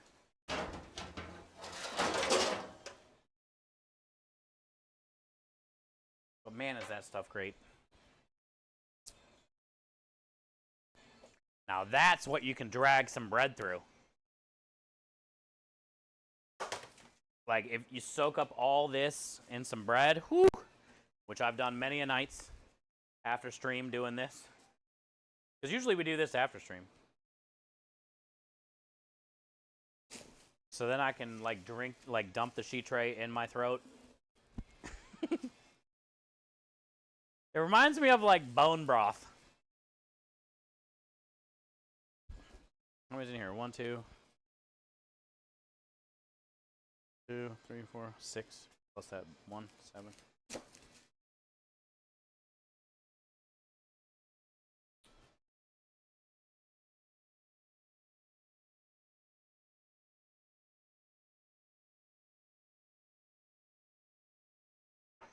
Cutting on the yellow board makes you look like you're making emojis. Really? Nice. Well, the lighting in here sucks. That's the problem. It's something with, like, this weird light above my head. I also have, like, this light that can go orange or white. And I kind of have it on, like, across a half and half.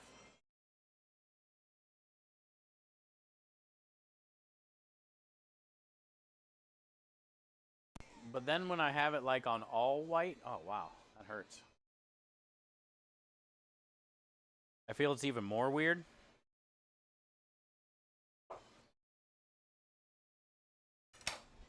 Turned off. You got dinner? Welcome back. 7-1, nailed it, first try. Don't think about it. Just be the sausage. 7-3. You got this, dude. Be the sausage. 7-4. Looking to score.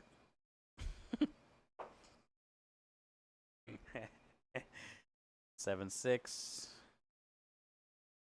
I'm not gonna say what I wanted to say because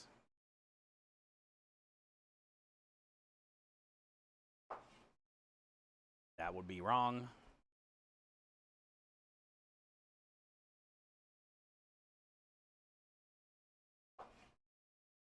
Ooh, we're starting to get a little girthy. Back her down a little bit in size. Feel the fattiness.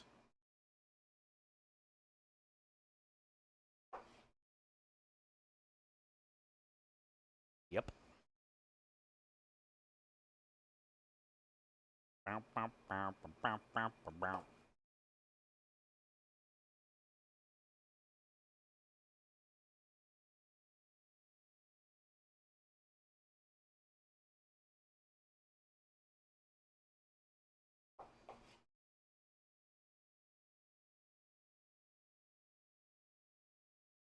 She diesel.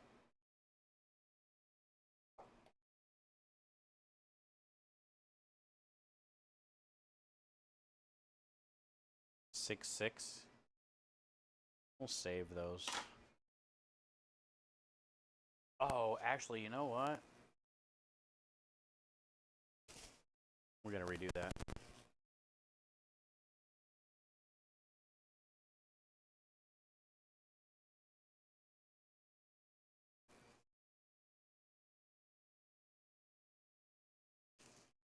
I didn't individually wrap them all.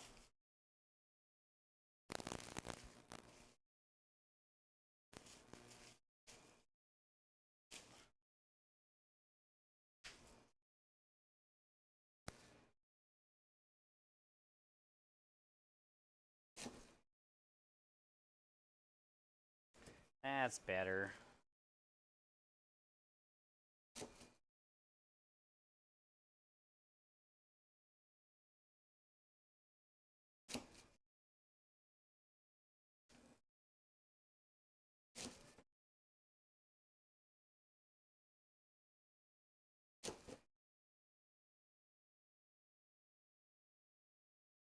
Packet.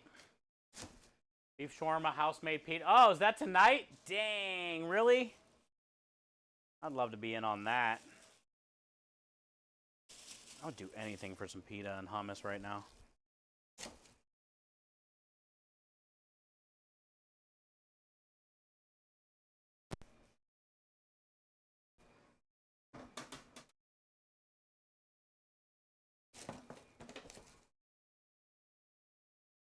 Sounds good, Packet.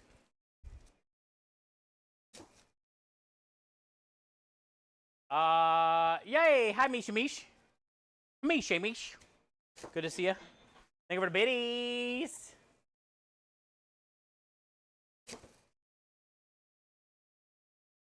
Cha-ching. Every day I'm hustling, hustling, hustling. Every day I'm hustling. Good to see you, Mish. Welcome in.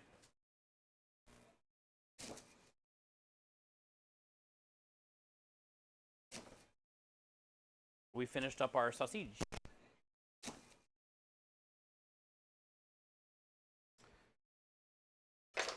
All right, we're down to the one last little tray.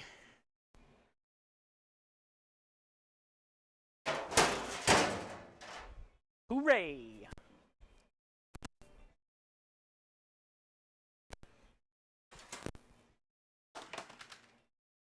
Look at this guy.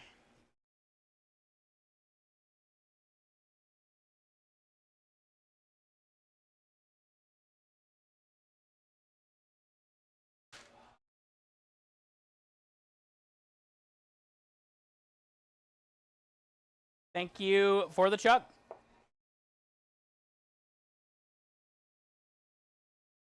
Damn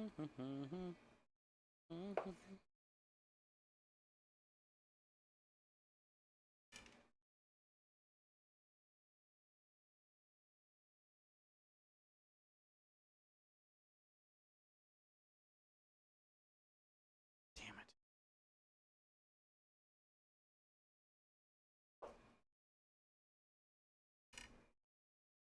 I hate when that happens.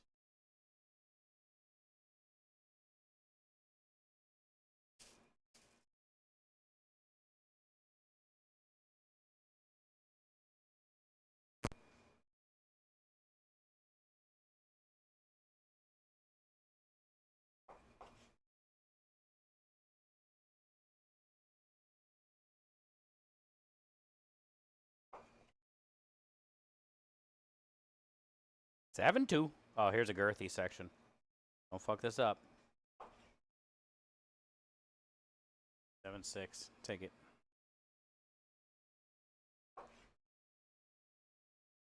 7-2.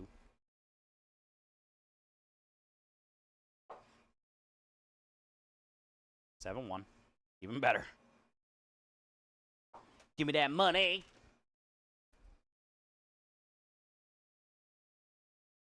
All right, so that's 6. It's in order. 6.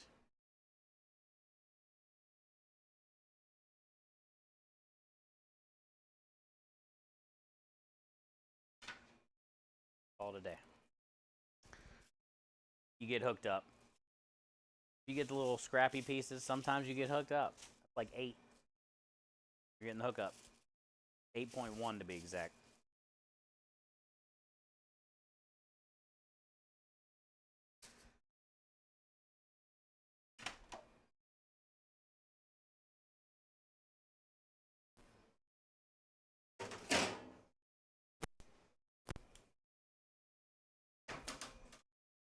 Ah!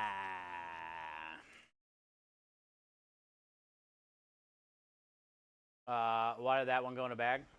Yeah, they're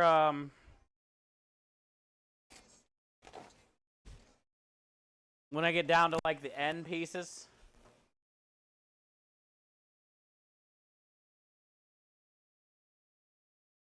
And then I just use those for the pasta. Like, obviously, they can't go on a sandwich. Well, they can if I last resort had to.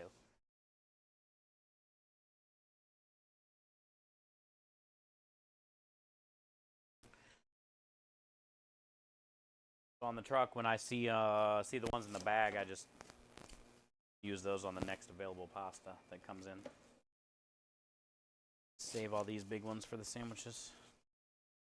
What I end up doing, though, is using all these ones for the pastas. You see me slicing it all the time for the pasta because we don't sell that many sandwiches.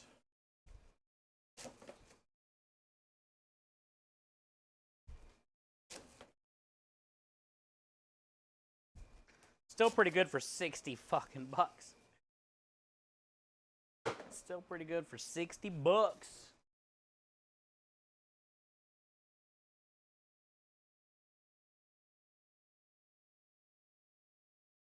All right. And then I like to wrap them in like packs of 6. This one actually had 7 though or something.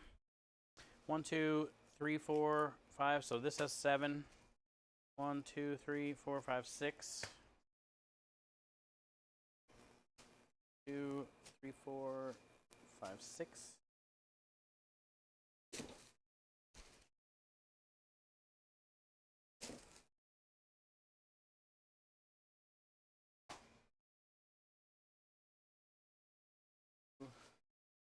Three, 4, 5, 6 plus a pasta 7.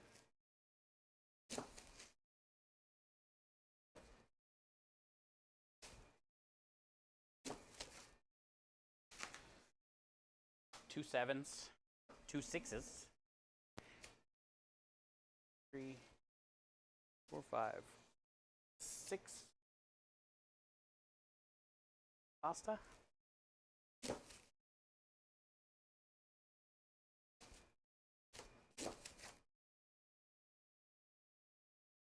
Seven. 2, 3, 4, 6. What are the chances?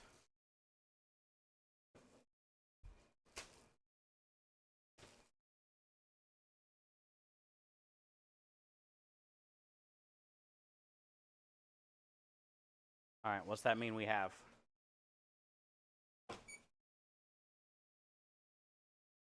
One, two, 3 7s, 21. 6, 6, and 6. 21 plus 6, 6, 6.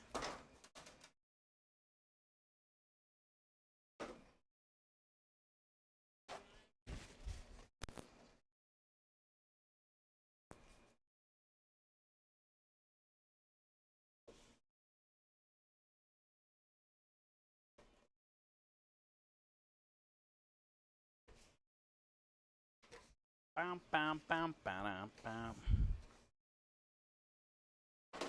39. Thanks, Patrick.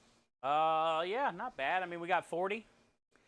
That's exactly what I said I wanted to take as far as like pasta wise. 40 spaghetti, 40 penne. That's the number I'm shooting for. I was thinking 4 packs. Where's my notes?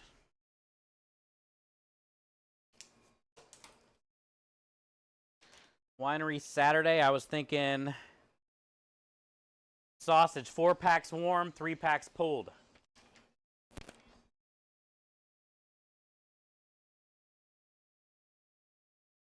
And if there's 6 in each pack, 12 and 12 is 24. So I was thinking heating up 24 of these and bringing 3 more packs. Wait, yeah, heating up 4 packs of these. And then bringing, this should be enough for Saturday. I hope. Also, we're going to have whatever doesn't sell on Friday for extra. Because I got to have some pulled for Friday too, like 6 or 7 or 8. 6 probably.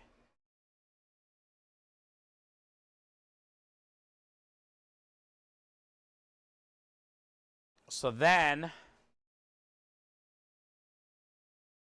we got 39 plus another, just say 8, 6, 8.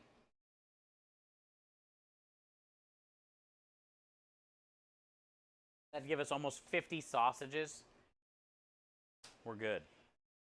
I ain't even worried about sausage now at this point. Done. Knock it off the anxiety pile. Sausage, you're out of here, bitch. Case sausage, marinara, we got a puree up still. Brine, oh, I gotta still pull chicken. Pull turkey, make the brine. Marinara, cross that.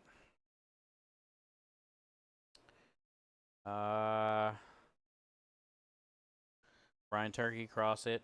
Pull turkey, cross it.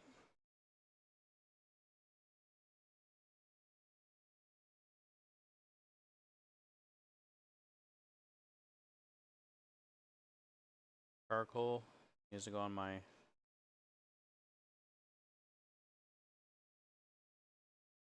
Where's my order?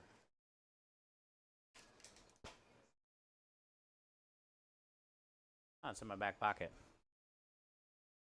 There's 3 pages of notes. And I'm like, where's my other page? Like, I didn't have enough notes. Oh, it's in my back pocket.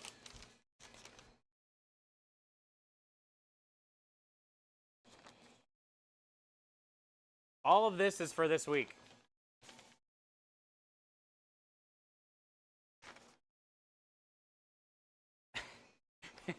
This is all for this week. The fuck? But here's this thing I was looking for. Okay.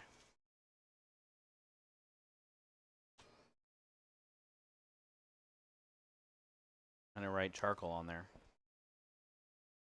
I didn't realize it was still in my butt.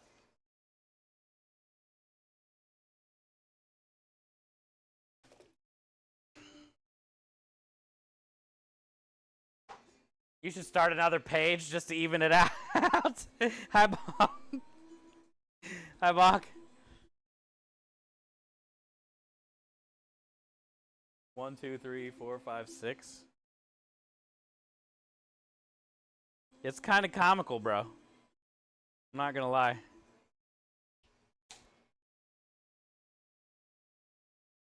I'm gonna fucking forget something. Watch. Guaranteed. Usually I make shit happen, but I'm thinking on this one there might be something forgotten.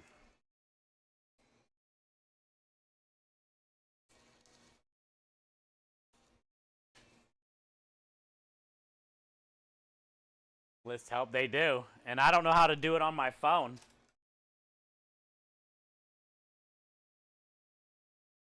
I hate anything computer. It gives me anxiety.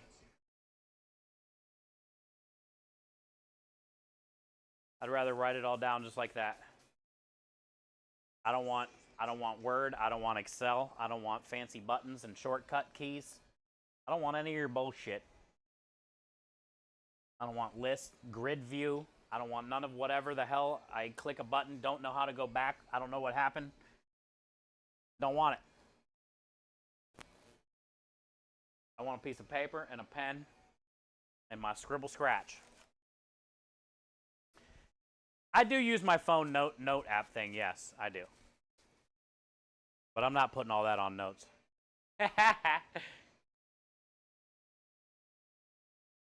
My Apple Pencil's dying. Excuse me, I'm trying to work. Nightmare. I'm sorry. Timmer says, you ever try a pineapple pen? Pineapple pen. Timmers, how did you not exclamation point PPAP? How did you not PPAP after that? You missed a valid opportunity, dude. What up, Spud Buddies?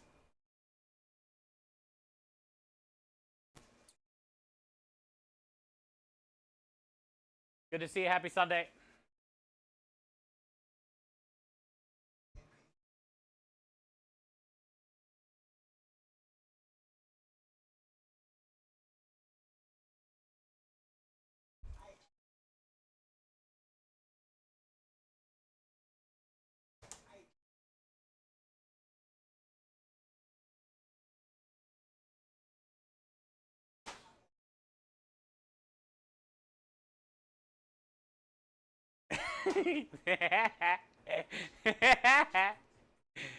Oh, man. Yeah, that happened. All right, let's figure out where the fuck are we going to put this? Uh, Nightmare, that was for you. Sorry. You can go now. Nightmare, that was for you. It's fine. You can leave now. You're free to go.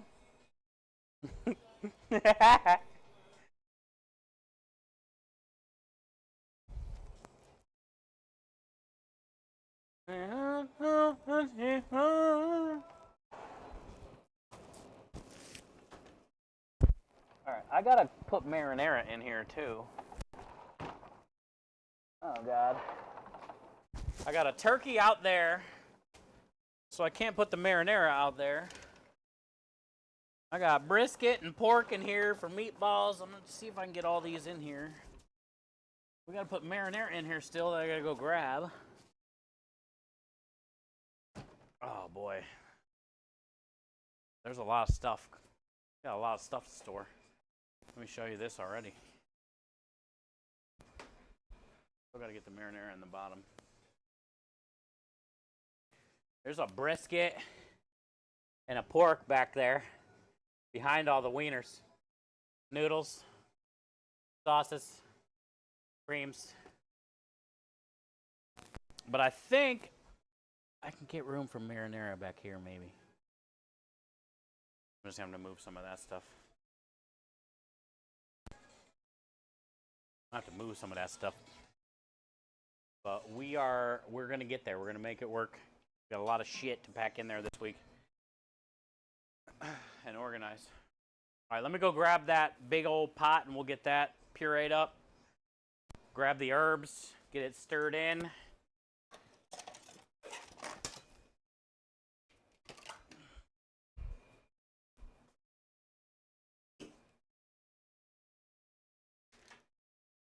PPAP was our brain rot. It's such an awesome video. I want to try to get StreamerBot. I'm going to figure out how to get StreamerBot to pull up the actual guy doing it.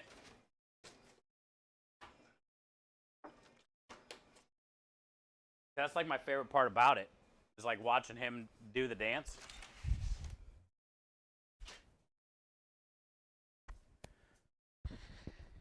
PPAP.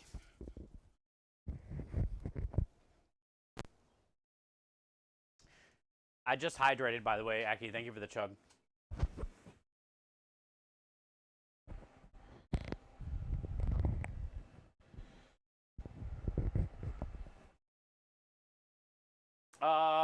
I don't think I turned the propane off yet either. Let me do that real quick.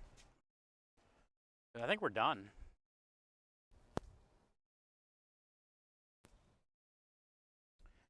I'm definitely not getting started on meatballs. We'll be here till 2 in the morning. We got time to do meatballs tomorrow. Tuesday's gonna be veggie meatballs. Oh, Bonk, did you see the turkeys in the brine? Did you just get here recently? Check it out, dude. Yeah. Yeah. Ah, it smells so good. We did, we ended up doing the sweet tea, fireball, lemon lime, orange, rosemary saged, thyme, garlic, black peppercorns, maple syrup, brown sugar, salt.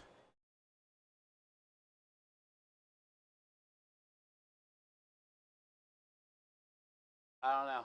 Bunch of stuff. It smelled amazing in here all day though, because we brought everything up to a boil, and then I added in the fireball and turned off the fire, the yoga flames, and it smelled pretty amazing today in the warehouse because of that. And we're gonna let that turkey sit in there till Wednesday. And then Wednesday I'll break it down. We'll get it sous vide. We'll get it smoked. We'll get some more stuff going on in the smoker. I took all the salt out of the smoker today. Get this marinara in there. I better. Cinnamon is interesting. You never tried it on poultry? Yeah, we got cinnamon sticks, Fireball whiskey, sweet tea, oranges, lemons, limes, all that, all the good, dude. Bunch of fresh herbs. It's gonna be interesting. Sweety, salty, cinnamony.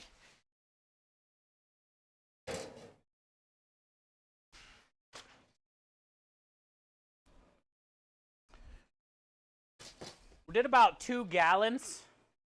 Well, I did a gallon of sweet tea and then about a gallon of water, not even. And I ended up doing about 2 cups of salt, 2 cups of brown sugar, so like a cup a gallon, really. Which might be a bit heavy, because I was thinking I was going to need to add more water. Oh, shit. But it didn't really take much more water.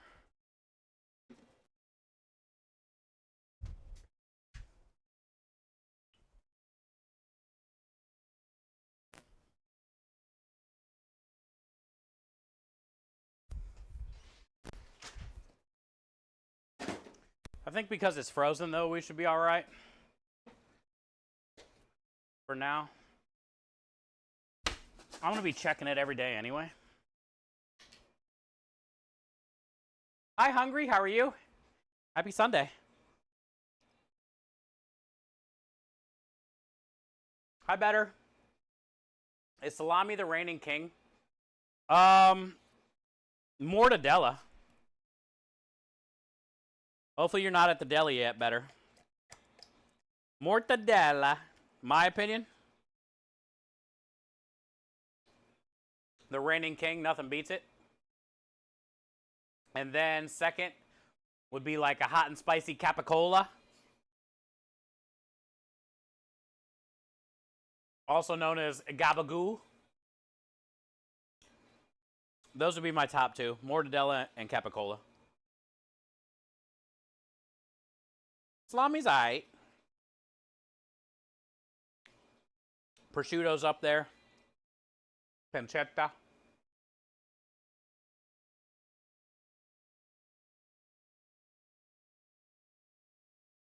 But I would say look for mortadella or capicola.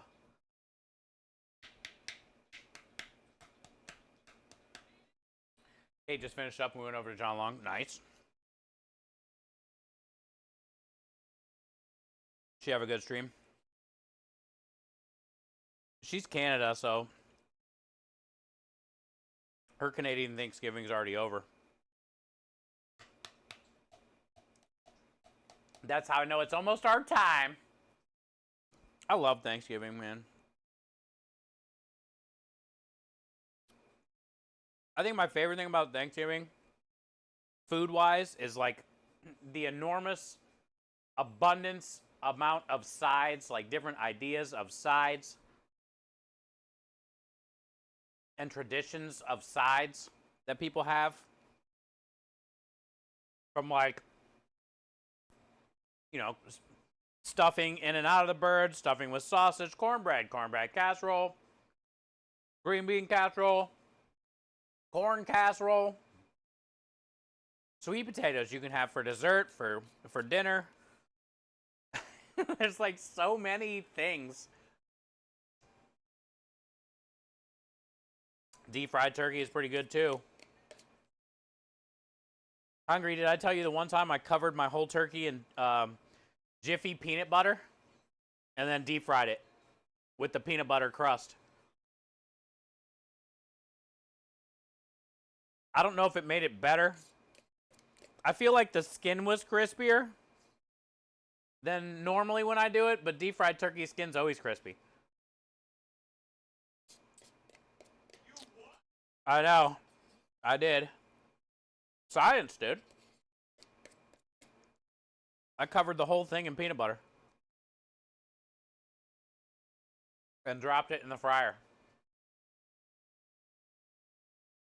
I think it helped it develop a better crust. And it was like darker on the outside, but not burnt. I don't think it made it like any juicier. Maybe it held like a lot of the juice in. I don't know. Once the peanut butter melted down in the oil, I mean, essentially peanut butter is oil. So it's not that weird. Don't look at me like I'm that weird. I was hoping it would build like a barrier and like hold all that in, you know? But like I didn't notice any difference in, man, this thing's extremely juicy kind of thing, you know? I'd cover you in peanut butter. God dang it. Shell says leftover. Yeah, that's my favorite too. Thanksgiving leftovers. Also, most of the time, you're snacking throughout the day at most Thanksgiving parties anyway, so by the time you do get your food, like I never finish my plate because I always take way too much. Because I want to try everything, and I'm like, well, fuck it, dude. I'll just put everything on one plate instead of getting 3 like little plates and taking my time. No. And then I never finish the plate. But then there's always dessert, like a whole dessert section you haven't been to yet. It's brutal. It's good, but it's brutal. Thanksgiving is brutal.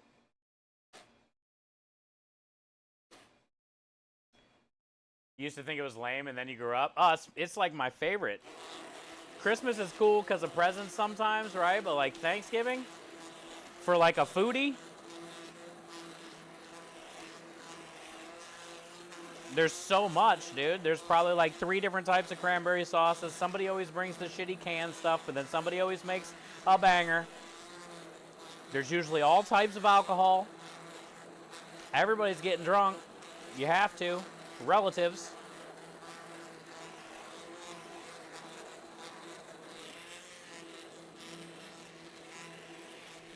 How do you feel about MSG? I don't hate it. Because I think it's in this stuff. And I swear by this stuff. Where is it? Where's that stuff? Here it is. Is it in this stuff?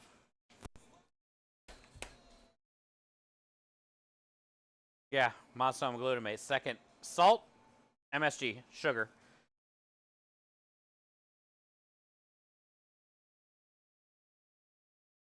You literally can put this in anything.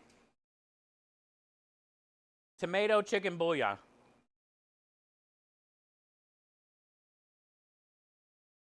It's like chicken crack.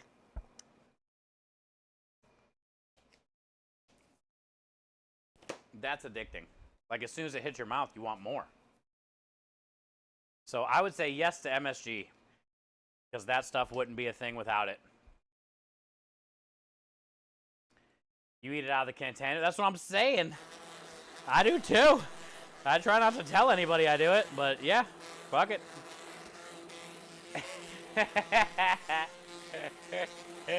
It's so good.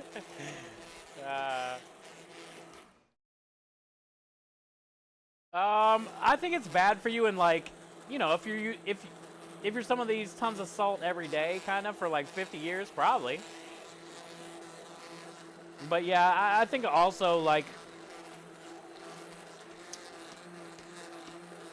they almost like tried scare tactics with it. Look, if you really think about it,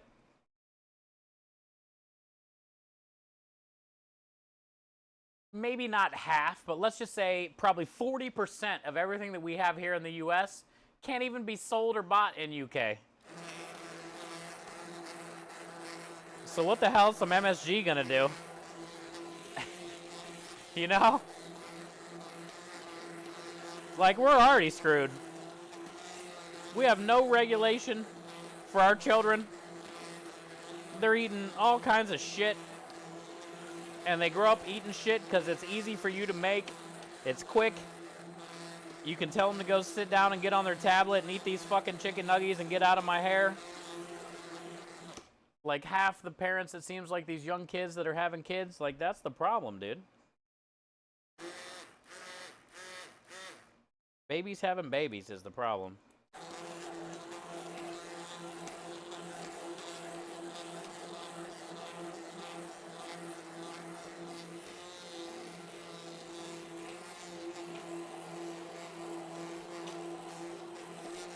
There's no more, like, you know, badass grandmas or, you know, tough dads out there.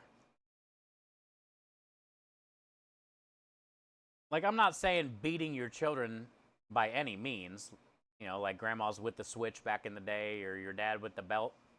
Like, that shit is for the birds at this point, but also, like, these kids are just losing out on that, you know, badass grandma or that fucking mean dad sometimes to let you know, like, how to live right, you know?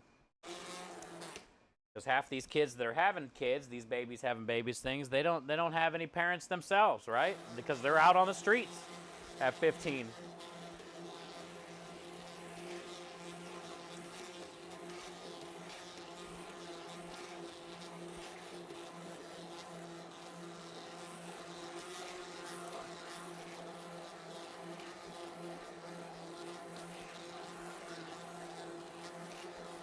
And then in like 30, 40, 50 years, 40 years, they're going to be the ones running our country.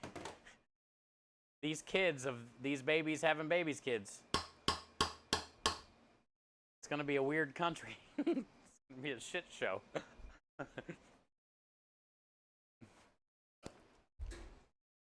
We'll be out of here, though. We'll be out that dough. Kick in the dough. I know, Rebel. But, as you know, I don't have any kids, but I would feel bad for my kids' kids. It's probably going to be a crazy world to live in. But that's just evolution. I mean, look at the people from the 1800s, and if they would probably, like, be able to be here now for 10 minutes, they would be like, what in the fuck? Like, imagine if they seen downtown New York City, and you know, you grew up in the 1800s. That's like the equivalent of aliens. Times Square? That would wreck them.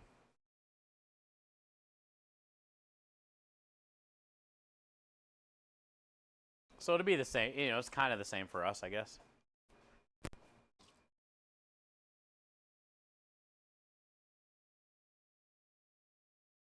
You'll be dead and gone for sure? Yeah. Kev!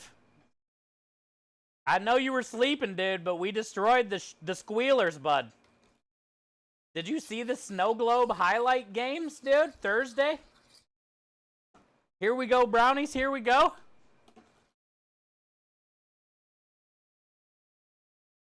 Tell me we didn't have a great weekend because of it. I know I did.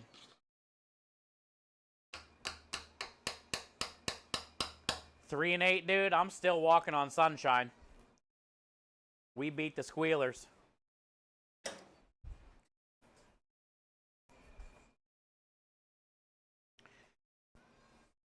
That game was nuts. It was so fun to watch.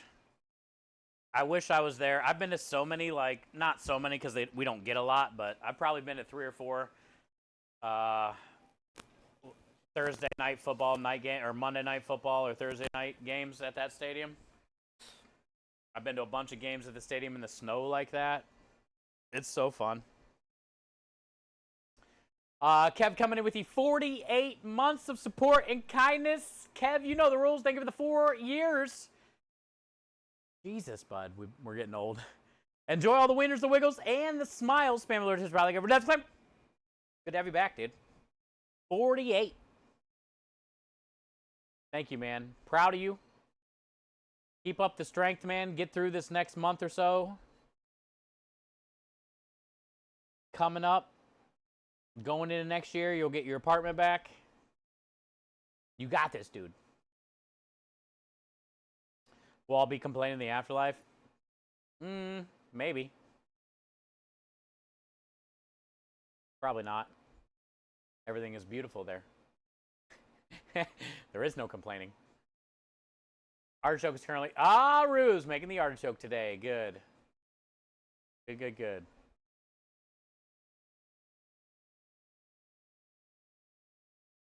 You're prepping it this week?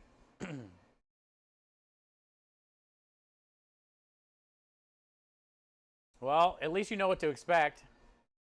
Disaster. But if you look back, you guys make it happen every year anyway, the last couple times, so. As a chef at a busy restaurant like Kev's, you know, brunch plus normal service throughout the week, like, and then Christmas parties, services, Thanksgiving, he gets his ass kicked. But then you know what happens. January, February, March, everything slows down. 400 Wellingtons, 300, yeah.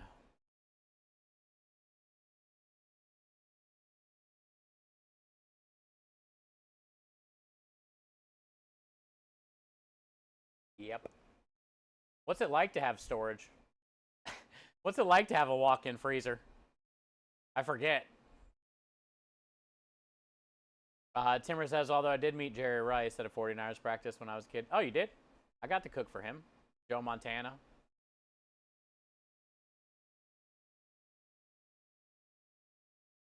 It's rammed already? Then where the fuck are you going to put it? Jesus. Never mind. Let the anxiety begin. 400 wellies, 300 gingerbread brownies. If you don't have room for like a speed rack, which probably not, because there's already enough in there, on top of everything else being, yeah, you're fucked.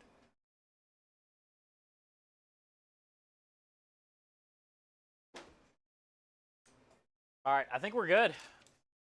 I'm just gonna break everything down. We got a shit ton of dishes to do. I gotta put away the dishes from yesterday first. But as far as like prep list stuff, I can't really do much. It's only Sunday, so tomorrow is gonna be Meatball Monday. Let's game plan tomorrow. Okay, so we'll definitely get the meatballs going. I'll pull the chicken tomorrow.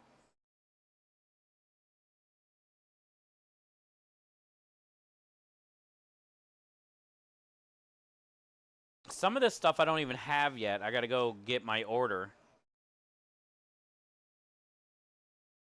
But I might save that for Tuesday and just try to do what I can tomorrow.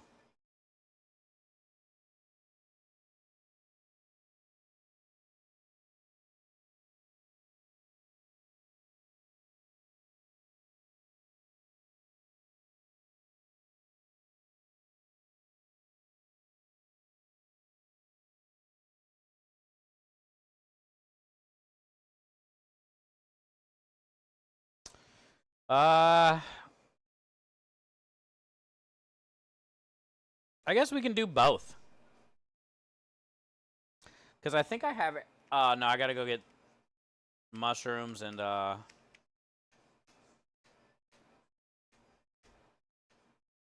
was thinking maybe I'll do the veggie meatballs and regular meatballs tomorrow.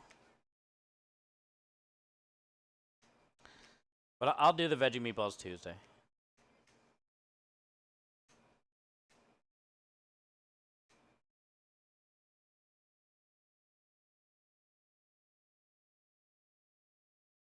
I might cook off some pasta tomorrow and portion it. Definitely gonna do meatballs. And I'll figure out, I guess, what else we can do. I might run to the store and get a couple things that I can grab so we can do more stuff tomorrow. But I do have spaghetti here, penne here. Those both got to be cooked for the winery. The problem is I don't have a lot of storage right now. I mean, that cooler's already jam-packed, but we're going to get the brisket and stuff out of there. I'm going to organize the sausage tonight after stream. But, I mean, that thing's already kind of jam-packed with...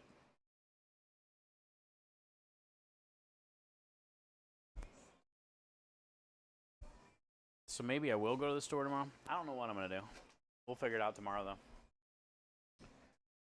Well, tonight as well, while I sit here and clean. Either way, we got to get meatballs done tomorrow. I do know that. And now, for sure, we have enough sausage for the winery and for the Friday job. Because I still got sausage out here in this freezer, which is what I was going to use first for the winery. So technically not that stuff that's in there, but then that stuff will be You know what I'm saying? You gotta rotate things and stuffs and things. So I just gotta get, I guess, everything figured out where everything is. Get things changed around and pulled. The sausage I made from there, bring it out here, bring this stuff in there, kind of thing. Is probably what I'll do here after stream. Work on dishes. And just kind of wrap my head around what else the heck we got to do, you know? Because we got a big week this week. And we can't mess anything up, you know?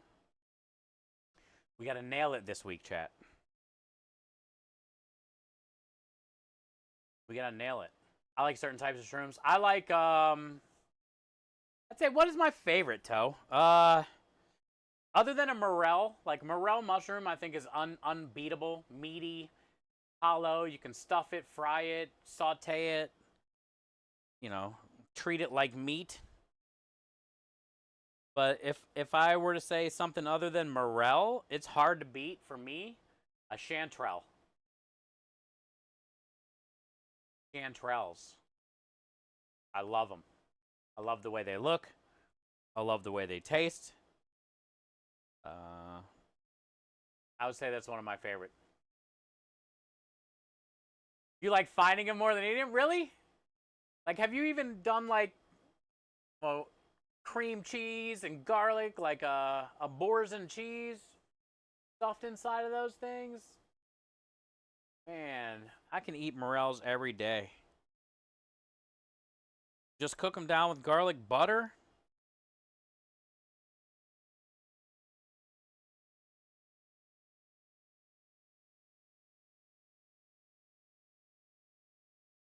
Chef, like the kind found in the dark. Wait, what? Oh, the morels? Dude, morels?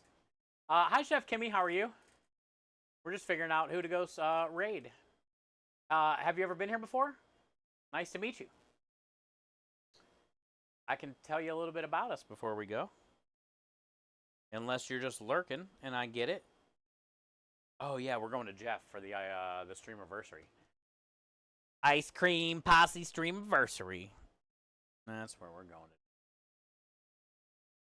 Oyster mushrooms are easy to grow. Yep. They're not bad. I don't hate oysters. I'm a big fan of whatever mushroom, honestly. But how many cob patties do you have to turn over? Oh, for the morels? Chanterelles look cool. They do, don't they? Wait till have you ever tried them? Oh, they're my favorite. The flavor on them. Bye, Aki. Yeah, we're gonna go right into Ice Cream Posse. It is 7-year streamiversary. He is also the leader of our stream team, the Posse, which you can see in my panels down there and everybody that's in the team. So let's go show Jeff some love. I'm sure Chef Nagine's there too, hanging out. So she'll be there. He'll be there. Let's go say happy streamiversary to him. And I will see you guys tomorrow for some Meatball Monday. Thank you guys for taking time out of your Sunday, spending it with me. Thank you guys for being who you are. Thank you for helping me become a greater and better person each and every day we get to do this together. Thank you guys for doing something greater than yourselves always, inspiring others. Remember, make somebody smile today, tomorrow morning, whatever it may be. You guys are all amazing, and I wouldn't be the person I am without you. Bye, Pony. We'll see you guys tomorrow. Chicken of the Woods. Ooh, I like a chicken of the woods. And what's another one? Expensive one? There's another expensive too. Dude, mushrooms are pretty pricey, but they are a pain in the ass. I get it. You get what you pay for. Kind of like nuts, you know? Like if you want nuts out of the shell, you got to pay for it.